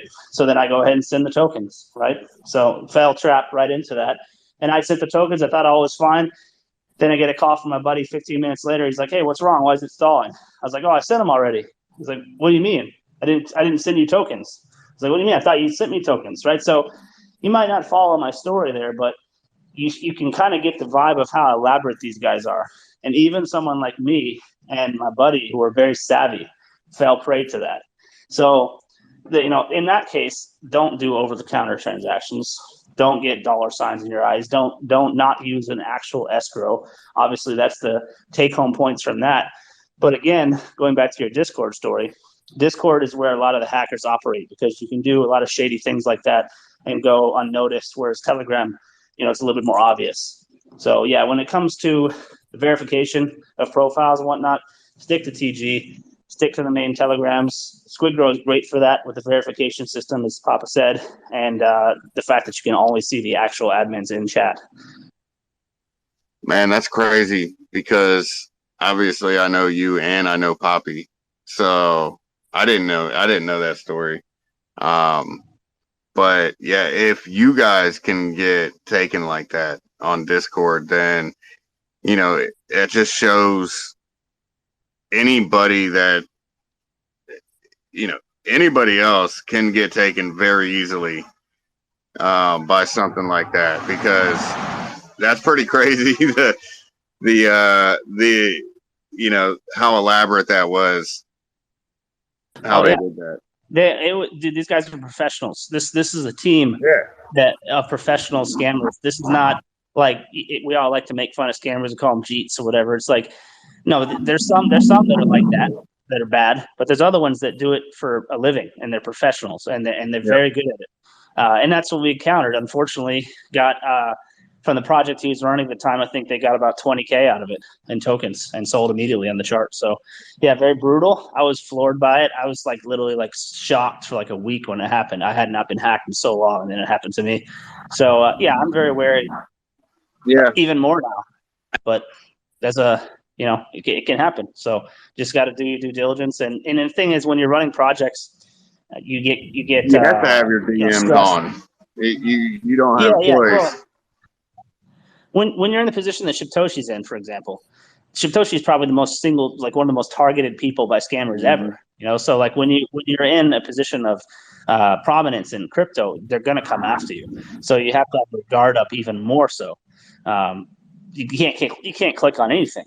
Right, so it was my mistake. He happened to he happened to just randomly use me as an escrow. I thought I was doing him a favor. I was kind of sick, so it was really good timing on the scammer's behalf, just out of luck. But typically, I would have been a little bit more cautious. But I was just trying to help a friend, so they used me as a means to an end to take money from my buddy. So they're definitely brutal, man. And there's so many different little bait and switch things like that out there. Not just phishing. There's a lot of bait and switch tactics that you would be surprised how ingenious they are in a lot of ways. And that's why I tell anybody, if you're on Discord, you just turn your fucking DMs off altogether. You just turn it to where nobody can DM you. Because there's no reason for anybody to DM you unless you are an admin in a project or, you have your own server or something like that. And if you are, then you really need to be wary of anything you get in DMs. Never click on anything.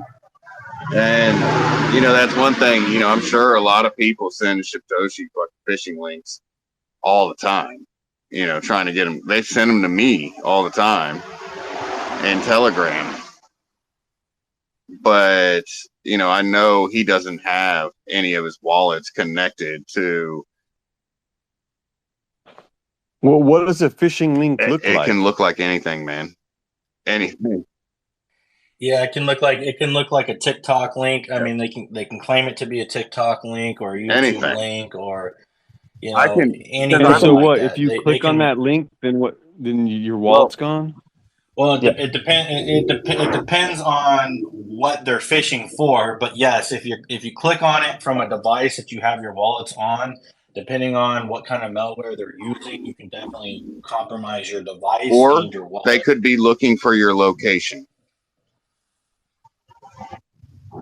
That's true. Then they can just dust you over and over. Hopefully that you interact with one. I've used it on scammers where I've got their location by sending them a damn link, and their dumbasses clicked on it, and I was able to locate them and dox them, and use that info to negotiate for them to return funds to people they scammed. That's what I used to use it for. Yeah, you can definitely fight back against them. There's a couple guys on YouTube that popularized that recently. It's pretty awesome when you see the scammers get scammed and doxxed and whatnot, how scared they get. But yeah, let's answer your question, 79. Yeah, it can look like anything like these guys said, and it's very hard to distinguish something that's legit from illegit. So the best course of action is just to not click anything that anyone gives you unless you know for sure you're talking to an admin or a friend. And to do that, you need to check your conversation history. You need to make sure that it's the person you think it is before you ever click on anything anyone sends you. I've seen stuff that people send. I saw a full-on side build of Binance.com and Kraken.com where someone had created a mock website of both of those. So then, of course, where it looks like you're logging into Binance or Kraken, and the second you log in there, your account's getting compromised, and then they can from there do what they need to do, especially if they've already fished for your info and can confirm some of the stuff. But yeah, that's why it's important to have your Google Authenticator turned on and all your 2FA authenticators as well. Yep. Yeah, and different passwords. Correct. Even if somebody was to say get your login for an exchange, it can't move funds if you have your authentication set up. Right. And most exchanges, I definitely got that on. Most exchanges won't even let you, even your initial withdrawal, they won't let you withdraw anything without 2FA set up. Most exchanges. But you've entered your password. And if you use a universal password, they just got 16 other accounts with your email. Right. So, and variations of that. Like maybe you use the same password, but you put a capital or two numbers after. Well, there's algorithms that can crack that because they have that base word. Let's say your base word is potato, right? Like, and sometimes you make a P. Bro, stop giving everybody my password. Quit doxing my. Oh shit! No, it's definitely not Dane's password. Mine isn't potato. It's potato. Yeah, but you get my gist, right? Like, if you get the base of a password that you use universally across things, if you give a scammer that, then they can begin trying to access other things if they know your email. Because it's not hard to do some traces over an email and figure out what else it's connected to. So there's a number of things they can get just from getting something like your IP or like an email. Even if they can't access that site and withdraw it from there, they might get you a month from there after they crack something else. Well, and in somebody like Shibtoshi's position, getting his location is just enough, because it's enough. He's not going to click on anything. And Shibtoshi, what is what's that site or what's the app that you use when you take a link? The VPN? No. When you take the link to scan it to see if there's anything malicious in it. I've got that on my desktop. If you give me a couple minutes, I can pull that up. I'm not at my computer right now. I'm pretty sure I've sent it to you, have I not? I'm sure you have, but again, yeah, like you said, I'm not looking it up. I didn't know if you knew it off the top of your head. No, I don't know it off the top of my head. It is a paid service, but it scans the link if you want to do that. Normally any links I get go to Dane first. Dane, click on this. See if it's any good. Yeah, I don't. You can try to hack me all you want, hackers, but guess what? I don't got any money. So don't worry. That's why his Note 10 sounds like a Pringles can. Yeah. Your phone's so broken, the link won't even work on it.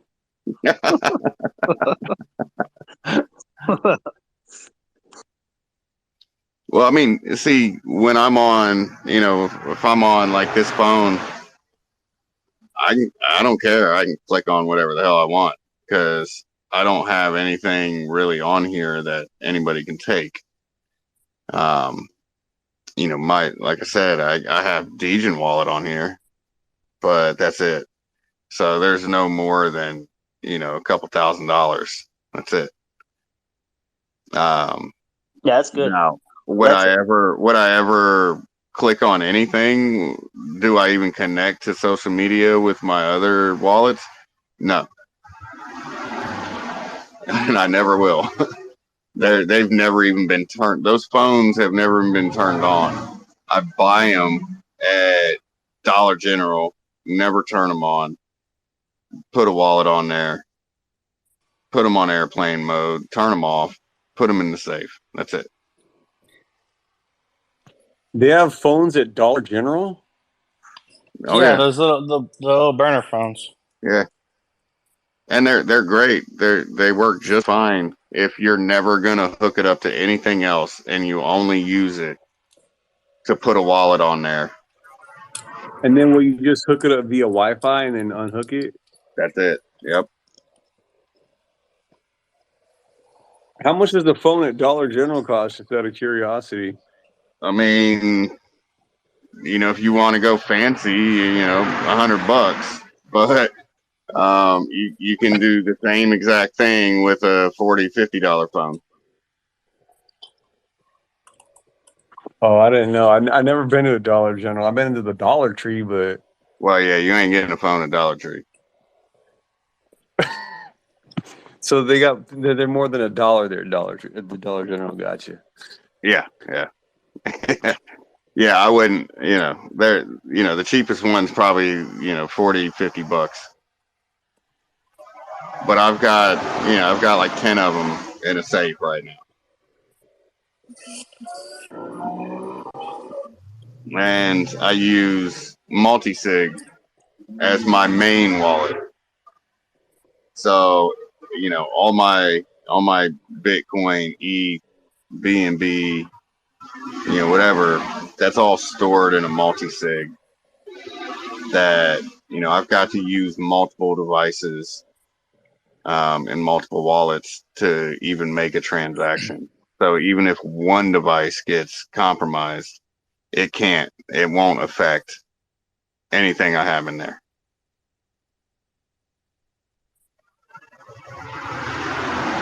Hey, Sid, I have a question for you. Other people may wonder this too. So when, being someone that held as much Bitcoin and Sheeb and others as you've held for over a decade, like if I imagine myself with any fraction of that, how paranoid I would be about it getting hacked or stolen or something. So, like, did that ever like bother you for a while, like knowing that you have that much that could just potentially be stolen, or were you confident in your methodology to the point where you never have really worried about it ever since the beginning?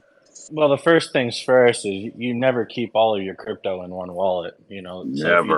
if you do happen to compromise a wallet, you're only losing what's in that wallet. So it's pretty known that I hold my portfolio over multiple wallets. But I'm a fan of self custody wallets. Mycelium for Bitcoin is one of my favorite places to store if it's not in a cold storage device. I do hold some of my crypto on exchanges.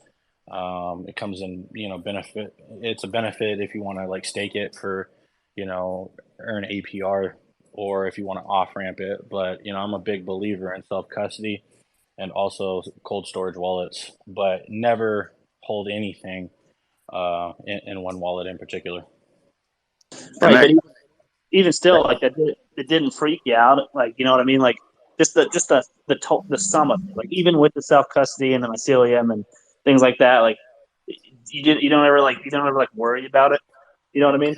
Well, you don't use anything for that wallet that you're going to, you're not on social media with that wallet. You're not on Telegram. You're not on YouTube. You're that device only. If you are utilizing something like Mycelium, which is an app on your phone, that phone is solely purchased for that cold storage device or the self storage wallet, and it's used for nothing else. Yep. So the likelihood of you getting compromised, that it essentially it's unplugged, from the world when it's actually on, even when it has an internet connection. I mean, nobody can compromise you. You're not interacting with anybody. If somebody was to text me a link, it's not going to be on that phone. So there's not really any concern with that. I mean, my biggest concern is like EMP, like some nuclear stuff. I mean, that would be like worst case scenario for me. But I have multiple phones, multiple devices, multiple self custody wallets and cold storages, and you never keep anything. You never keep everything in one place. Well, if an EMP goes off, literally everybody holding any crypto is screwed. Yep. So Yep. doesn't matter. Yep. But yeah, you're right. If you're gonna store, your large holdings on any device, you never hook them up to any social media or anything. Literally, that's why I buy those burner phones. I'll buy a phone for $50, and I will keep, Trust Wallet, SafePal, and MetaMask on that phone, and that's it. Period. I mean, I might connect to, Pancake Swap or Uniswap. Lately, only AstroSwap, but that's it. And 9 times out of 10, I'm not even really buying anything on those wallets, on I those mean, funds. Dan, there's really no reason for anybody to walk around with a wallet that holds a substantial amount of crypto. I mean, No, there's no reason for it. no. Unless it's some kind of short term hold and you're gonna just be out in public looking at the chart for when it pumps and you're gonna dump it. That'd be the only reason you need to walk around with it. Exactly. Long term investments, you just put it away. It's there. You keep it safe and you protect that, and I mean that's the best you can do. If anybody was to track me down, out in public, I'm not going to have any of my big wallets on me anyway. So, good luck trying to get me to take you back to my house. Right. And if if for some reason you do, because I keep Degen wallet on my phone, that I carry around with me, just for just in case I'm out walking around and I'm on TG and I see something that I like, I buy it. Well, if it turns into something, I can just delete that wallet and upload it to another device that I'm not carrying around. And that's that. Nobody's going to compromise it by me being on Telegram. So just keep your seed phrase. If you need to, if it turns in like SquidGrow, I bought from Degen Wallet, and obviously, it definitely turned into something. And now I have a bunch of other wallets full of SquidGrow, but none of them are on any device that I'm carrying around with me.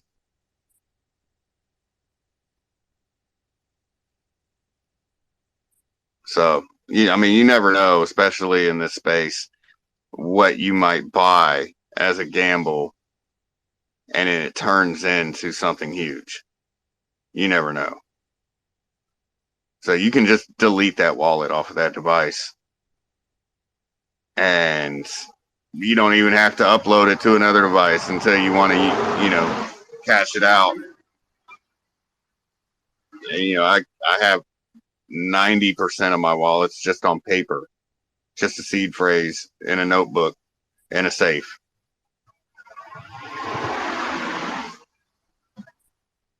So nobody's compromising those.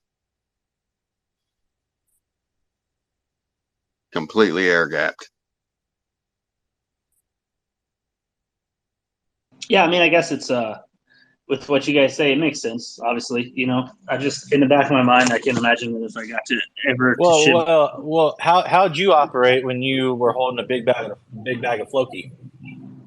You didn't even want to know, man. Like a true DJ. It was on his phone in his pocket while he was at the bar. I was good. I used with my major bag. I switched it over to not my phone, so which is at least there was that.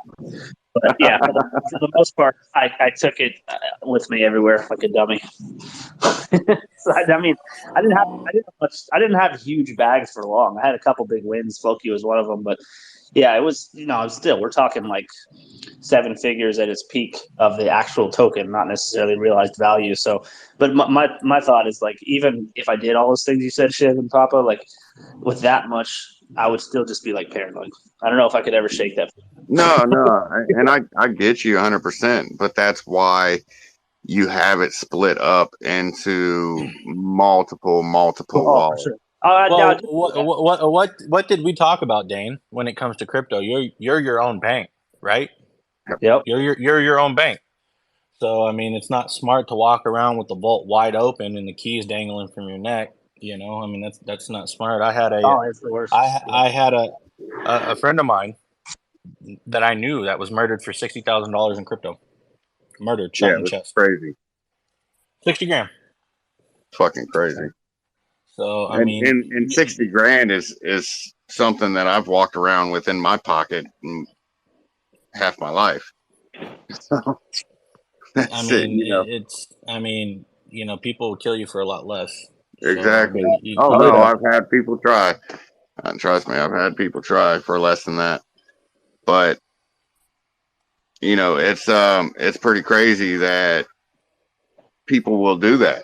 So yeah, if you're carrying around your actual, your main crypto investments in your fucking pocket, and just think, if you've got it on your phone, anybody can sit next to you in a bar and clone your phone.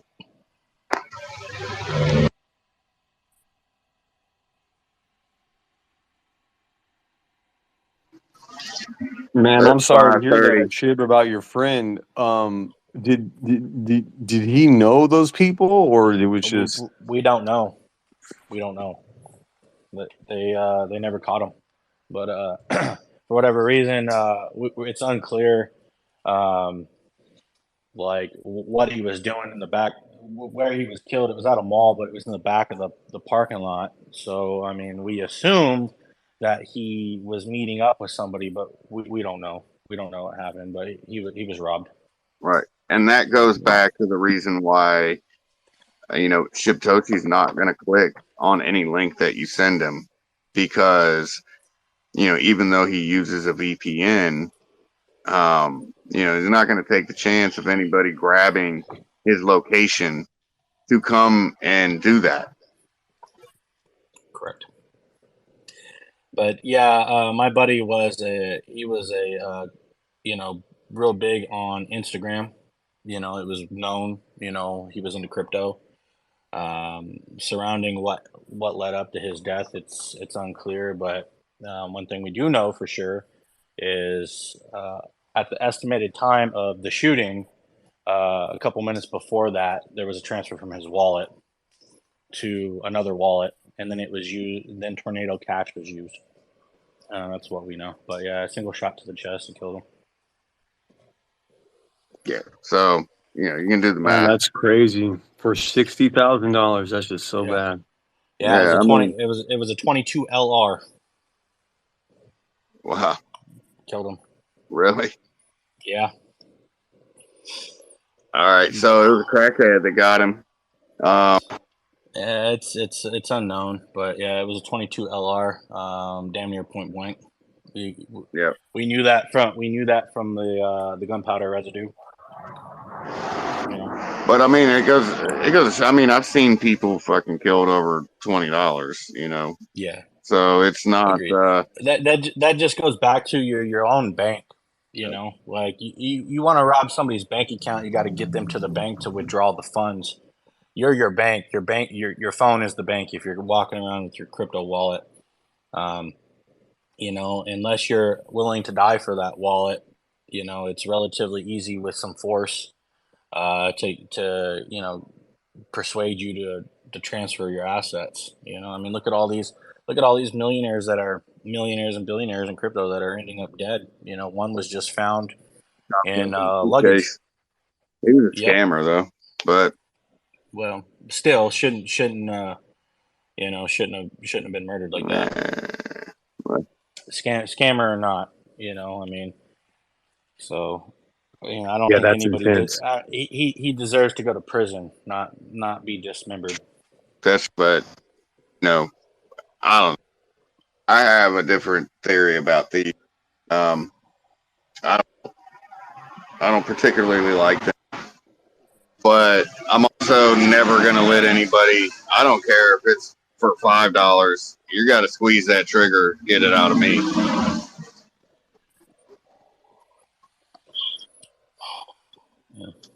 That's just out of principle. Yeah, well, it's a situation that I hope nobody finds himself in. My buddy was not a punk or a pushover. He was a brown belt in martial arts. He knew how to defend himself. So, no idea what led up to it. But yeah. I mean, no, I mean, you never know what happens until you're in that situation. Yeah.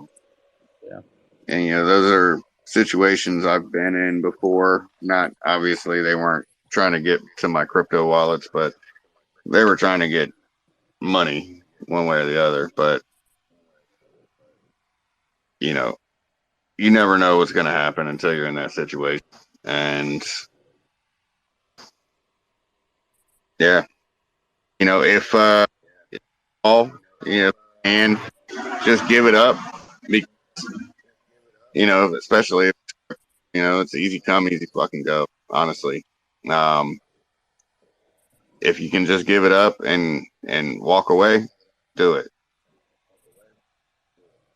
If sometimes you can't, and sometimes people are gonna try and take it, and if they get it, they're still gonna get rid of the witness.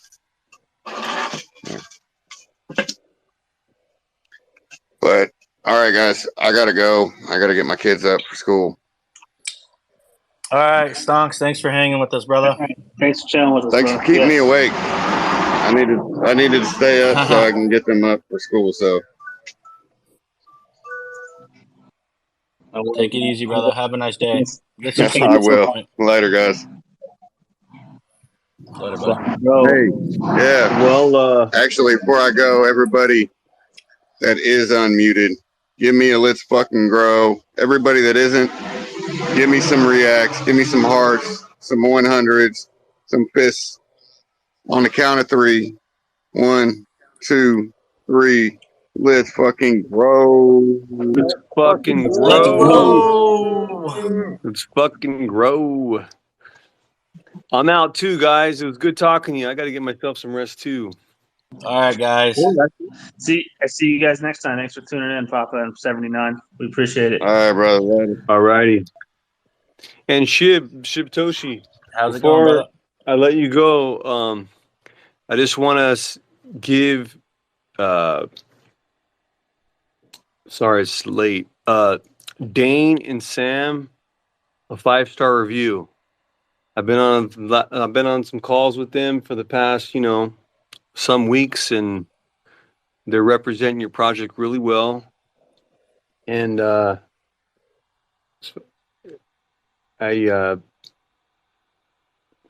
sorry, I'm stumbling on my words because I'm really tired now. It's all right. It's all but right. yeah, I just want you to know they're doing a good job, and I know you already know that. But from me, 5-star review. Hey, thanks a lot, man. Hey, thank you, All brother, right. for the feedback. Much All right, appreciated. guys. Have a good one. See you later. See you, man. So on a lighter note, not about people getting murdered for crypto or having stuff get hacked. I think we've gone through that pretty deep now. On a lighter note, I was just looking at the records for the world's longest Twitter space, and we're already about 6% there. we're almost there, man. It's almost got to keep going for a little longer, Let's keep it going. I don't know. I don't know if we can do it right now, but I actually think that it's beatable. I think 96 hours, 97 hours. It's the biggest one I could find. Ongoing. It would obviously be a pain in the ass because whoever's hosting it, you have to dedicate that phone to just that. You can't talk to anything else on it for 4 days. Yeah, you can't even get any phone calls either.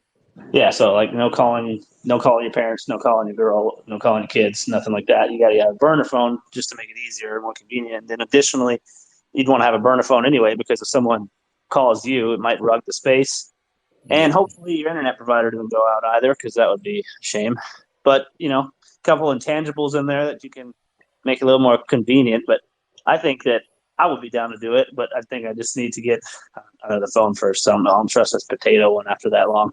He's already having a hard time for 2 hours. I don't know how it would look after 24.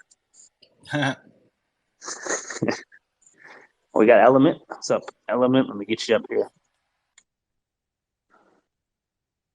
That would definitely be an interesting thing to try, though, Shib? Like if we had maybe myself and a couple mods dedicated to just rotating between co-hosts so that when I sleep, there's some co-hosts still keeping it active and not just quiet. Yeah, I mean, it would be an interesting way to get some attention.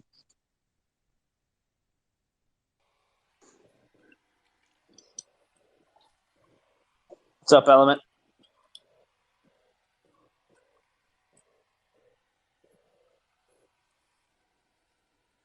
Mic check, Element.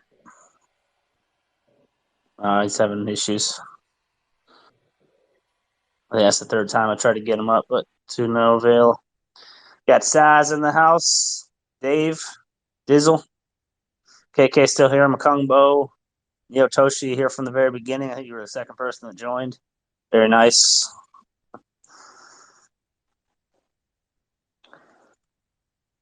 It got quiet without Papa's cars. Just a little bit. Always love a bit of background noise. Right? Yeah, it's like this odd silence all of a sudden.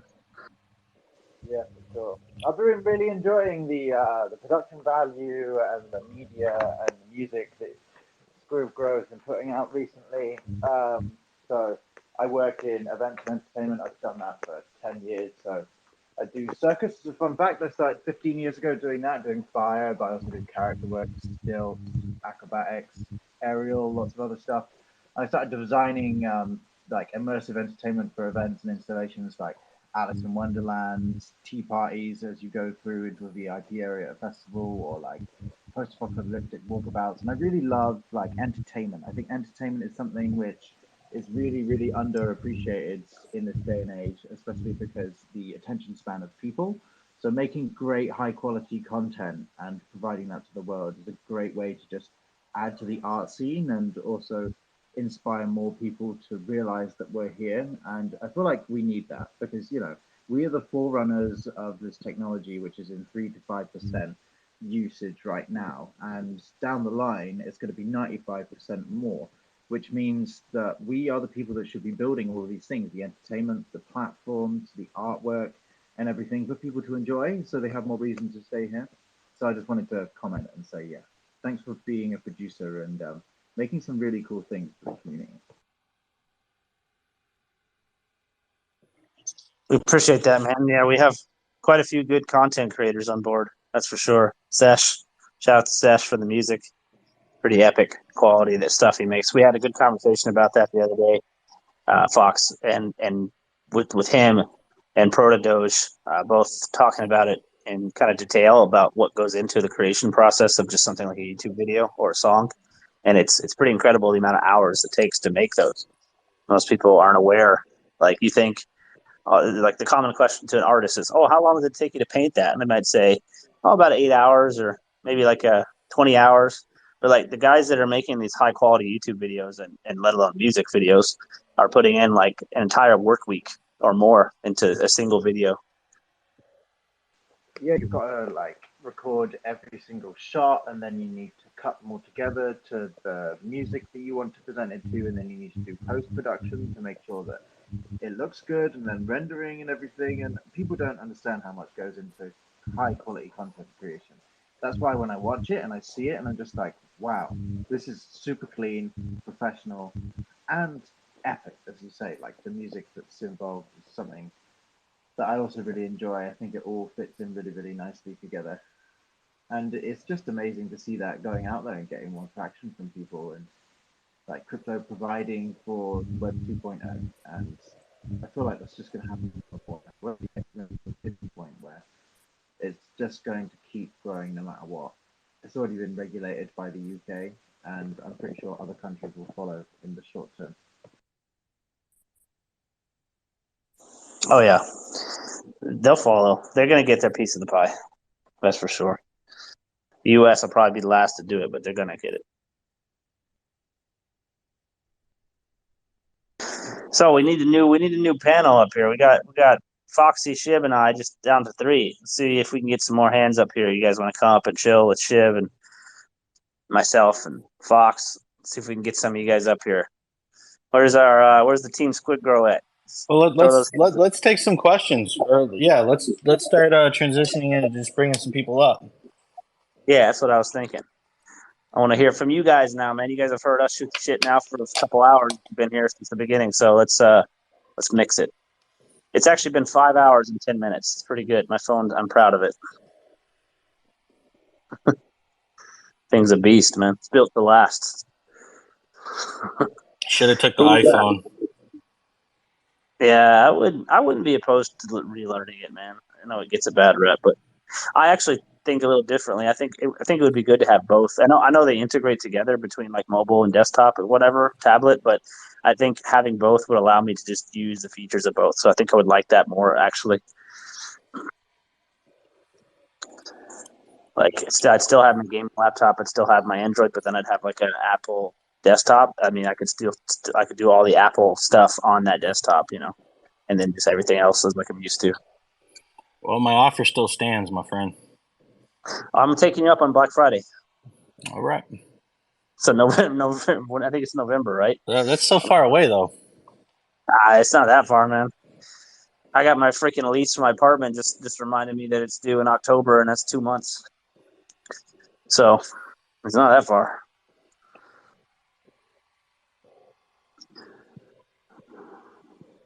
But yeah, no, the Black Friday savings when it comes to electronics are pretty insane. Well worth it if you can wait most of the time, at least. Because the best part about Black Friday now here in the States is you don't have to actually rush stores anymore. You can just get stuff online for like the entire week. So that's pretty nice.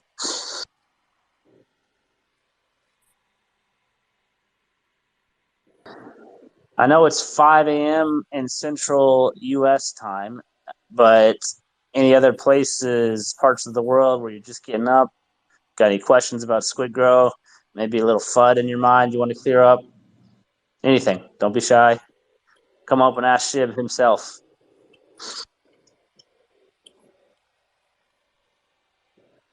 Or just something you may be curious about Shib, If you're asking me anything, now's the chance.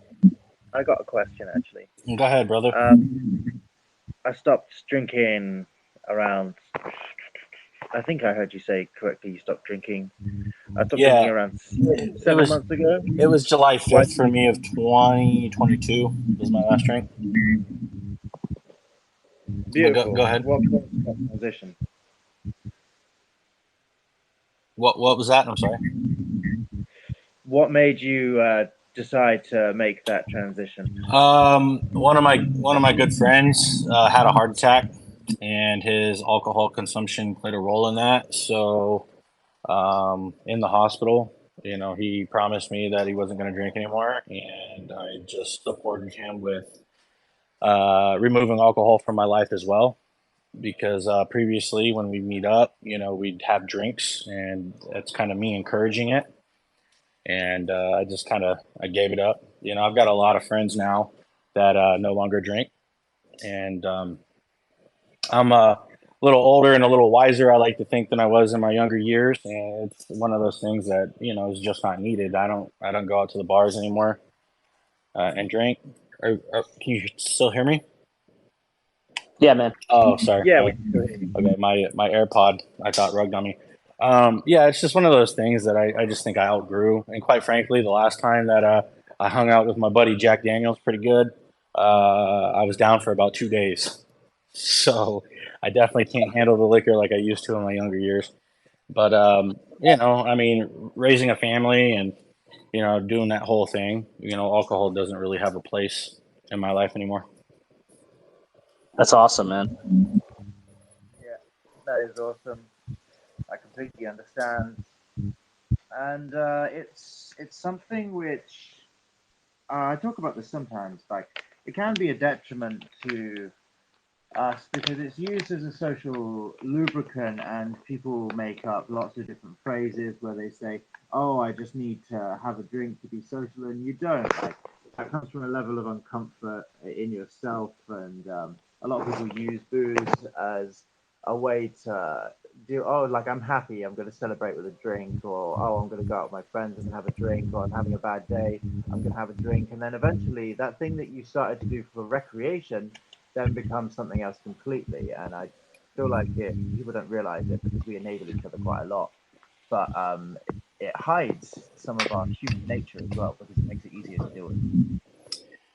Yeah, I was definitely always like a social drinker. I mean, obviously, I'd crack a beer from time to time. Actually, last time I drank, you can see me sitting in front of the computer and the chart in front of me.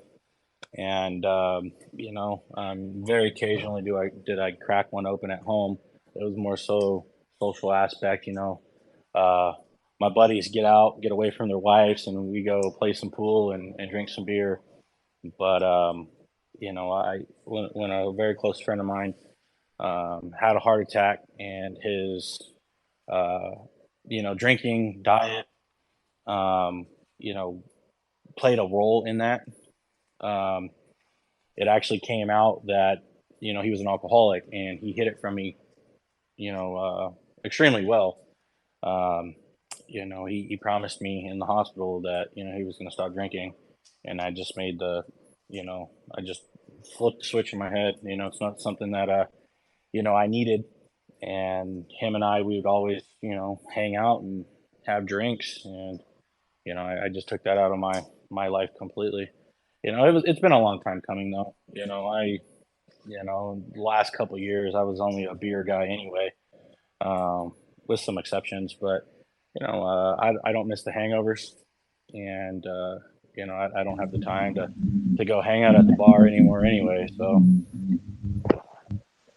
Yeah, I completely understand, and congratulations and fair play to you for supporting your friends.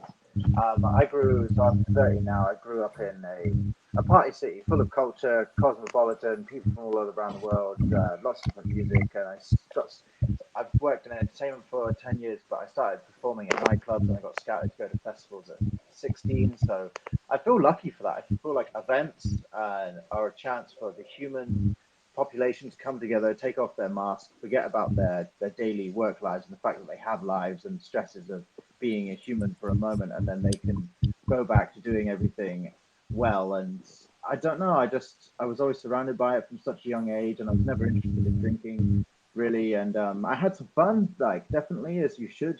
I feel like it's important to explore and test your boundaries when you're younger, and then settle into building towards your purpose and future. But I just got tired of it, and same as you, tired of waking up and resetting. And I don't know, I can still go to an event with absolutely filthy music, but this is just me in my day-to-day job, and I still love it. I don't need to drink at all. I can stay there until 4 a.m., have a great time, still enjoy those timeless moments with my friends. It's just alcohol is so ingrained in our society that it's such a staple, but it doesn't need to be. We can go out and if we talk to each other, by the way, and we didn't feel ashamed for these things, then we wouldn't need therapy because we would just openly discuss it like it was no problem, and we'd be able to support each other through it. And I think it's amazing that one, that you did that, and thank you for sharing that with the community, that you support your friend like that. I think we all need to do that more for the people around us that we care about. appreciate that, my friend.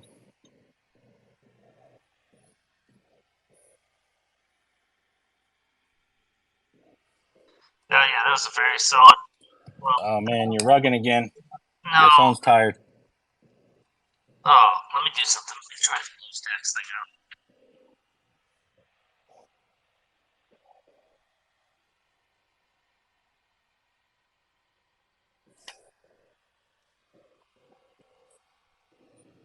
Dane and his dang Android phone.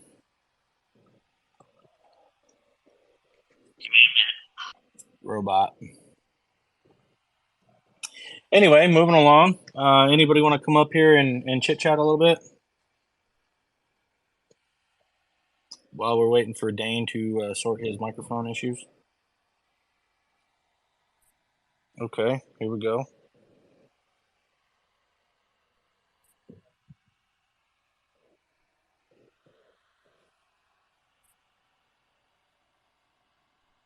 Let's try that, Dane.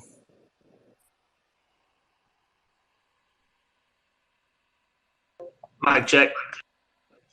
Yeah, what's up? How's it sound? That sounds good. How you doing it? Oh man, just on the computer over here, just switch devices. That's right. Yeah. You can't hear any background, right? I'm on BlueStacks, by the way, for anybody curious what I did. I'm actually on Twitter on my desktop on Spaces. Pretty wild. Yeah, so I liked what you said, People's Dow, about the drinking thing, man. It can definitely be a negative impact if you let it, but you can also use it in kind of casual, nice ways. But yeah, that can flip real quickly. Well, the thing about it, man, is, my buddy, he was an alcoholic, and again, we didn't know this, although the telltale signs were there. I was at his house one day and was dipping and wanted a drink, so I grabbed his little cup to take a swig out of it, and it definitely wasn't water. I was like, "What the hell are you doing?" But I didn't think much of it, at the time. And quite honestly, he always had a bottle on his counter, and I always thought it was the same bottle. I didn't know he was drinking a bottle every day. And when his wife had called me and told me what had happened, I ran down to the hospital and got down there, and still didn't really know the extent of anything until after his surgery that he had. And in there with the doctors and stuff, they were talking about his blood work, and his wife just started blasting them to me, and I was really surprised. But I always wondered, no matter how hard I tried, I could not get this guy like drunk. And the reason being is because he was always already drunk, and he just handled his liquor so well. So the last time that I ever drank Jack, I was out with a bunch of my cop buddies, and I was three sheets to the wind, and he was still standing nice and tall, and I was like, how the hell, man? We went shot for shot, and I'm faded. Obviously, he's a little bigger than I am. He's got about probably 30 pounds on me, but didn't really think much of it. And then after the heart attack, I started learning a little more, and he was an alcoholic, a functioning alcoholic, but an alcoholic. And you can start seeing all the telltale signs, his skin, and that bottle of liquor that was always on the counter, and his little sippy cup he always had. It was full of liquor all the time, and he almost died is the reality of it. And he promised me, before he went into surgery that he was going to give it up. And I just made the conscious decision, to stop drinking. But it's one of those things. It's not really needed. I mean, I've done it all. I'm trust and believe when I say that. I've gotten crazy, and risked my life a couple times doing dumb things. But you learn from it. I've checked it off I've checked it off the list. Been there, done that. For sure. I'm a lot more settled now than I was then, obviously, and I've got responsibilities now. So not only from a family aspect of it, but a project aspect of it. If I go out drinking and I'm hungover or whatever, and Chip Toshi's MIA for 3 days, I don't think the community is going to like that much. That's true. Well, I'm glad the friend got a second chance. That's For sure. For sure. Like, it's so important. 50 of my friends minimum passed away in the past 10 years from the event scene, and just people I've known. And it is sad, and my memory and a part of their life will always live on in me because I still remember them to today. And I feel like no one is truly past if their memory still lives on for the stuff that they did to the people around you. And it's amazing that we can be there to support these people. And if we build more platforms and create more family members, whether that's professionally or casually, we can support even more people, and then slowly, hopefully, change the world for the better one by one. You show someone a little bit of kindness and realize that they can change their environment, and you can just give them that human contact and support, then I feel like the world will be a better place. And it starts with us, we build our foundations and realize that we've got everything and we don't need to, and then we start building because that's our purpose when we found it, and then we can support other people and then slowly give back, and hopefully they can give back when they're able to. Just thanks for being one of those people. It's appreciated. There needs to be more of us out there.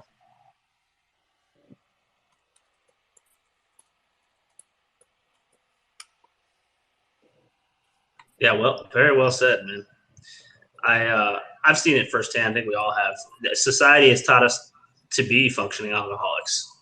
Most people, that's like their crutch. That's like their thing they look forward to on weekends after they get out of their job, or maybe they do it every day when they come home from the job because the stresses of everyday life. And you're taught that that's cool. And I mean, that's, it's your choice as an adult to do whatever you want to your body. That's just the world we're in. You have that option. And, a lot of people blame it on genetics. A lot of people blame it on this, that, and the other. But at the end of the day, I think there is some degree of it that is a choice. And it's not an easy choice to make. If you've been on the sauce for a while, it's much harder to come off of it then. But when you have a near-death experience like your buddy, that's certainly an awakening call. I actually had something similar to that, Shiv, when I was about 22 years old. So it wasn't a near-death experience, but I have had that on a separate note. But this one was just a gnarly kidney stone. I was coming out of playing college football, and I thought I was a badass. I was partying all the time. taking ecstasy. I was doing shrooms. I was doing, you name it. I was just trying stuff. I wasn't addicted. I was just trying stuff. And so, yeah, kidney stone happened, and it was one that I needed surgery on. And I went from being like a conditioned 190 pound shredded, what I thought was a badass at the time. I dropped down to 135 pounds in the course of 2 months because I was up in Canada and I was on a wait list to get the thing removed, and I was completely destroyed, right? So it took me all in all maybe 4 or 5 months to get over it. But something clicked within me when I was getting that surgery. And I didn't know anything about nutrition at the time. I just knew how to work out, right? I knew how to work hard. But at that point, I was like, I'm done. Like I'm done taking drugs. I'm done drinking like that. I'm done abusing my body. I'm 22 years old, and like that happened. That shouldn't happen. So yeah, I mean, those types of experiences, if you get a second chance, they can completely change your outlook. But the sad part is a lot of people don't get a second chance. So, talking about this stuff and teaching it to your kids and passing on that type of knowledge is a really powerful thing because, like you guys, I've seen it destroy lives too without giving any examples.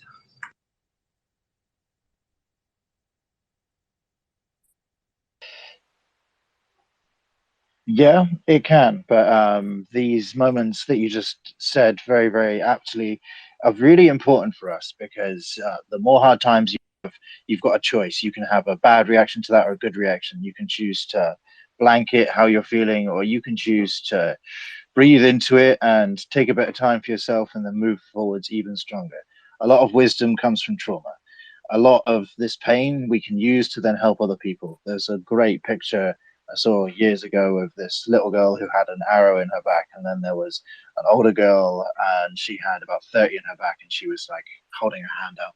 Through the pain that we experience and the lessons that we learn and the power that we take from those moments to be able to move forward, we can give that to other people if they feel like they're ready to receive it. And that's another thing. We can do so much for people, but they need to be ready to do the work as well. The work starts at home, and it really, really does. And yeah, it's just really positive that there are more platforms like this where the message can be spread even more, and we can keep having these conversations, and people are just like, hey, I feel a bit better about myself. I think a lot of it is just because people don't talk, and people then are just isolated in their head, just like, is this only me? Am I the only person? And it creates this shame and taboo. And it doesn't need to be there. We're all human. We all have things that we go through. And if we started to learn that we could take the right decisions to look after ourselves, then we would. But we just need a bit of support sometimes. And that's all right. I don't feel like that's a problem to ask for. It's free.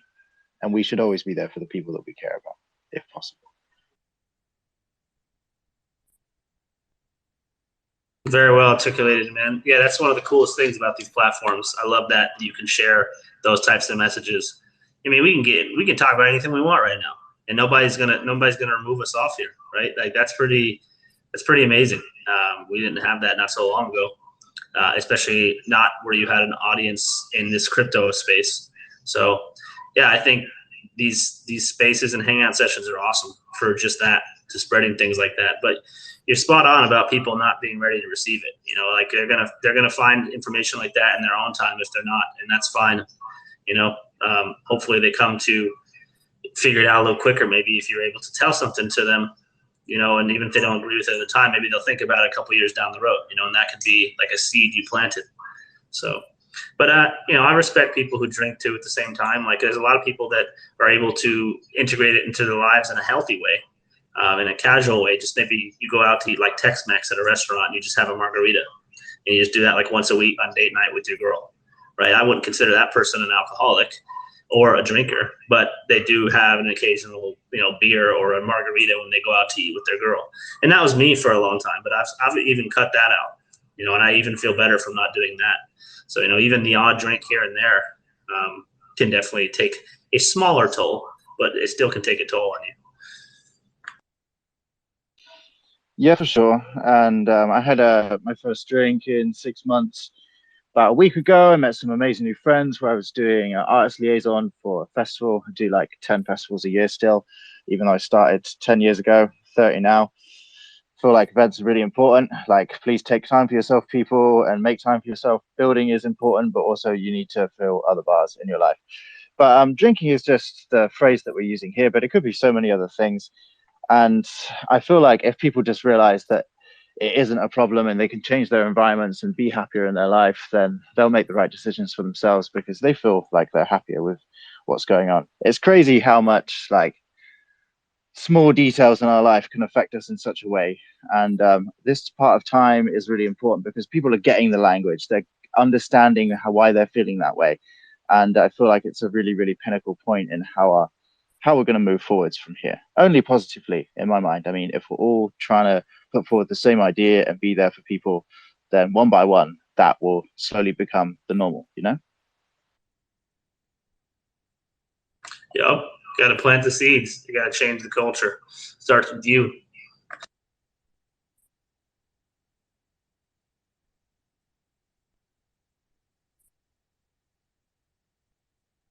You know, with that said, I'm about to do something dumb like I always do every year. I always start going out to the bar and watching football games whenever football season starts, which is about a month and a few days away.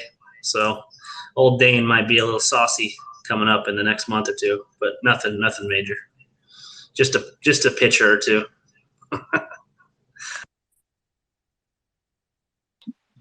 Hey, it's good to have a time off at a break as well. I'm working this festival I've done for 10 years in the UK next week and managing 30 performers doing immersive character work in the middle of all this underground music and fire and wall runners and other crazy stuff. And it's one of my favorites. So yeah, probably going to let my hair down there. But I think it's important to, you know, live it up a little. All work and no play doesn't work for us either. We need to find a good middle ground. It's just balance. Balance is hard though. Oh, for sure. Hey, Sheb, on a side note, make sure you keep your eye out for people who might be requesting because I'm not checking my other phone. Yeah, nothing yet. I'm just watching a chart video right now. I'm just here listening. But yeah, no requests. Crazy, man. I'm surprised we haven't got more up here. Automatically marked for you, but in order to get the CBD indicator, you have to be part of our community. Is that chart on Bitcoin or something else? Bitcoin. Oh yeah. What are they saying? So, bad or good? Well, I mean, they're just talking about you know, the Asian trading zone. You know, it moved 2.2% today. You know, which essentially gave us our trading range. And it's kind of on track to further downward continuation. So, which is good for me because I'm in shorts right now on Bitcoin and ETH. I've had the trade open for going on 2 days now. Yeah, so you know, I'm just wanting to make sure that you know, I shouldn't be cutting out and flipping around. But I'm up over 100% on one and like 90% on the other currently. So it's kind of been fluctuating around all day. You know, within that, there was that major drop this morning, and we're just kind of bouncing around. You know. Yeah, that was crazy how we just went up and tested 30K and then just got like starkly rejected, and now we're back down to right where it started again. Yep. The eternal range. Yeah, I've never seen this lady before that's doing this video, but she's got a decent amount of followers. So, what's her name? It's called Trade Travel Chill. That's a good name. Know that one. So.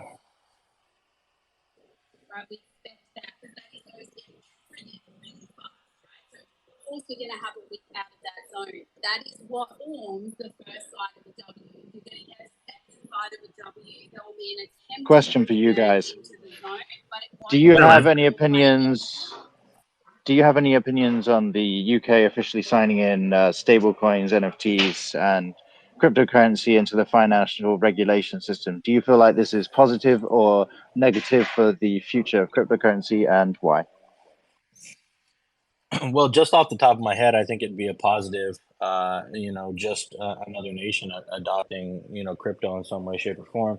I don't know anything about you know, the details of it. So outside of my just first thought on it being a positive, I couldn't back that up with any you know, solid backings or anything of that nature. But it's generally pretty bullish when a nation, adopts crypto, in any capacity. But Dane, what do you got to say? Yeah, I always take it with a grain of salt because, I got into crypto in 2016 to get away from banks and governments. So I've always broken down crypto mindsets into two different mindsets. Either you're a blue chip, centralized, like buy the books out in the open stock type of guy, or you're a crypto anarchist where you secretly want crypto to be the dominant form of everything and destroy that. So I fall more into that side of the spectrum, although I'm not that extreme. I fall more into that. So every time I see regulatory stuff and big giant 400-page bills as far as what the terminology is that they're going to use, I take it with a grain of salt. I do think that it's positive though in this instance because I think when you get regulation, the people who are going to be more likely to come in are the boomer generation and around that age group, because I think it makes them feel more comfortable when they see stuff like that. Whereas when it's not regulated and the country and the media speaks out against it, they're still taking that at face value, a lot of people. So they're a lot more skeptical of it. Maybe they think it's a scam. Maybe they focused on FTX or another scam and that they heard about like Celsius or Luna. And so they're going to stay away from it no matter what. Even if people make money, even if there's FOMO, they won't come in. So the only way you can get someone like that in is if the government and the banks in that country sink their teeth in. And, at that point, it makes an easier on-ramp for that type of individual. And although you may lose some privacy as a result, or it may be harder to be a degen and stay out of the government's eyes in that area, I think it's more likely to pull a lot of new people into the space long term. So I would say overall net positive with that.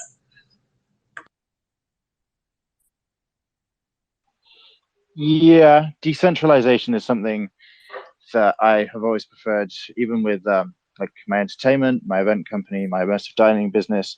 It's always been about paying people slightly more, making more jobs available for them, and looking after them, make sure that they're fed, make sure that they've been hydrated. You take care of their needs, you provide a better work zone for them, and they will work even harder for you because they believe in you. And I feel like that's another reason why I came to layer 2 tokenization, because it's a way to create even more possibilities for the people and help them change their lives and create more art, more platforms, more businesses, and just keep improving the ecosystem for everyone. I agree with staying away from centralization in a way and creating something new that is more held by the people and managed by the people. And also, it's like the .com era. It's a new chance for us to change it. And yeah, we are still manipulated because big money sees it. And I've known that cryptocurrency was going to be adopted here for a little while. Barclays has had crypto as a way to get money in and out just for their own categories for about a year. And I feel like it's going to be really positive to see the amount of businesses that spring up now in the real world because they can legally accept it as tender. I read through the bill and it basically highlighted a lot of stuff like they've added it to seizure rights so they can seize or help people isolate a wallet and then retrieve funds if you can prove that they've been stolen nefariously and stuff like this. And I'm glad that that's in there, so it's not just one-sided for them to be able to seize and then illegally take control of somebody else's money, because that has always been a worry. But as you said, Dane, long term and short term, I feel like it's beneficial. We need to start getting it into regulation so people trust it from every generation, and then we, the forerunners, in the 3 to 5% that currently utilize it, we have the duty and the opportunity to build the platforms that will then be used by all of the rest of the population that join. And that's why we need to keep having these conversations about providing utility, providing value, building these things that will keep people here, because we need to be sustainable. We can't just be like an unsustainable thing like FTX and things like this, which cause us to be in a bad light.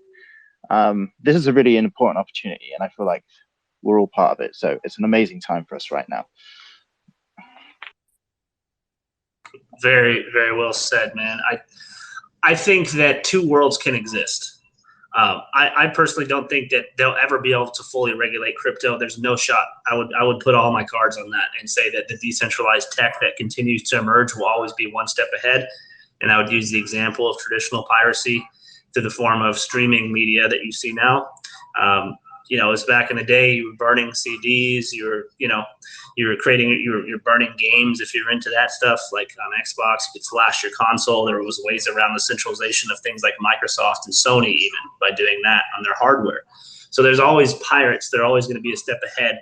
And I think maybe I don't think I really view crypto as pirates, but I view crypto as people that are in favor of their privacy and maintaining that. And so if the governments of these countries or international body at some point tries to take away that, I think they'll fail miserably. I think that aspect of crypto is built in. And when you look at the different privacy techs that are emerging in this space, I mean, I think they're completely out of reach of the government in many ways. But there's a battle there. There's the banks and the governments that want to destroy that. And then there's the pioneers of the industry that are building privacy tech that want to ensure they never destroy that. So I think while this battle sort of goes on, which will probably take several decades before there's some constant where you only have one, I think during that time, two worlds will exist. And you can pick your poison. And the net positive for them regulating things more is that you're going to bring into the space more money, for sure you will, because you're going to make it easier for grandma and grandpa to put their savings in. But at the same time, you may lose a little bit of that privacy, or you may just have to be a little bit more savvy to find ways to keep it. So I think two worlds will exist, but I think any type of regulation where there's some type of positive adoption within reason that doesn't overregulate is a good thing. I think the issue is overregulation, because then you deter growth, and money leaves the country, right? That's what happens, and it ends up hurting that country. So it's got to be within reason, the regulation. If you try to go too extreme with it or just ban it outright, you'll just lose all of that industry.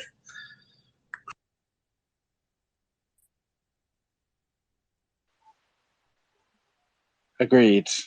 And I feel like the only reason it's been restricted over the last year or so is because every government and their grandmother is trying to find a way to build their own version so that they can then figure out how to tax it and how to then add all of their own system of amenities to it. And as long as it isn't restricted, then we can continue building. And I feel like we are very lucky to have been here for however many years, building the infrastructure, the ground, doing the groundwork, we're creating the communities and the social networks and everything like that. We're pretty set up and ready to go. So the government's trying to bring everything in will just be good for the people that have done the work and spent the time through the past few years through bull and bear, just building out their purpose, because then you're already connected. And I feel like those people will benefit from that short to long term. Two worlds existing is good as well. I feel like we need to keep people thinking, and if they need to do a bit of extra work to keep their privacy, which they have a right to, and they shouldn't have to declare all of these things. I mean, I believe like paying your taxes is fair. During COVID-19, for example, because I work in the entertainment sphere, our taxes were the thing that helped us during that moment. And I feel like two worlds can exist and they can work together as long as everyone is trying to just focus on the main thing, which is getting this technology into the forefront of everybody's lives day to day, so that we can I don't know. I feel like at the moment we're at the realization stage where we're kind of like, we know that this is viable and real because we're here doing it, but a lot of people still view it as magical internet money. And this is the point where we need to push harder and create more mass adoption between us and more events and stuff where we start getting this sector out into the public eye, because we are viable, we are here, and we are coming into the mainstream. So yeah, we can set the standards, basically, is what I'm trying to say. Sorry for the rant. I hope that made sense. No, you made crystal clear sense. I enjoyed listening to your rant there. Yeah, I like that you're behind the in-person meetup stuff a lot. That is a really cool side of it that I've only had the pleasure of seeing one time. I need to make it a point to go out to more this year and next, because it's pretty cool, man, seeing it all come to life like that. Like you said, having the human side of it, like the face to certain people and escaping behind the keyboard type of life for just a moment and showing you the real side of it. It is pretty epic to see that. If you've not done it before, I highly recommend it. But yeah, I think that crypto empowers people, and also if you look at proper regulatory framework, the country that comes to mind would be Dubai, just because of the money they've been able to bring into the country thanks to their policies that have been fairly lenient and welcoming towards crypto business. I mean, look at how that area has benefited just because of that alone, right? Or Puerto Rico, for instance, like even post-hurricane in Puerto Rico, or Portugal, right? Like a lot of these places that have taken adaptive policies towards crypto that are fair and give people a chance to keep most of their money, they're seeing that money then invested into that country in other industries, and it's boosting their economy greatly and making it a better place, to be honest. And all you do when you overregulate is you just drive that capital out of your borders. That's what you do, plain and simple. Like there are still countless people in the USA that are diehard into crypto. But it's almost like being here for the way that we're looked at by our country. It almost feels like you're an enemy of the state in a small way, because the plain and simple feeling is that they just don't like us. And so if I get the chance, I'm going to try to keep my privacy. I don't want them breathing down my neck if I can help it. I'll play their game as much as I have to, but that's it. So, if there is a much more reasonable, sensible approach and regulatory framework here in place, which I still think, unfortunately, is a ways away here, I'd be all for just doing everything by the books. But, now that I know I have the option in many ways, I keep things private and out of their eyes, and that's their loss.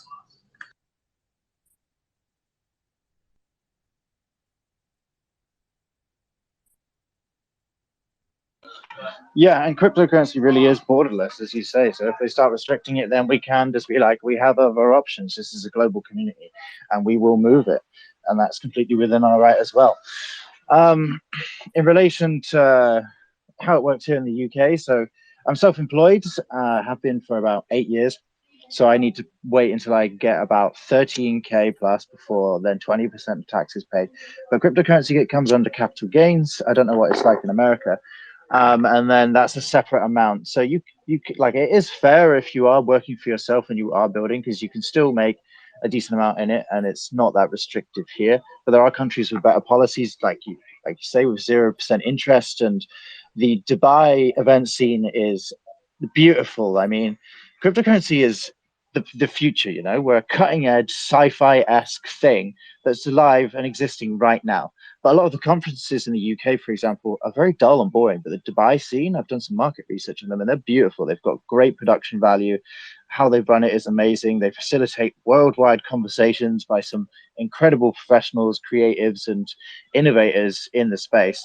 And I feel like we need to be more. Like, we need to create more of these events to get the word out there in other ways, and be like, hey, and also to invite the builders together and let them have a good time, eat some good food, listen to some music, network, present them, and then have them involved in the conversation about how we move forward in this industry together in the future, cooperatively. Because we can create the foundations of something really, really incredible with this if we all just put in our time, our resources, our energy when we can. But also we've got our own work to do at the same time. That's why, events are really, really important, and we need to facilitate them. But they need to be fun. Like, they need to have good production value. They need to be rewarding people, allowing them to have a break and realize that we are making it and we are here and we are viable, to not just be stuck behind a screen, and come together and have that breath for a moment and be like, wow, that was really inspiring, and I've made some amazing contacts, and now I can go back to work and produce even better results. And with regulation, that will be more possible, and it will make us more viable to everyone. And then we can do things like set up workshops in your local communities, like set up my MetaMask wallet. What is a decentralized exchange, and make that more commonplace for people. I'm really excited for that education to go into the mainstream, and I think it will happen, and it needs to happen because we've all had to learn the hard way, I'm sure, with investing and and wallets going down or wallets going up again. It takes time, you know. Man, education is so lacking because it's so scattered. Like it's hard to know where to look. Like you do a query on YouTube, or you Google something, and you get some generic guides, perhaps some troubleshooting from like an exchange maybe that pops up on the SEO. But yeah, we've definitely learned the hard way, haven't we? We've lost a lot of money, and there were some high stakes and some painful, expensive lessons for most of us along the way. I kind of liked it, regardless of all the money that I lost during that learning phase. I think it was a lot of valuable lessons that I took from it. Maybe I aged a couple of years extra because of it, but overall, I think it was net positive to be in the industry at such an early stage and to be able to witness it as it grows. It's pretty amazing. But I think, yeah, man, education, it's coming. And I think if you fast forward to like a decade from now, already you're seeing at the high level universities a lot of different courses on cryptocurrency, blockchain technology, cybersecurity, taking a complete degree even in crypto blockchain development. But it's still kind of taboo. I think it's not yet being taught at the high school level, that's for sure. But I would wager that you fast forward about 10 years and it'll be something that they're talking about even at the high school level. As far it's just you have so many bright young minds and sources of intelligence going into this space. It's because of that fact alone, I feel like it's bound to succeed in a much more massive way than what we're seeing now. Just you can't have that much collective intelligence from humans going into something and not have it become something even bigger and bigger and bigger over time.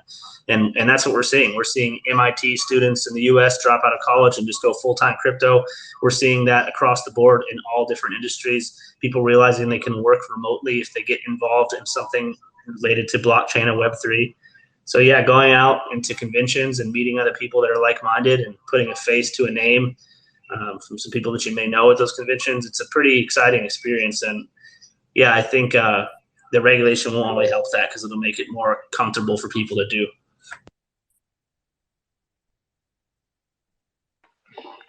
Yeah, for sure. It's a very exciting time for our industry.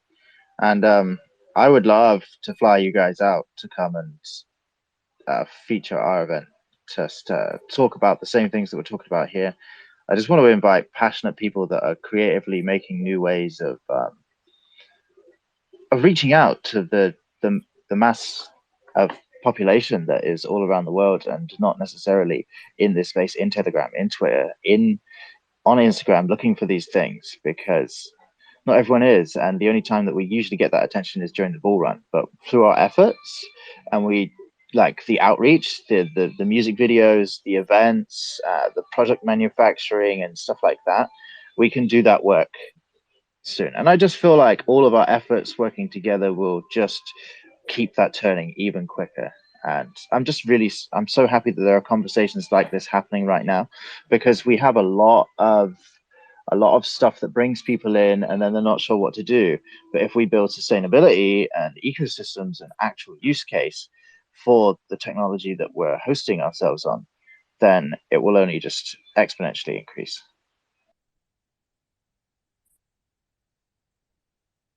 Agreed. I've watched it go from Bitcoin talk forums to like backroom back exchange chat rooms, weird shady things, to Discord, kind of a couple random servers here and there, over to Reddit and a Telegram that was dominated by green new investors, to very educated space in DeFi. So it's evolving, and crypto Twitter is certainly evolving too. And yeah, I love these types of conversations, man. They really are great to have, that we're able to have them. And those of us that are already kind of introduced and familiar and comfortable with the space, I think going into the next cycle are going to have a lot more fun this time because of that knowledge that you've accumulated. If you think back to the things you were doing 2021, and if you could do them over again with the knowledge you have now, and that's not even talking about if you just knew what trades to make, you would probably still come out in a much better position, much better position. And that's because of the knowledge base that you have now. So that has value in it. And opportunities that come your way, as they will if you stay in this space for long enough, you'll be able to better capitalize on them going forward because of that knowledge base. 100%. I would have definitely held Baby Dodge, Everrise, Shiba Inu, and a couple of other things a lot longer than I did. Lesson learned, my friend. Lesson learned. And it's also very exciting because DeFi back then, like a buyback was utility, and now people in the layer 2 community are adding so much more value to their ecosystems, like producing real world products, producing music content, producing platforms, social media. Like it's a really exciting time, and this space moves so fast. You can have an idea and then be working with people that are connected all over the world in different places, and then you can get it done in short space of time because everyone is working towards this single-minded goal. And that's another incredible thing about our space, just the willingness to move forward with industry and evolution and progress. And it's the people doing it. So I hope, and I'm pretty sure that we'll make the right decisions and have an incredible future because of it all. We have done the time and learnt the lessons, and we can use that to change our lives and then change the people around us and their lives. Yeah, it just keeps growing. It's incredible. We're in an amazing space, and it's a great time for us to be alive and be the people that are creating the infrastructure and foundations for everybody else to use. I'm really excited about the future for all of us. Likewise, man. Mic drop on that note. That was very, very well said. Shib, how you doing? You're quiet over there. Where'd he go?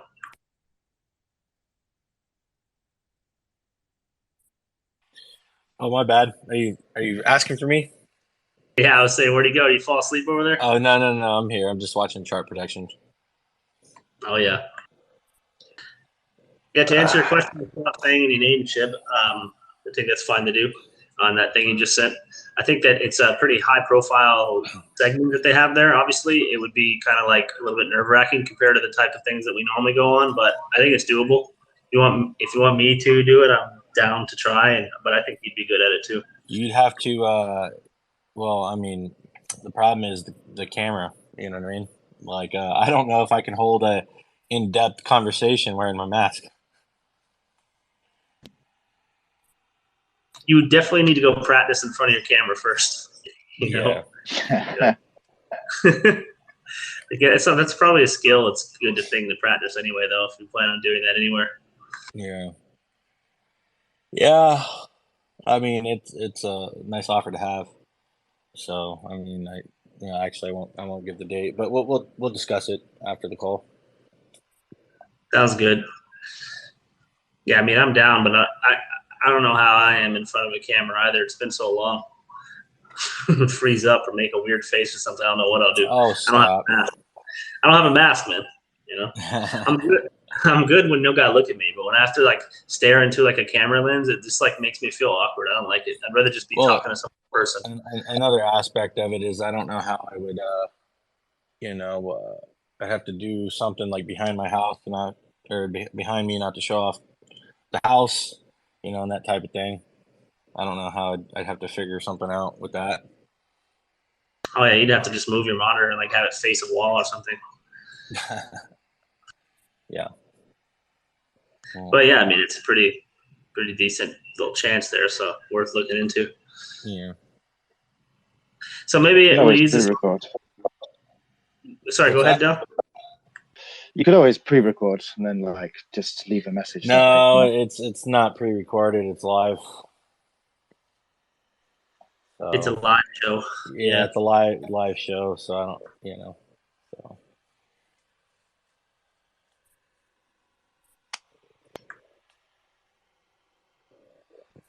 I don't know, probably would have to move the monitor and face it, have it facing a wall, and then sit in front of the camera, obviously, something like that.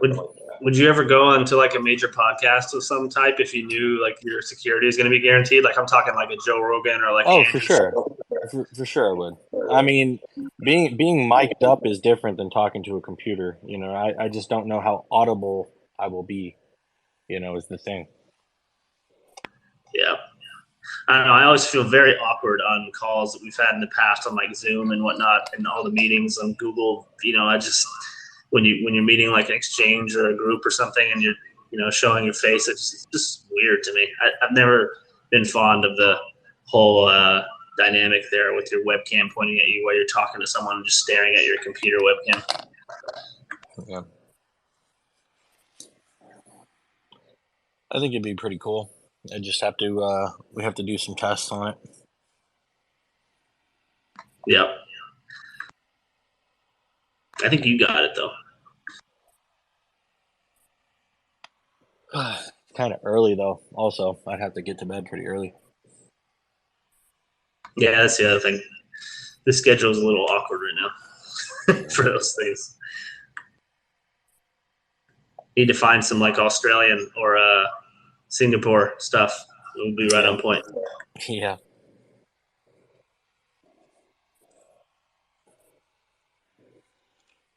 Hey, Bitcoin's doing a little run right now. You see that?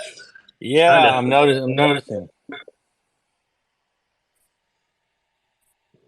Yeah, I see it going. It's earnings season full on here right now. Or earnings day even.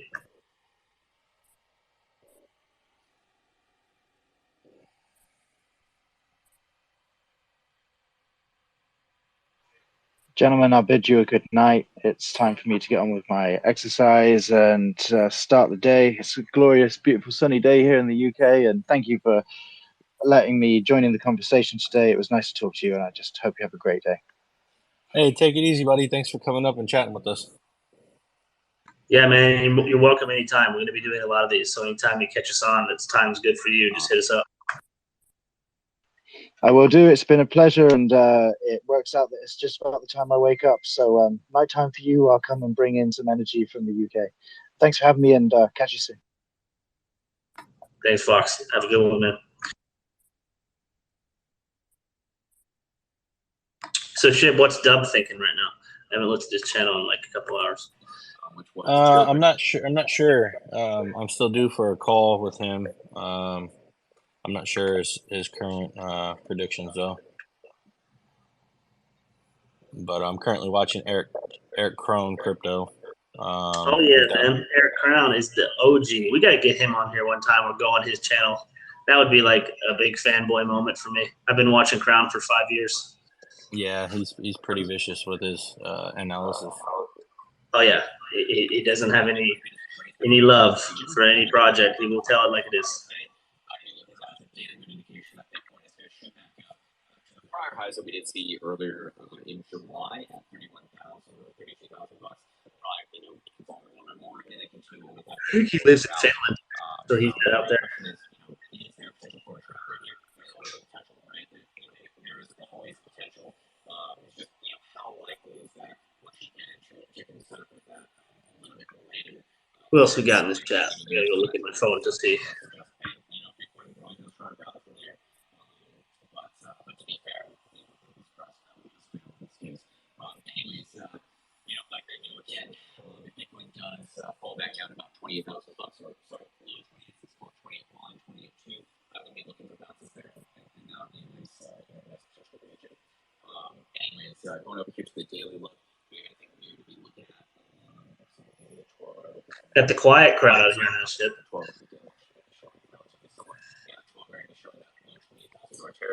Yeah, nobody wants to come up and talk to us.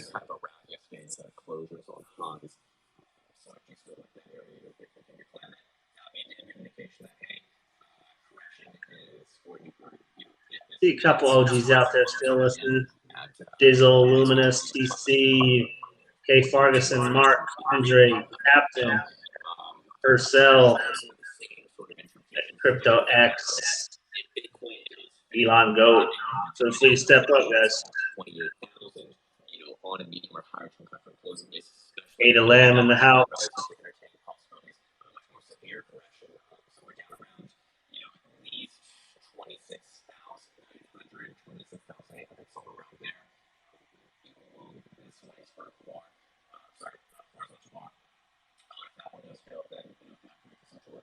it's just for 25,000 bucks when it's all in. Just one by one, the same areas of scope are showing it. In this case, at least the way they're looking at things. Anyways, Dub said he got the food poisoning from chicken tacos. Oh, did he? Yeah. Day time frame is going to continue with downward momentum once the Bitcoin is below 31,250. 2-day time frame is also severely down to go below 31,000 bucks. Daily time frame is actually going to be up here above 2,800 with Bitcoin trading 3 bucks above right now, so it's good. But it's still one of those higher term time frames than this. I think we might break out. I look at them as like more than 8 years ago. Anyways, 12-hour time frame be showing down to below 29,320, which Bitcoin is currently about $8 below right now. That's CME, so doesn't really mean too much. Plenty of time left to go in that closing period. 6-hour time frame down below 29,750. 4-hour time frame is going to be showing down to below 29,700. And hour mean is going to be showing about 29,150. So when I can see bifurcation, between those time frames. What else is new, Shib? Are you locked in? Here, definitely possible.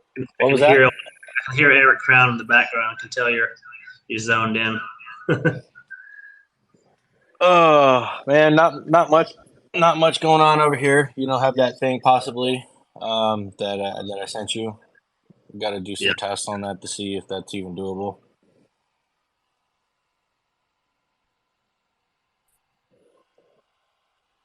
Oh, but what you and I were talking about last night, though, when you called me, that was pretty exciting. I'm excited to be able to show that, man. Just that alone is a big deal.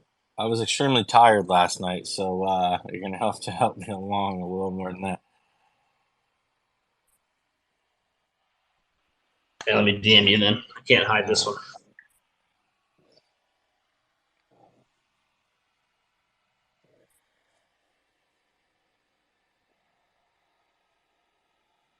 Oh, yeah. Yep. It's a big move, man. I mean, that's right up there with the heavy hitters like the partnership. So we got 2 people requested. I'm familiar with one, not familiar with the other. We're gonna bring them up anyway. Let's do it. So Luminous brought you up first, so let's go ahead and get you up here. Yeah. How's it going, Hey, buddy? good, Shib. How you guys doing, man? Good morning. Morning. Yeah, I don't have Good morning, man. anything too meaty to say. Just I'm starting kind of a new routine today. I'm getting back into my my exercise, man. I've been slacking off for a little too long, so I'm a little bit all over the place. I literally was so out of it when I woke up a while ago that I thought I was listening to a recorded space, so I didn't even bother saying hello to you guys. So, yeah, man. I'm tell you the truth, man. I'm still kind of psyched about the secret utility that you guys let us. Oh, I'm very psyched about it. Yeah, man. I'm very excited about it as well. We're gonna give a full presentation to core team tomorrow. Nice. I think it's tomorrow, right, Dane? Is it tomorrow? Yeah, it's 6 p.m. my time. Yep. So sweet. Yeah, very excited about that. Yeah, man. And as I was saying earlier, I'm not sure what I'm more excited about, SGX or this new utility.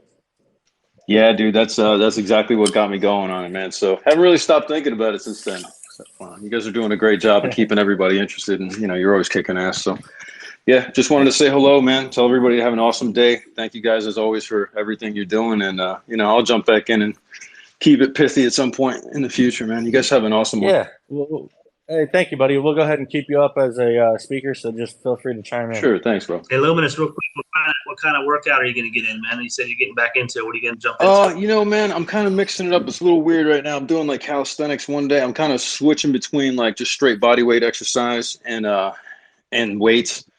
So today's like calisthenics pretty much, and like stretching myself out and all that. So I don't break something, in like a week, because I'm going to think I'm freaking Superman after I see a little bit of improvement. So yeah. That's awesome. Just trying to work myself. How long? Sorry? How long of a break did you take? Well, I got kind of an injury about 2 months ago, so I kind of stretched that out a little too far. I feel like I just got lazy, man. I'm like, oh yeah, I got to rest it. Yeah, I got to rest that. I got an old back injury, and I kind of aggravated it real bad. So kind of just worse than I've aggravated it previously, and just required me to kind of, take it easy for a few weeks. So those few weeks turned into too many weeks, and yeah, man, it's time to get back on it. Right on, brother. I think you will do just fine with that. Just don't get smoked on the back again, because I feel you on that. Oh, dude. I know Shiv does too. Yeah, man. We both had those injuries.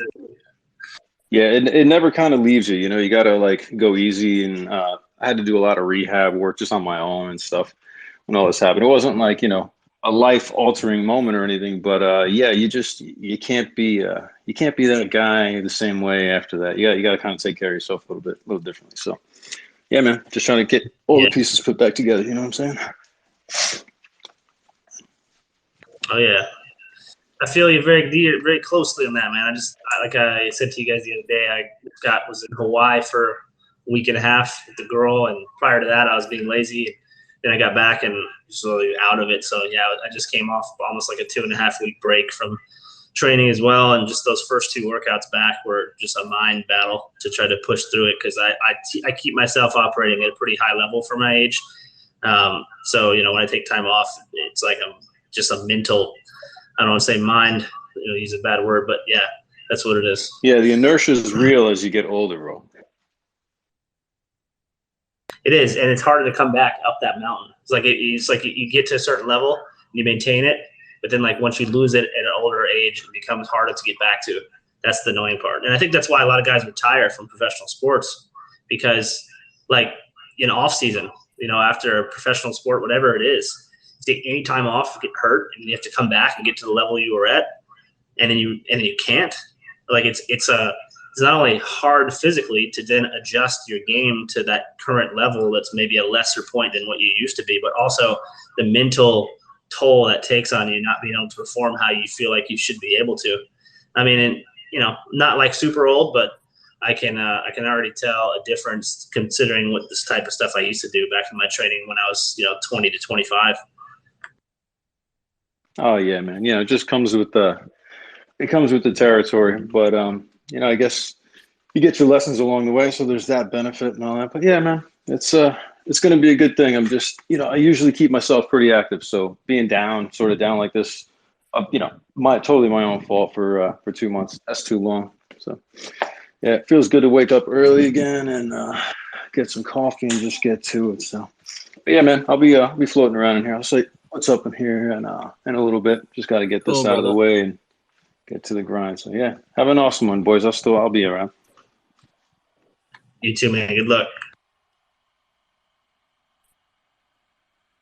What happened to our other one, Shib? Did we lose it? Yeah, they dropped off.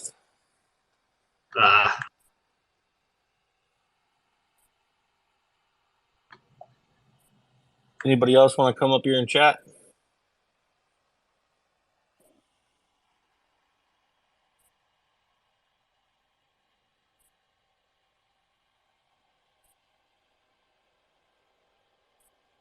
Hey, does X show the gold check marks for you in this chat or no?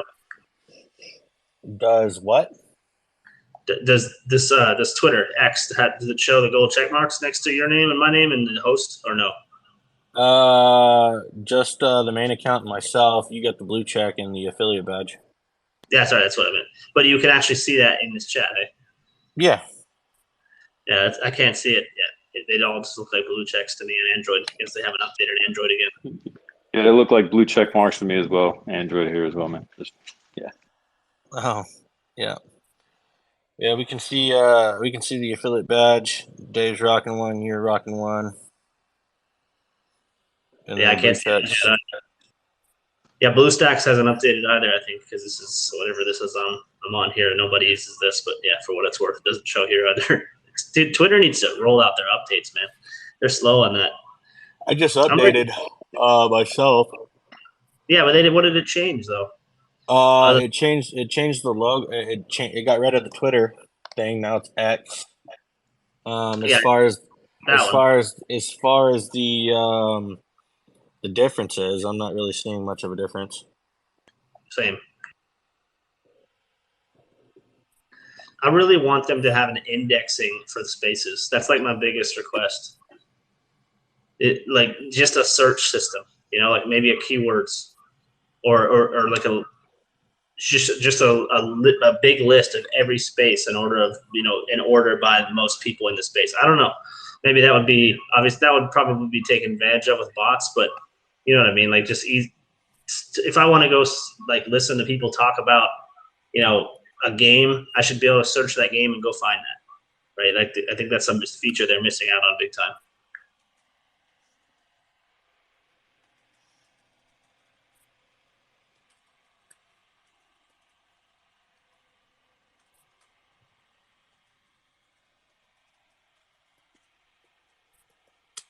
I'm just responding.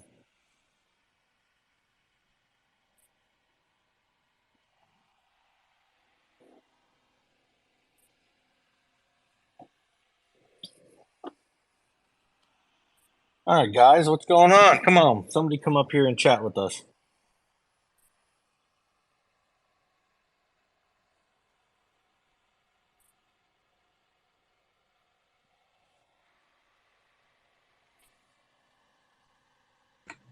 I want to see Saz and Dave, man. I want to see some team up here. Where you guys at?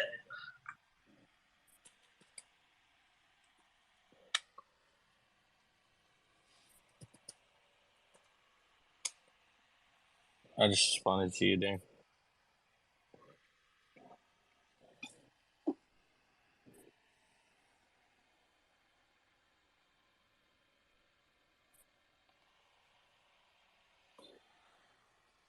Oh,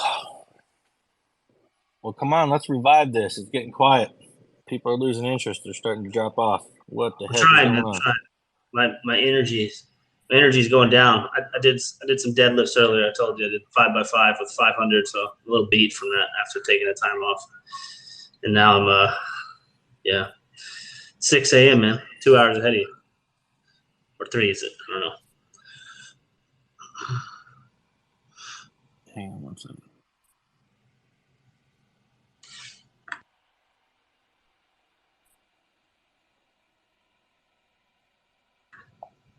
Yeah, earlier there was a guy that came up. Some people that were on here since the beginning heard me speaking to him. I can't remember his name off the top of my head, but he's a full stack developer and an NFT guy that was trying to potentially start his own collection.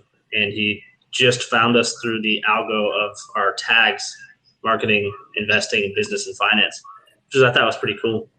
So, got his contact, and he's in our Telegram now. Cool, man. Maybe in touch.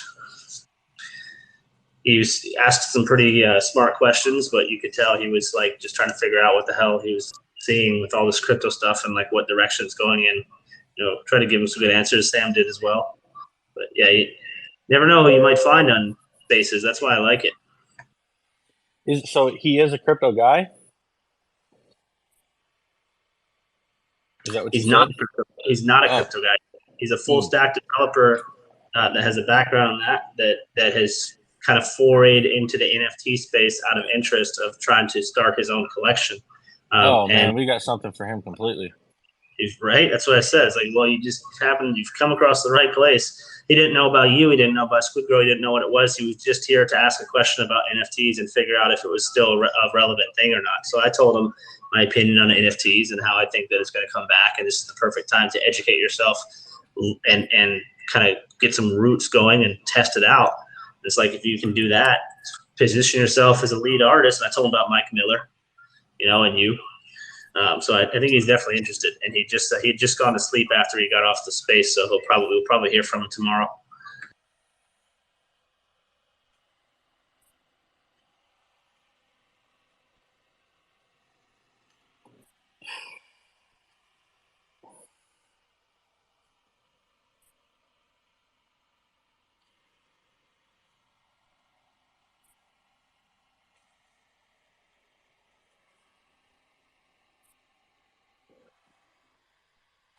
I'm going to forward you something real quick. Tell me your thoughts on this. All right. Oh, look who just joined us, man. We got the morning Arn Anderson in the house. So see you out there, Arn. What's up, man?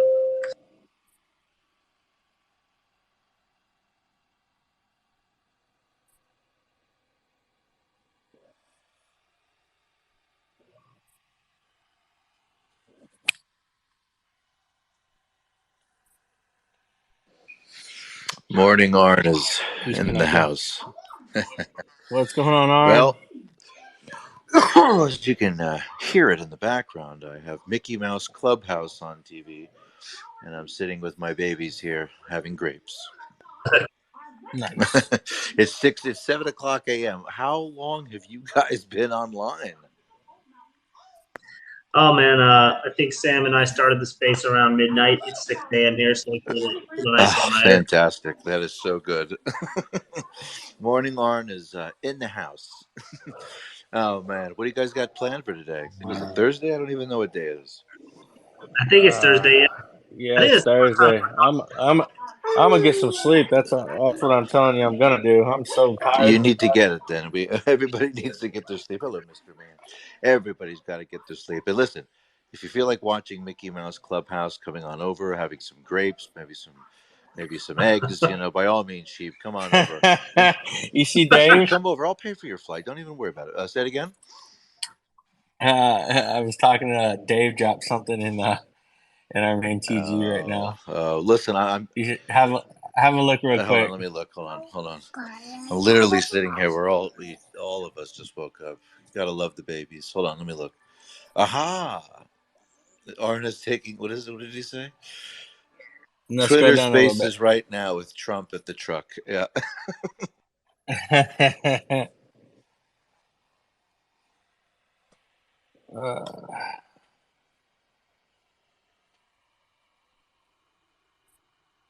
Oh. I think this is the first time I've ever talked to you in the morning.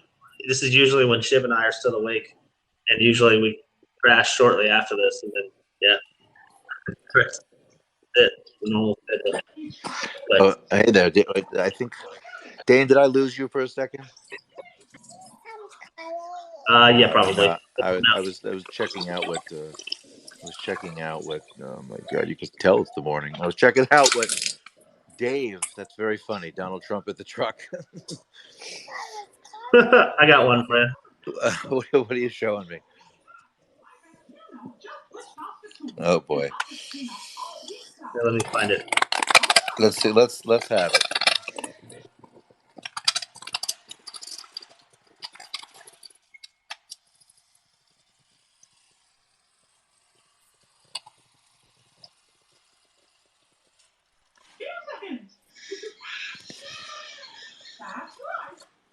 Are you trying to find the GIF? Might have lost them for a second. Yeah, because I know what it is.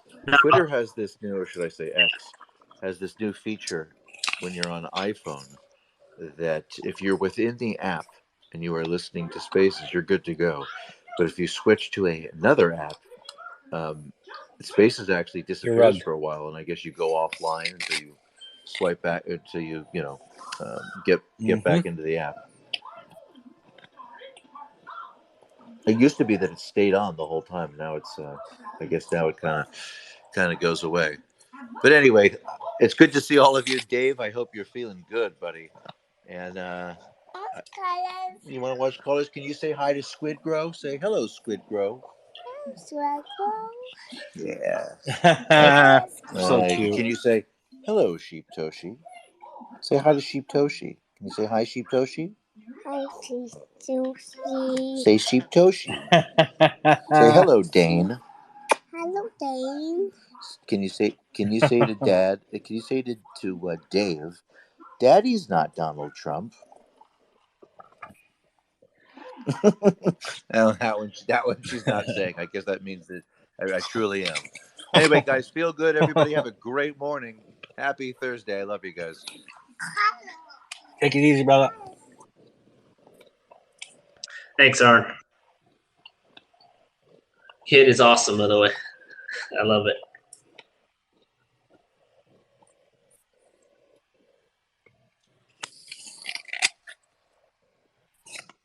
Don't mind me. I'm just eating an apple. Man, I gotta go to the grocery. You gotta go to the grocery when your fruit's like not good to eat. That's where I'm at right now. Oh my God, man! You need to get your girl in your house. Go shopping for you. Yeah, house. Need to get a house, and then you know what's up with the other part, getting the girl. But yeah, she ain't gonna live over here where I'm at. I'm over here in the. Well, you can bring a horse to water and give him the connections the man needs to make these things happen. But the ball's in your court, my friend. I'm working on it. It's in the process. I got to focus on the present right now. It's her 30th birthday this Saturday, and if I don't organize something for her, I'm in the doghouse big time because the 30th birthday is a big deal. You just took her to Hawaii. Oh yeah, I've been telling her that, but you know how it is, man. 30th birthday, like on the day. Oh my God. You know, she still has this notion in her head. She's in the middle of a midlife crisis. She's like, I don't have any friends anymore. Oh I'm like, my all gosh. right, like let me just get some people and like get them to come meet us at dinner. So that's what I'm working on. Hmm. Surprise her with like maybe 4 or 5 friends at dinner. And then she wants to go to a country bar. I'm just like, oh God. It's trouble for me, man. Just keep my blinders on. Don't look at any other feminine species. Sunglasses. Yeah.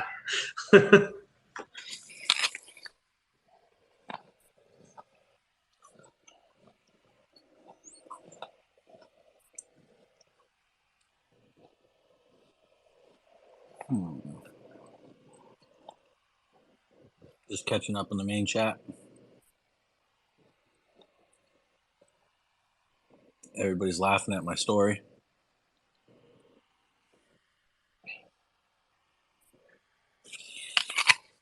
Dude, so that was a rattlesnake you grabbed there, hey? Absolutely was. Yeah, that's what I thought it was. I can tell that head. But, like, was that the same day you got bit or no? No, the one that bit me lost its head. It lost its head after it bit you or prior? After it bit me. Oh, shit. Yeah, the day I got bit, I was out catching snakes, and it was dark, as you can see from the picture. And I thought I pinned its head. I put my phone in my back pocket, so I lost my light. I went down to grab its head, and I felt something bump my hand. So I pulled my phone back out, saw the snake getting away, so I pinned its head again.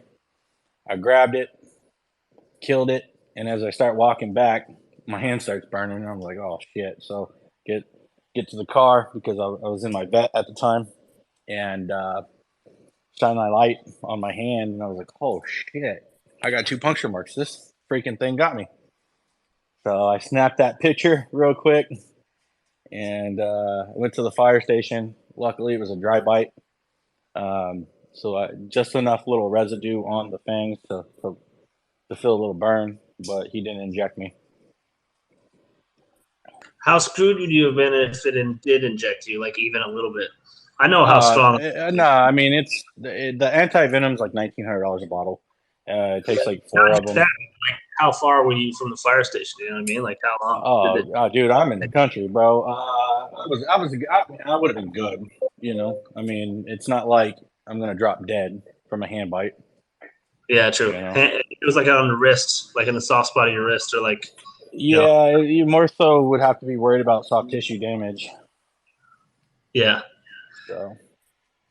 Yeah, I know. I've seen, like, I've watched tons of footage on rattlesnake venom and like how they extract it and the potency of it. And, you know, I just never really looked into like bites and how quickly people get, you know, into fatal territory from it. But was it like it's like the worst ones are like 30 minutes to an hour to do something, or is it more than that? I mean, again, if it bites you, now I'm not fully versed in this type of thing. You know, nobody plans to get bit, but if it gets into your like main artery, you know, and starts circulating through your body, you're probably pretty screwed, pretty quick. But you know, something like a leg or an arm or something like that, you've got some time. It's gonna just start doing tissue damage. It's not like it's like a cobra venom or anything like that, but definitely was an eye opener. You know, I was like, damn, completely my fault, but oh well.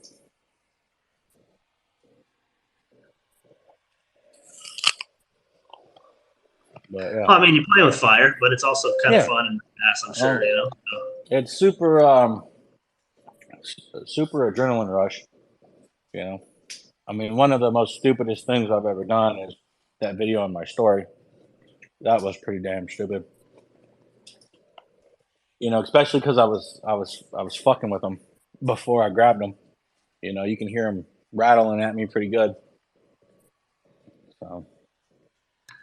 Yeah, the way you grabbed it like so precisely, that was pretty badass though. Oh yeah, you gotta make sure you don't overshoot or undershoot, because if you grab him too far back, he'll just turn his head and get you. And Real fast. what's that? Yeah, if you grab him on his neck, he'll just immediately turn like fast. Yeah, you gotta get him right behind the jaw. So yeah. Yeah, that's crazy, man. Like just the preciseness required for that. Like I didn't even see Steve Irwin do that shit. That's nuts. Steve Irwin just grab him by the tail, and play with him like that. Yeah, I definitely wouldn't do that either. Not from the tail. I'd rather aim for the head than the tail. They just whip around real quick and grab you with their fangs and grab you real quick. Well, some snakes it works for, I think, but I think rattlesnakes, yeah, is a little more high stakes there. Yeah, I definitely got to be careful.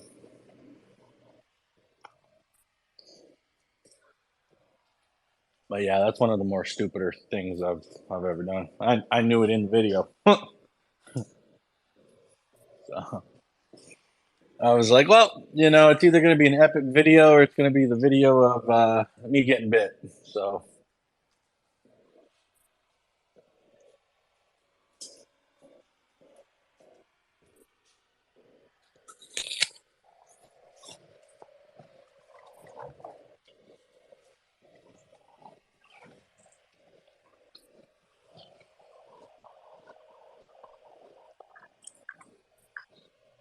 What other animals do you have affinity for picking up? None. That's a good thing, man. I like cats. I stick to cats. Dogs too. I don't mind dogs. Actually, I have this thing where every big dog that I find, I pick it up. And everybody's like, no, don't do it. I'm like, no, trust me, dogs like me. And I always pick up the big ass dogs. Like my boy has a fully grown cane corso, and he's seen me a couple times, so the dog knows me. But like every time I go over there, this dog is like the alpha apex dog, and like it knows I'm gonna try to pick it up.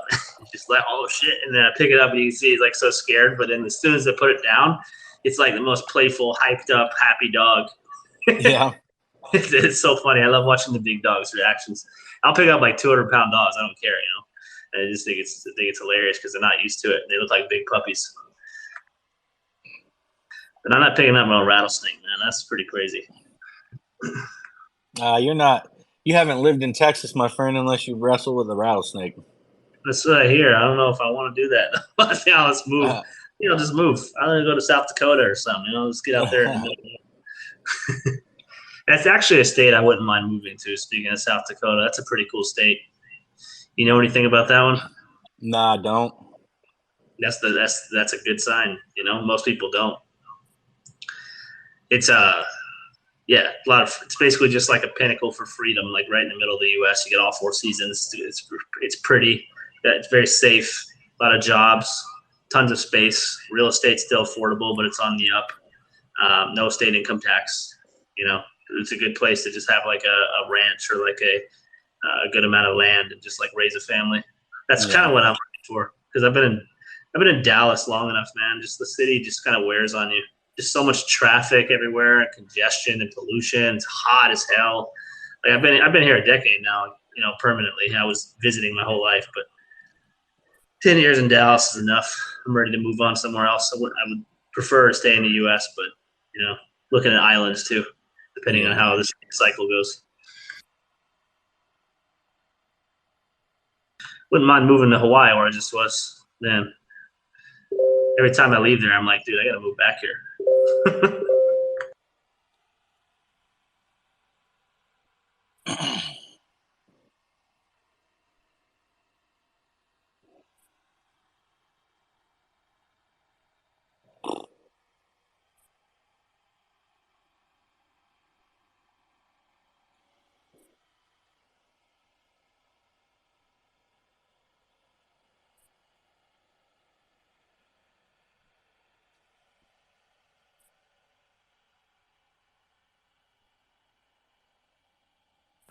Well, SquidGrow fam, do we have any last speakers who would like to come up. I think it's getting fairly late for Shiv and I, so we may start to wind it and close it out.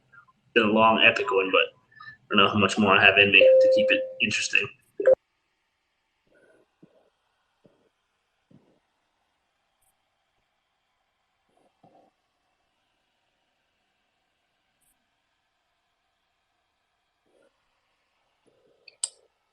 All right. Well, I guess that's it then.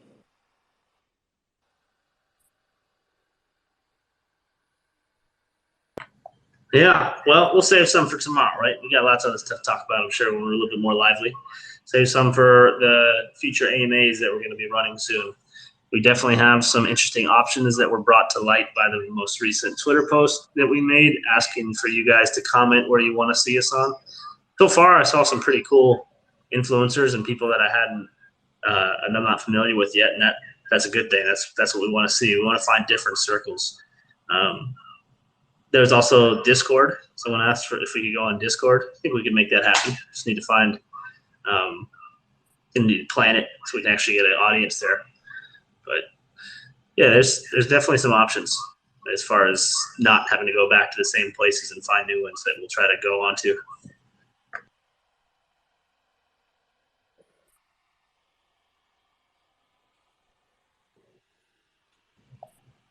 All righty then.